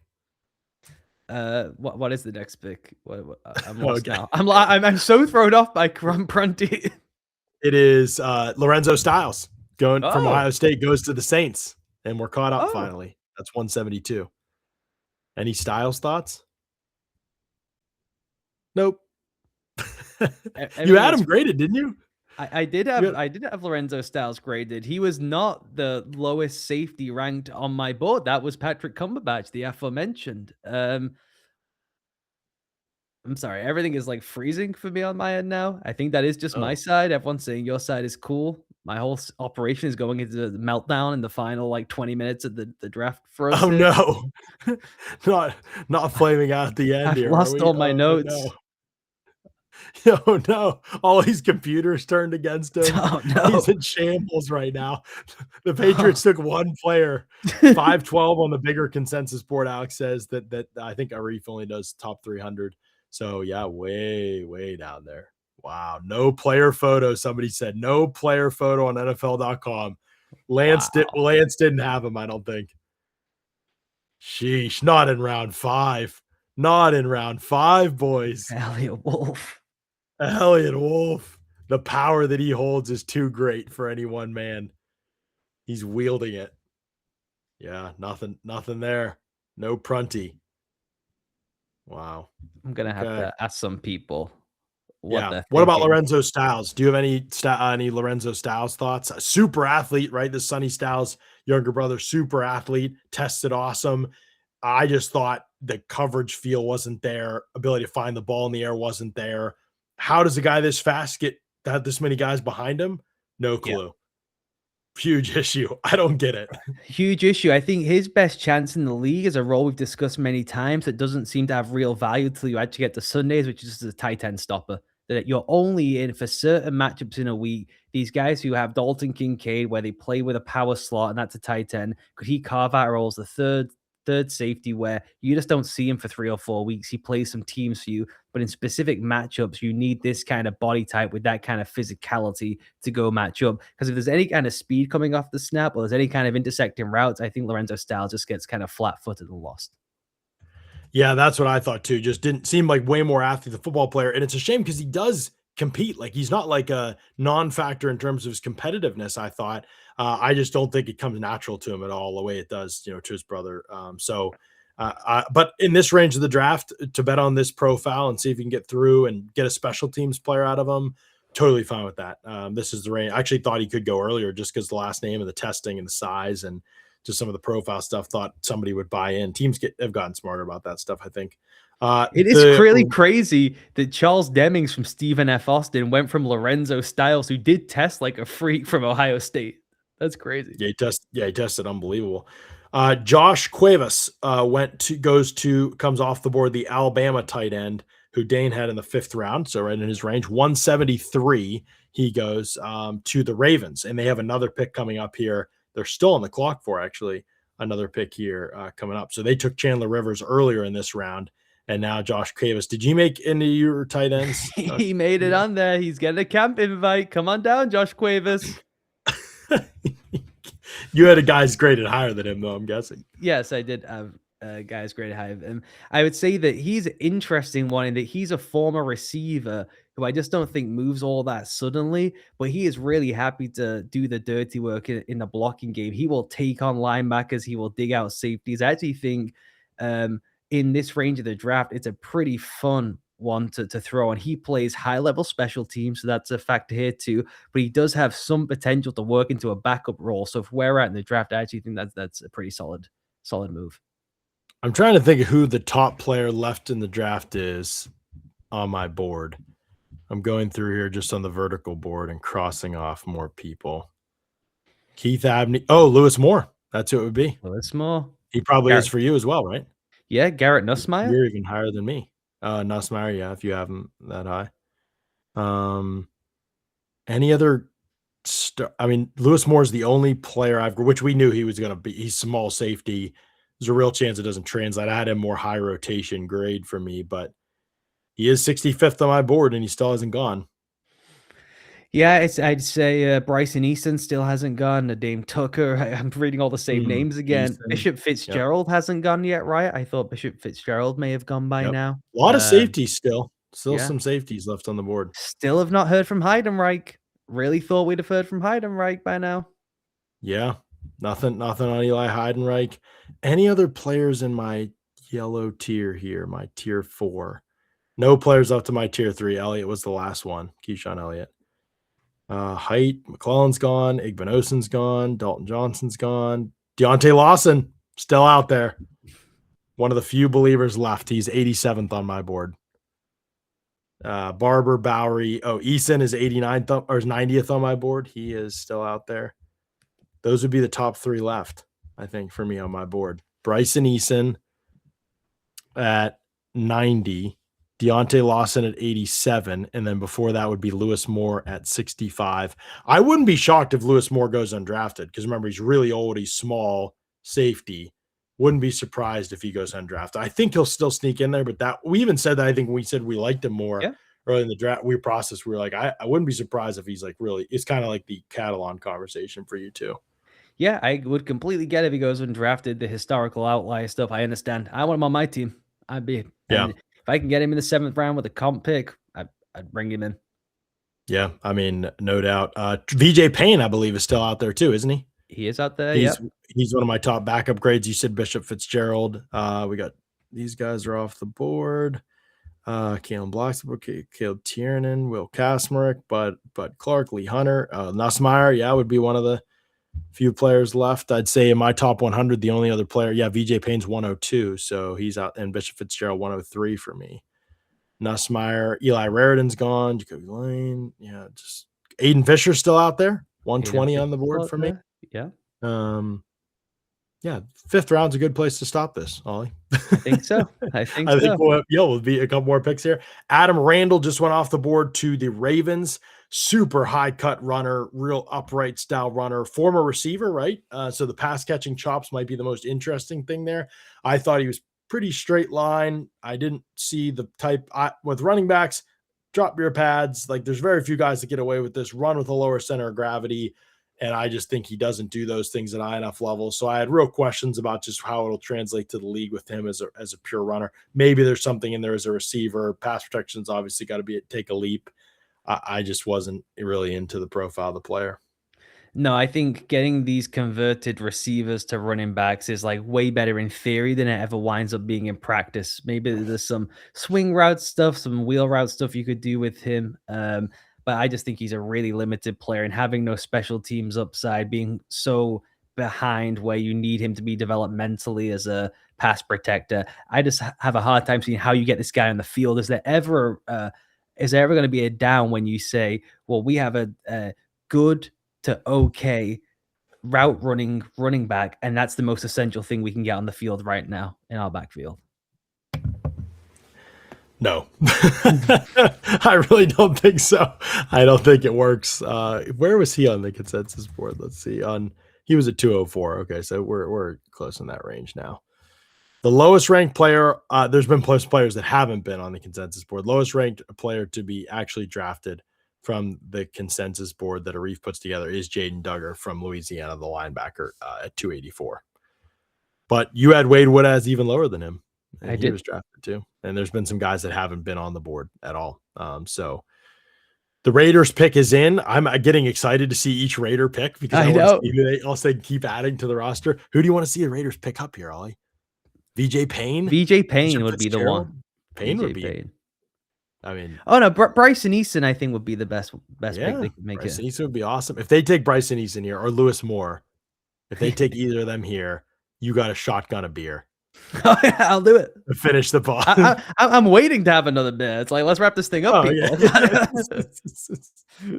yeah. Oliver Inward says Prunty also had a top 30 visit with Green Bay as well as New England and a couple others. So Elliott Wolf has got the keys and is going Packers coded. Good call. The Raiders pick is in, and it's Hezekiah Masses from Cal. What do you think, Ollie? Go chasing tools again at corner, which is a little bit of a surprise given they've done that Is so Pete often. still in the room? Yeah, they get Pete's evals. I will say this: Fran Duffy had Masses, I think, like his 6th or 7th corner in the entire class. I didn't see the instinctive stuff that way, but he is tall. There's some fluidity there. He is at least aggressive in the jam. But he is, I think, a long, long way from where you need him to be technique wise. And a lot of it is to do with just straight panic. He just has a lot of breakdowns where he just gets threatened by speed, threatened by sudden movement. So it's going to be a bit of a development arc with him. He can make some plays off the ball. He's got the competitive instincts to go and make plays in the ball in the air. So I think there's a path there to being like a low rotation guy, but I just didn't see him the way some of the people I really respect saw him. Yeah, Dane has him as cornerback 26, so huge difference between him and Fran there. And at FIU, he played a lot, and then he went to California this past year, and he had 5 interceptions, so that put him on the profile. 13 pass breakups. The plays on the ball put him on the profile for people, and this was the range I think that most people expected him in. I would say Dane has him 6th round, but Fran was probably higher on him than anybody. I would say, right? Yep. I'm pretty sure. I don't think anybody was that high on him, but Fran is the man. So was he not on the consensus board? What, Masses is on the consensus board? I thought he was on there. I'm probably spelling. No, Hezekiah. He didn't make it. He's not on Arif's consensus board. He didn't. Wow. He wasn't graded high enough for enough people. How many boards did Arif do? Like 100 and it's 105 this year. 115. Yeah, around 115 boards. Thomas is saying it here. 320 sickos in here. This is the best. That is wild. There's 320 people hanging out with us, breaking down the finer details of Hezekiah Masses. Let's go. This is good. This is good. Pistons Magic. What's going on, Pistons Magic, Jordan? Tell me. I'm totally unplugged, but we need our Orlando Magic. I'm a Phoenix Suns fan. I think most of you know, maybe, but I cheer for when I'm not cheering for the Suns, I cheer for the Magic, that East team. Okay, we have Masses. So we have the Chiefs at 176, the Dolphins coming up here, and the Eagles, and then the 49ers, the Dolphins again, and the Bills. Brandon Bean to cap off the show. Perfect. Perfect, Ollie. Let's go. Perfect. Cyrus Allen is the Chiefs pick here from Cincinnati, the non-Jeff Caldwell Cincinnati wide receiver, the one that can actually play ball a little bit. Would you agree with that, Ollie? I would agree with that. Quickness, some separation skills, nice feel against zone. I think, I don't want to say pure Eftim Chisholm-ness, but as like red zone 12 route threat, I'm a little intrigued. And he was the Senior Bowl standout guy, one of the Senior Bowl standout guys. And then the pro day numbers, he wasn't invited to the combine, I don't think. But the pro day numbers were 5'11", 183 pounds, and he ran the 1.56 10-yard 4.49 40, and then the jumps were good, 11 foot broad, 36-inch vert. So there was some good stuff for him. 6'9", 3 cones. So he sort of fits that profile, right, of the shifty, quick type of player, and that's what he'll need to be in the league probably to get by. But definitely some potential there, and he has some. Dane wrote that he has kick return experience as well, so he'll be able to help himself in that capacity as well. What drafts do you? I will probably do a show and break this down more thoroughly. We've had time to process the drafts and actually when they finish too, and include the 6th, 7th rounders because they deserve it. But what drafts stand out to you so far in a positive sense, Ollie, as we kind of look back through the picks? The Raiders. It's just got to be the Raiders. Yeah. Cowboys, Raiders. Um, yeah, there's some things with the Bears. Cowboys, Raiders, Colts. Really like what the Sorry, Colts have Brown. done. The Browns have done some good work. The Browns have done some really good work. Let's look at the Browns class. Spencer Fano, I wasn't all about that pick, but I love Casey Concepcion, Denzel Boston, where they got him, continuing to get two of the best receivers in the class to remake the wide receiver room. Emmanuel McNeil Warren, good value where he fell. Austin Barber from Florida, I think, could be at least a kind of backup for you, if not a starter. That position, it matters a lot more. Probably spot starter at tackle at least. Maybe can be an average starter for you. Parker Brailsford in the fifth, again, that range of the draft. Justin Jefferson, Joe Royer. So even if you get out of those 3 5th-round picks, one of those guys to be a contributor, can you get a number 2, number 3 tight end in Joe Royer and a special teams impactor in Justin Jefferson and a backup center in Parker Brailsford? I mean, if you get 3 guys that make it, that's obviously great for the 5th round. So, I'm projecting there, and they've got the first pick in the 6th round as well coming up here. So they could have opportunity to add somebody else and then a 7th round pick too. So like their class, the Cowboys, I just thought most of it was yesterday. Today, I mean, even today, Devin Moore, I like that as a pick. Drew Shelton is not very good on tape, but the traits are there that you can tell me I've seen guys like this develop into something decent before. I'm not going to bet on it myself, but I understand why you did it. It's hard for me to say it's bad process to do it because I've seen it happen. So I kind of get that one. LT Overton, not a big fan, but where they took him is at least a reasonable stretch. If he can, convert to an interior player, I'm curious to see what that looks like with him. But yeah, I mean, obviously Caleb Downs, Malachi Lawrence, Jayshon Bariam with your first 3 picks is absolutely bonkers good by our board. Anybody else? Yeah, well, the other one with the Bucks, I know you'll cover it in great depth coming up, but coming out with obviously Bain, Trotter, Hurst is just absolute home runs. Keontae Scott home runs. We talked a lot about Capehart and the potential upside there, and then you get Shrouth, you get maybe a possible serviceable backup. That's the one I'm probably lowest on from that group, but it's late in the 5th round, and it matched up with my board if you were like pressing for an interior guy. Yeah, definitely one of the best classes, no question. They'll be in my top 5, but I was kind of scribbling down just who would be in my group before, and I think those are it. I will say the 49ers are interesting. I like none of the players are like super high for me, but I like all the players. I like Prysock. I don't think he's going to change your life. I like Grayson Holton. I don't think he's going to change your life. I like Kalen Black. He's not going to change your life. Romello Height, Stribling. I like all these guys on tape. I liked them more than I disliked all of them. I don't love anybody. And I like them in the range that they're in. I like Grayson Holton a lot in that range in the 4th round. To get those traits in the 4th round is tough. So Prysock, I liked where they took him. They could have helped their roster considerably here, I think, today, like in terms of the depth, and maybe there's a couple like solid starter types in here. I don't know if anybody's going to become a game changer or anything, but you improve the way you can play defensively, which is really big. Yeah. And you have a backup who is capable when Christian McCaffrey's to come off the field at running back that you can develop some, or that you can, as they learn the offense, they can actually play in this window that you're in, being a pro-ready guy, older guy, mature guy, part of a championship culture. Like, I think that helps a lot too. So yeah, I do think they did some real things that helped themselves in this draft, even if there wasn't one just like home run pick. No, I agree with you. I think that they've at least given themselves more optionality on defense, which is something I've been crying out with them for a long time. I really admire the defensive style of Robert Saleh, but just having different tools you can get to, particularly if you're going into a playoff run, to just be able to throw different things out there. With Raheem coming over, that was the question we were having.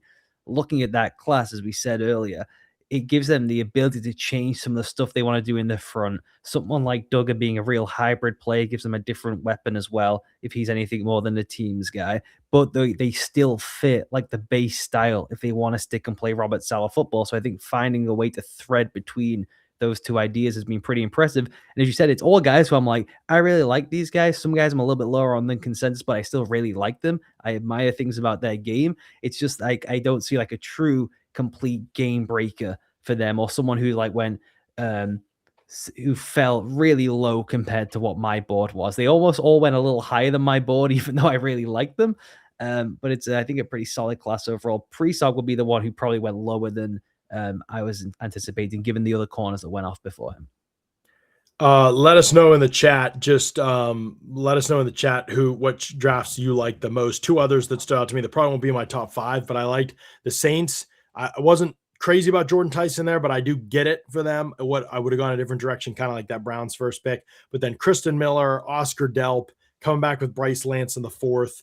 Even the Lorenzo Styles swing in the fifth on the traits, I get it. The traits, the makeup of the player. Perhaps you can find a role that works for him. Can he be a special teams impact guy? I think he could be. Jeremiah Wright in the fourth was not the way I would have probably gone with that move, but I can't. I could say that I don't think there's a great argument like, oh, these guys were all clearly better than him. I could see him being in the conversation. I just didn't think there was enough in pass protection on the Auburn tape with him. But overall, yeah, I like that class. And the other one for me would be Washington. I think Sonny Styles as a pick, I would have probably gone a different direction with that pick. I would have probably taken Caleb Downs, but I totally get it. Love Sonny Styles. Think he's a great fit there. So I get that one. They don't have another pick again until the third. Was that the Tunsil trade that they lost their second? I can't remember, but they come back in the third. They get Antonio Williams, who I don't think is unbelievable or anything, but he should play and he helps you. And he's a pro. He's ready to go right now, I think, which helps get another adult in the room. And then Joshua Josephs would be the other one, like to come back in the fifth and get that type of talent.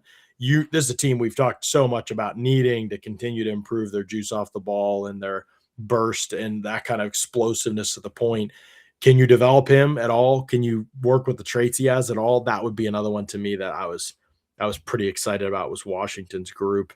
Other ones. What other ones do we like in the chat? Vikings. Let's look at the Vikings draft here real quick. Minnesota had a very Flores draft. I kind of like Minnesota's draft, man. Like, it's definitely different, but I like Dom Orange. Caleb Banks, I really like if he can be healthy. Jake Golday, in the role that they're drafting him for, I'm excited to see him in. Jacoby Thomas, I'm a big fan of. I think he's a perfect fit there. Demings is a good athletic swing at that point in the draft that they took him. Max Bredesen can play, and he's going to fill a role for you in packages. Caleb Tiernan, backup tackle for you. And if Christian Darrisaw can't get right, you got a guy that can step in potentially. And we know Brian O'Neill's going into a contract year. I think they thought they could have taken tackle in the first round, to be honest with you. And so, yeah, it's definitely the Vikings were a shout that somebody had in the chat, Ollie, that I thought they had a really interesting class. Somebody said, what draft has been a disaster? The Steelers. One of the worst drafts for sure. The Rams, honestly, the Rams. Jordan Parrish says Magic just hit the dagger 3. Does that mean they won? Is that game over? The Rams draft. You're right, Ollie. Sorry, I'm toggling between. I'm not checking the pick at all because I won't be able to pay attention to the broadcast, or I'm not checking the game at all, so I won't be able to pay attention to the broadcast. But the Rams, I agree with you on that one. The Rams and Steelers, and to be honest, I'm not crazy about the Seahawks draft. I like the Julian Neal pick where they got him. I think that's a good pickup, but I don't really see it with a lot of their other picks. Jadarian Price thought was overdrafted, not a Bud Clark guy. Bo Stevens, fine, 5th round. Okay. Like, that's a fine range for him, but nothing that moved the needle for me unless Neal can, continue to develop and be a part of their room there. That wasn't a great one to me. I'm just the Jets seeing probably here, the hardest one. Sorry. I'm just seeing here in terms of recent picks, Kevin Coleman from Missouri to the Dolphins is a tire fire of a pick. He has a which one was that? Sorry. It's Kevin Coleman, the receiver from Missouri. They just picked. I get it, so it's late in the draft, but he's a gadget player who don't burn. 4 schools, 4 years, and not all for like I'm moving up the levels reasons. Just I don't know why you would take a RPO gadget based player who doesn't have real juice to actually do any of that stuff at the next level. The Dolphins draft is absolutely bonkers. They took a bunch of like character, work ethic, what's that kind of stuff like, makeup, however you want to put it. I don't want to put it. I hate to just say character because then it's like, well, what do they do? We're always talking about that. But like football character, how committed are they? What kind of players are they? Mature? Like there's questions about a lot of these guys, right? Caden Proctor with the weight we've talked about.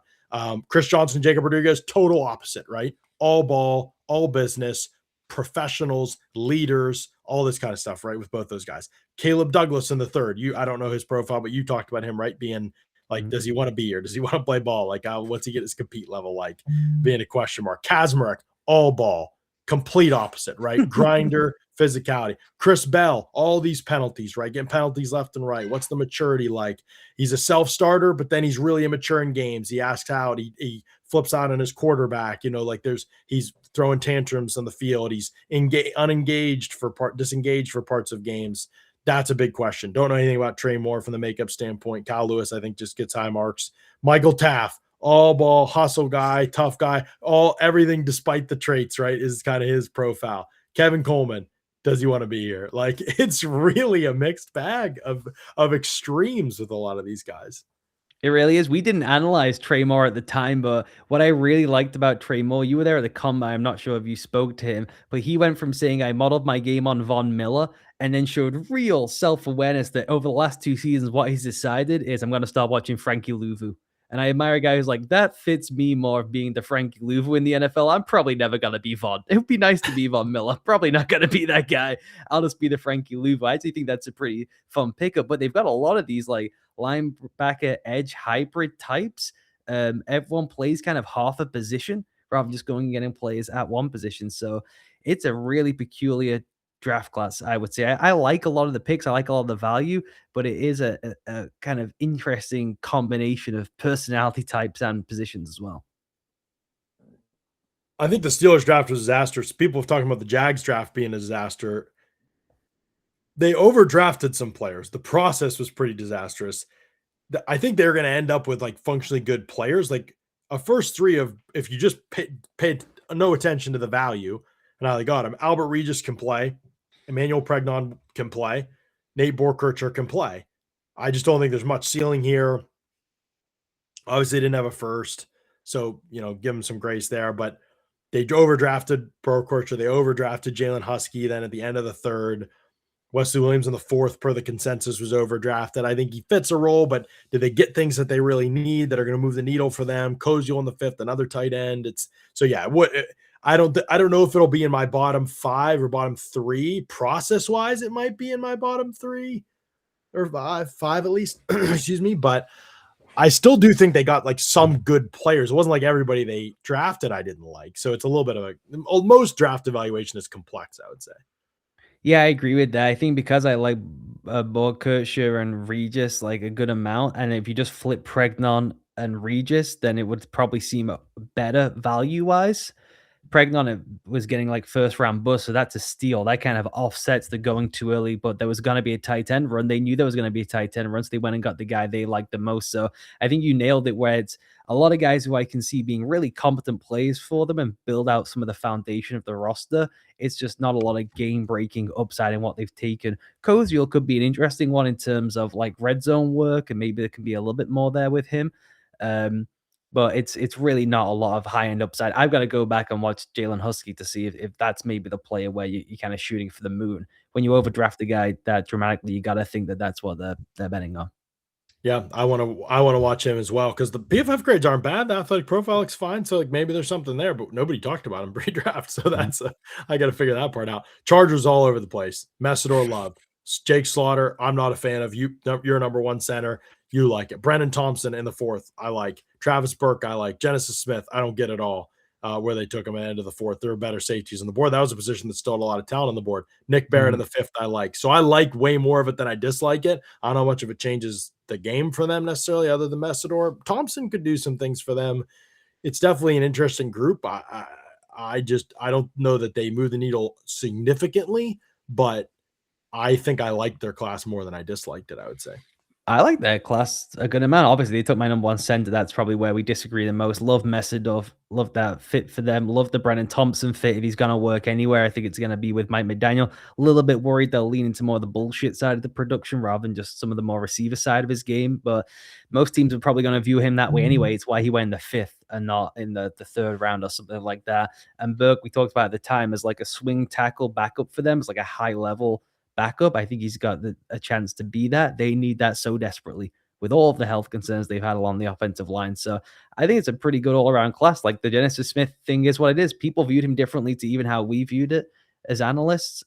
So that's fine. I just think he's gonna in 4 years, I'd be pretty surprised if Genesis Smith was still in the Chargers. Yeah, I would too.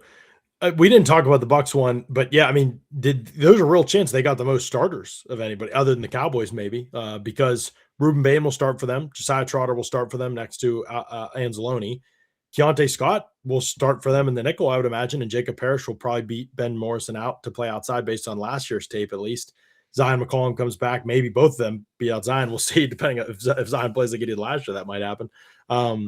And then you obviously have Tyke and Winfield there, but I mean, I think those three for a real good chance to start. And then DeMonte Capart's going to play in that rotation the way it's currently set up. He'll play. So they're going to get real impact from the rookie class right away. Ted Hurst is maybe like represents the ceiling of the class in terms of what he could be, because I think the other three have their top picks have decently high floors. I would say I don't think Bain, Trotter, and Scott have like huge bust potential as players or anything. It seems like they're going to play and be at least solid. And the question is how good. But Hurst could be really good, I think, good development. So I love the swing for the moon on that side of the ball. And he's like the perfect player in the class to give them the kind of things. There's other players maybe in the class that you worry about, like Brazil, like, but you worry about all the other things with him. Hurst is kind of like the perfect player in the class to give them the things that they need. So I think there's a real case to be made that probably other than Dallas, just because them getting Barham really puts it over the top in terms of like getting three players that we absolutely loved in the class is like pretty hard to top. But I think the Bucks are right in there with the Raiders for me, probably in terms of best classes, I would say. Okay, let's do these last picks and get out of here. Good? All good. Yeah, sorry, I lost you there for a second. We have got two that we have to discuss, and then we can get out of here, I guess. Cole Payton to the Eagles. Yes. North Dakota State quarterback. Is he a quarterback? Is he Taysom Hill? What is he? He's got the strangest throw motion you'll ever see, and yet he can zip it into tight windows.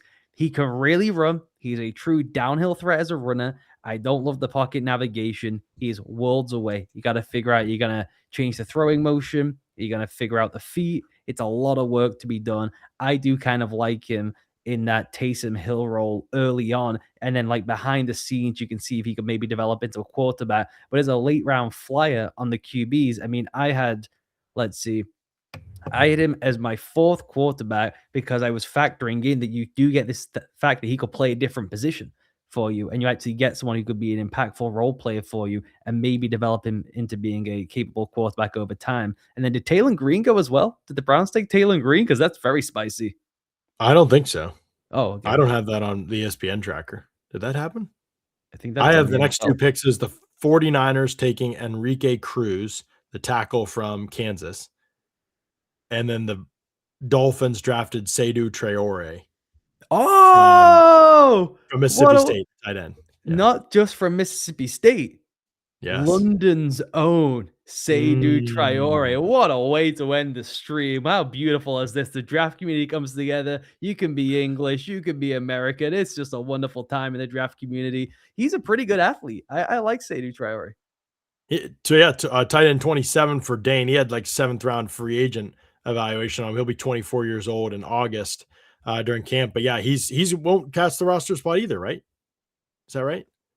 What was that? Sorry? Well, he won't cost the roster spot either. I think he's not part of the IPP program. I don't believe. Oh, so. He isn't. I think he will cost a roster spot. You'll have to. They might have that in the B spot. I think that he joined the NFL Academy in London, which is part of the IPP program. Played 9-9 football, but then did he give that up when he came? Yeah, I think he's played enough college football that he's out of it. Yeah. Okay, that's how it works. Okay, yeah. 6'3" and 3/4, 244, 33 and an eighth arms, 25 on the bench, put in that work. That's how you do it over there, right? That's how I do it. That's right. The 500 club. 4'6", 140, a 40-inch vert, 10.7 broad. Pretty good agility numbers as well. 4.28 in the shuttle, 7.09 3-cone. Then you look at the production, was at Arkansas State for 2 years, had a 50-catch, 655-yard season, 4 touchdowns, and then 30-catch seasons each of the last 2 years at Mississippi State, and 5 touchdowns last year in the passing game as well for him. So when did he started playing 11-man football in 2020? So, but there's real athleticism here, real worth developing. He looks the part, man. He does. He really looks the part. Only played his first ever padded practice when he got to college from the NFL Academy. He'd never done anything before that. He does look the part. He's falls into that bucket of, are you a good enough athlete at that position for us not just have a receiver on the field? What I will say about him is he really does give it everything in the blocking game. I think he's pretty good blocking on the move. He's never going to be an inline guy for you, but could he be a poor man's version of Aronde Gadsden? If a team was looking for that style of player, maybe he could be that by the end of the first contract. Two other drafts I want to look at just for people, the Panthers and the Jets. We had comments about them in the class, so we can look at those ones real quick. The Jets are a complex draft to evaluate because this is why I hate draft grades. How am I supposed to grade the Jets? They got 4 of the top 30 players on the board. That's great, right? Well, I wouldn't have taken David Bailey. I would have taken Arvell Reese. I think there's a big difference between the two. I had him not in the same tier, so I can't give him an A for that. Kenyon Sadiq probably wouldn't have been my pick for them. Maybe flipped with the Omar Cooper pick. You could have talked me into it. I think, like you said, the next regime in quarterback, I'm excited for. They'll have some talent on the team. D'Angelo Pons in the second. I love that pick. I think that's a great pick for them. And then Darrell Jackson in the 4th round is not a player that I was high on at all. Cade Klubnik in the 4th round is a big overdraft, in my opinion. So I hated the round 4 picks. They were like super low, 2 of the lowest players that I had ranked on my board. So but both, I think, like 161 and 164 or something like that on my board, like just way lower than they were taken. So I don't know how to feel. I think they still help themselves. They're way more talented than they were. And so there's no questions there. It's a plus draft for sure. So it's going to be above average. So if C is average, they're above that for sure. So I would, put them in the B range probably, but you just can't. You'd love to give them an A plus because they got 4 players in my top 30 on my board, and that is great. And maybe you should, but how do you weigh it? Like versus the fact that they might have just messed up the second pick compared to what they could have gotten. So this is where I hate draft grades, and the pure actual just letter grade. It's just more layered than that. The discussion, I think. It really is. I mean, if Arvell Reese turns out to be everything that I think he's going to be, it's going to be an unforgivable sin. That's just the reality of it. But they are certainly way more talented, way more explosive on both sides of the ball. And for the potential unforgivable sin of Arvell Reese, they did take D'Angelo Pons for us. So I'm going to give them some credit for that. That bumps it up to at least a B to a B plus for me. We like Omar Cooper. I mean, they no doubt it has to be at least a B plus just for the talent they added. And you could probably talk me into being an A minus, honestly. Maybe fine with that. And then lastly, the Panthers. We talked about their class actually a little bit already. Really like the Heck pick. Really like Chris Brazel. And at the range they drafted him, obviously comes with risk. The payoff is enormous, I think. And then Freeling at 19, I would have taken Ihanachor, but again, I'm not going to try to get caught up in those details. There was a tier break between them for me, so that is probably significant enough to be worth pointing out for me. Didn't like the Lee Hunter pick at all. Didn't watch Will Lee that closely, and Zakee Wheatley in this range, they took him in is totally fine in the 5th to me, even though I don't think that one moves the needle. So a totally solid, respectable draft for the Panthers, I think. I agree with you. And as I said, it more is about what it says to me about who they want to be, gets me fired up more so than it does just like the value of the individual players and the talent of the players where they selected them. Yeah. Okay, last pick in the 5th round. They're already on to the 6th round. We're not sticking around for the 6th. We can't do it, folks. We got to eat, and our families need to remember us. Wait, you looked on social media. That's how the Browns did pick Taylon Green to start the 6th round. All right, we got to talk about that. But it was not up on the tracker yet. You must have looked at Twitter. You cheated. There's no cheating going on, I can assure you. Somebody texted you. Yeah. The Bills took Zane Durant to finish off the 5th round. So they get the super athletic Penn State defensive tackle who just didn't put it together on the tape. They say good things about the person too. Has the traits. It just the traits. Never happened. Never happened for him. It sounds like we can't gloss over the Taylon Green thing. That's really interesting. That's pretty spicy. Taylon Green is supremely talented. It's not. They took him in the top of the 6th, but yeah, we should talk about it. Yeah. They took him in the top of the 6th, just so you know. The Browns did. Did you know that they took him in the top of the 6th round? Oh, you can't hear me. I've lost you. We can wrap up the stream now. We can come back and recap all the late end quarterbacks who will probably never started down in the league, but I can get a little bit excited about. Yeah, well, tell us about Taylon Green, and then we'll get out of here. I think he's just really, really talented. He's a really good deep ball thrower. He's obviously got crazy athleticism. He's a little bit better in the pocket than you would expect for someone with his kind of pseudo reckless play style. He's got good navigation feel in the pocket. unbelievable athlete. Maybe he converts position at some point. He plays tight end for you, plays wide receiver for you. He tests, and his mock draftable profile is closer to the likes of Megatron than it is any kind of quarterback in the NFL. I think like he's got a 86% or something crossover with Calvin Johnson, and there's like no quarterback in sight. That's the Yeah. caliber of So athlete. 6'6", 227, 34 and 3/4 arms, 83 and 3/4 wingspan, a 155 10-yard, a 4.3 640, a 43.5-inch vert, and an 11.2 broad jump.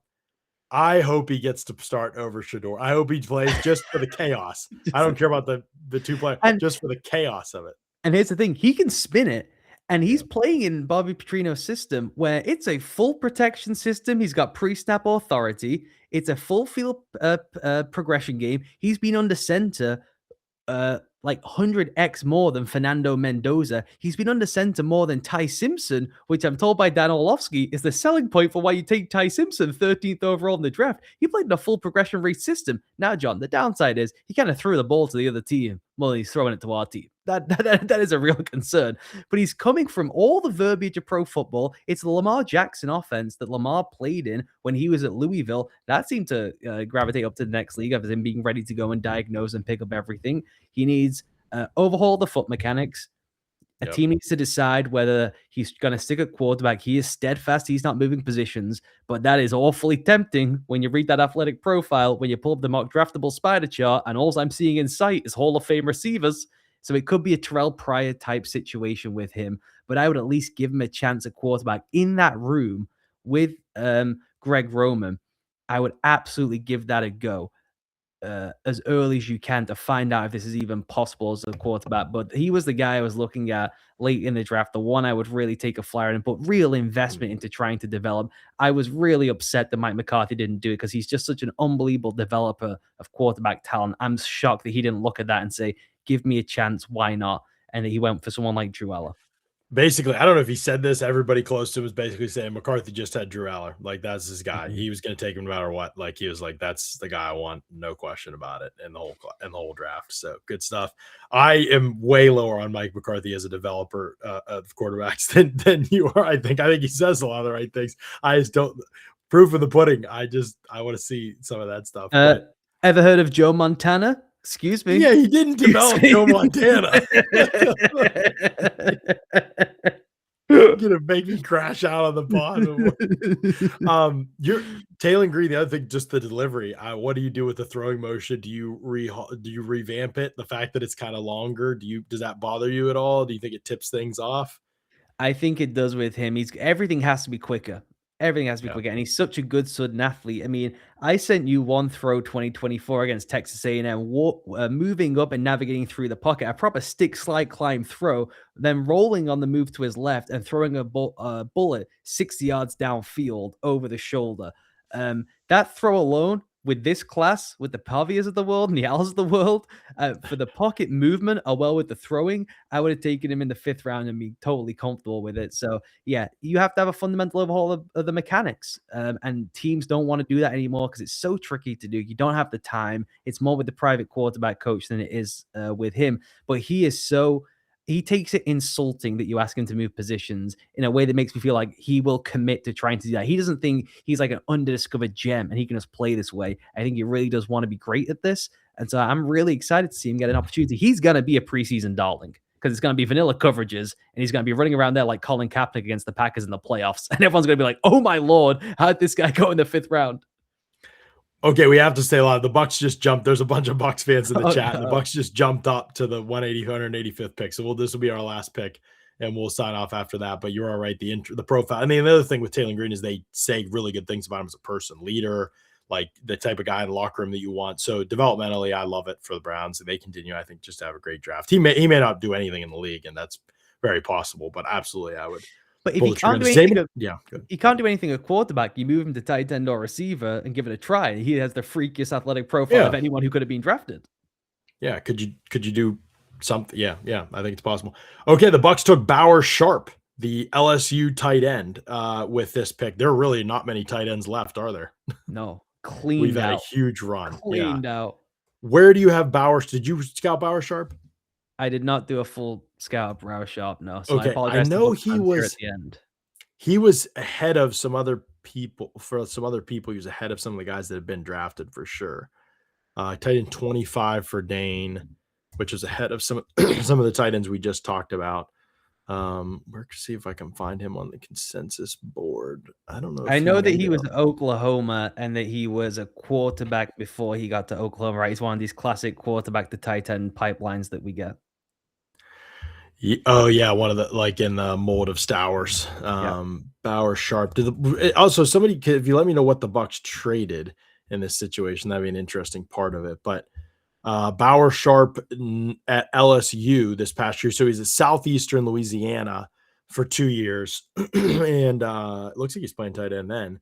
And then he went to Oklahoma and then to LSU. So it's good. This is going to come down to the blocking, so we're going to need to watch the tape on that. But this is bizarre. He has 4 fumbles and he has 105 catches in his career. So he's fumbled 4 times in a very small sample size profile. That's very interesting. Yeah, doesn't look like he doesn't have much receiving production over the course of his career.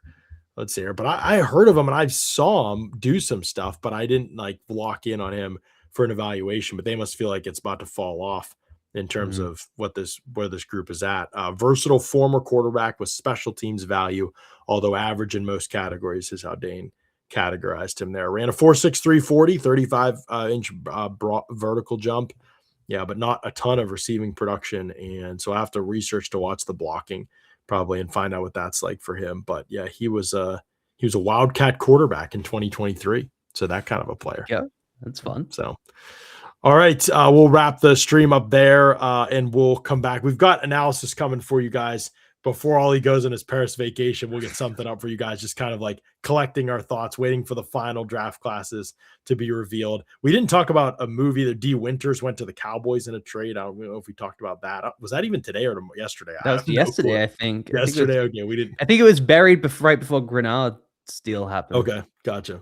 So we'll talk about that, and then we'll talk about more as we'll comb through some of these pressers, I'm sure, and try to get some nuggets for people. So at some point in the near future, we'll be back. But man, super appreciate y'all. Y'all been plugging away with us now for a couple days. And the Bucks traded their 7th, Elliot says, so they're done for this draft. So good time for us to jump off stream. That happened just in time. That was cool. Too bad we didn't watch Power Sharp. But yeah, so we'll be the best players actually on our boards that were left. Basically for me would be Lewis Moore and Bryson Eason are still on the board here moving forward. So those would be the only tier, the only top 100 players left on my board would be those two, basically. VJ Payne, Bishop Fitzgerald, just outside of. You're pretty similar, probably. Yeah, same as you. Nussmeier. Demetrius Crownover's not gone, right? And then Nussmeier would Mhm. be the other two. Heidenreich's not gone yet. So those would probably be the 4 there. Yeah. Aiden Fisher, Deion Burks, some of those guys. Yeah. So, okay. So, yeah, appreciate everybody jumping in with us. This was a ton of fun, man. We had an absolute blast. You all are absolutely the best. And we are really excited to continue to evaluate the class and everything and get into some other stuff for the first. I mean, always going to take a little vacation. I don't know if I'll have probably some written stuff up. I'll do some wrap up stuff, I'm sure, with Derek coming up on the Steelers, and then with and with Josh coming up on the Bucks as well here very soon. And we'll have to have some wrap up stuff in the draft because Eli Heidenreich has not been drafted, and so we'll need to get back and cover that one as well. But appreciate that, go to y'all. You could check out and continue to check out all of our draft content as the drafts wrap up over at the Read Optional, over at Audibles and Analytics, our scouting reports, big boards, our scouting evaluation podcast. All that stuff is coming. Glad y'all like the live stuff. We plan on doing more of it in the future, so this was a good wade into those waters with y'all, and a lot of it will be for subscribers only that we'll do in the future. And so we'll have some subscriber only points where we just talk to y'all via these streams as well. So that will be a ton of fun. Ollie, anything to add before we close it out? No, just want to thank everyone. This has just been so much fun this season. Every year it feels like it's growing. People are finding us and enjoying it. I could just sit and do with you over FaceTime, but it's really fun that people enjoy listening and reading to everything we do. It's just the coolest thing. Doing it like this before, you know me, I'm kind of allergic to doing the video stuff. I don't do social media anymore. I just want to sit and watch the players and move on with my life and build my own board like a sad little man in my cave. But sitting and doing this is hanging out with you. It's been the most fun. You are just the greatest friend and the greatest person to do this show with, and doing it with everyone hanging out with us has just been an absolute blast. I can't thank people enough.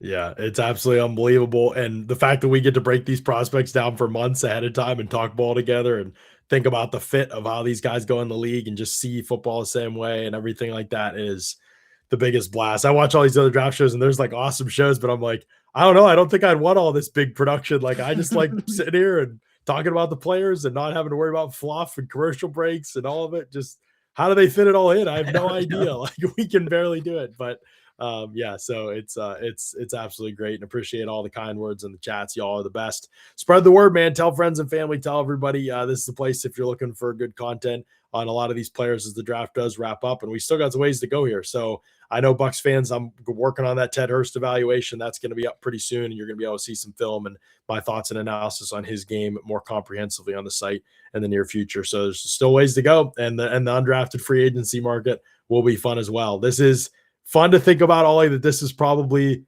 the smallest the show will ever be, and that it'll only grow from here. And knowledge of prospects and our focus on this stuff is only going to be bigger as we move forward too. So it's going to be a ton of fun to continue to do this stuff with everybody moving forward. So love y'all. Y'all are the best. Thanks so much as always for tuning in to a live NFL draft edition of the Rate Optional Podcast.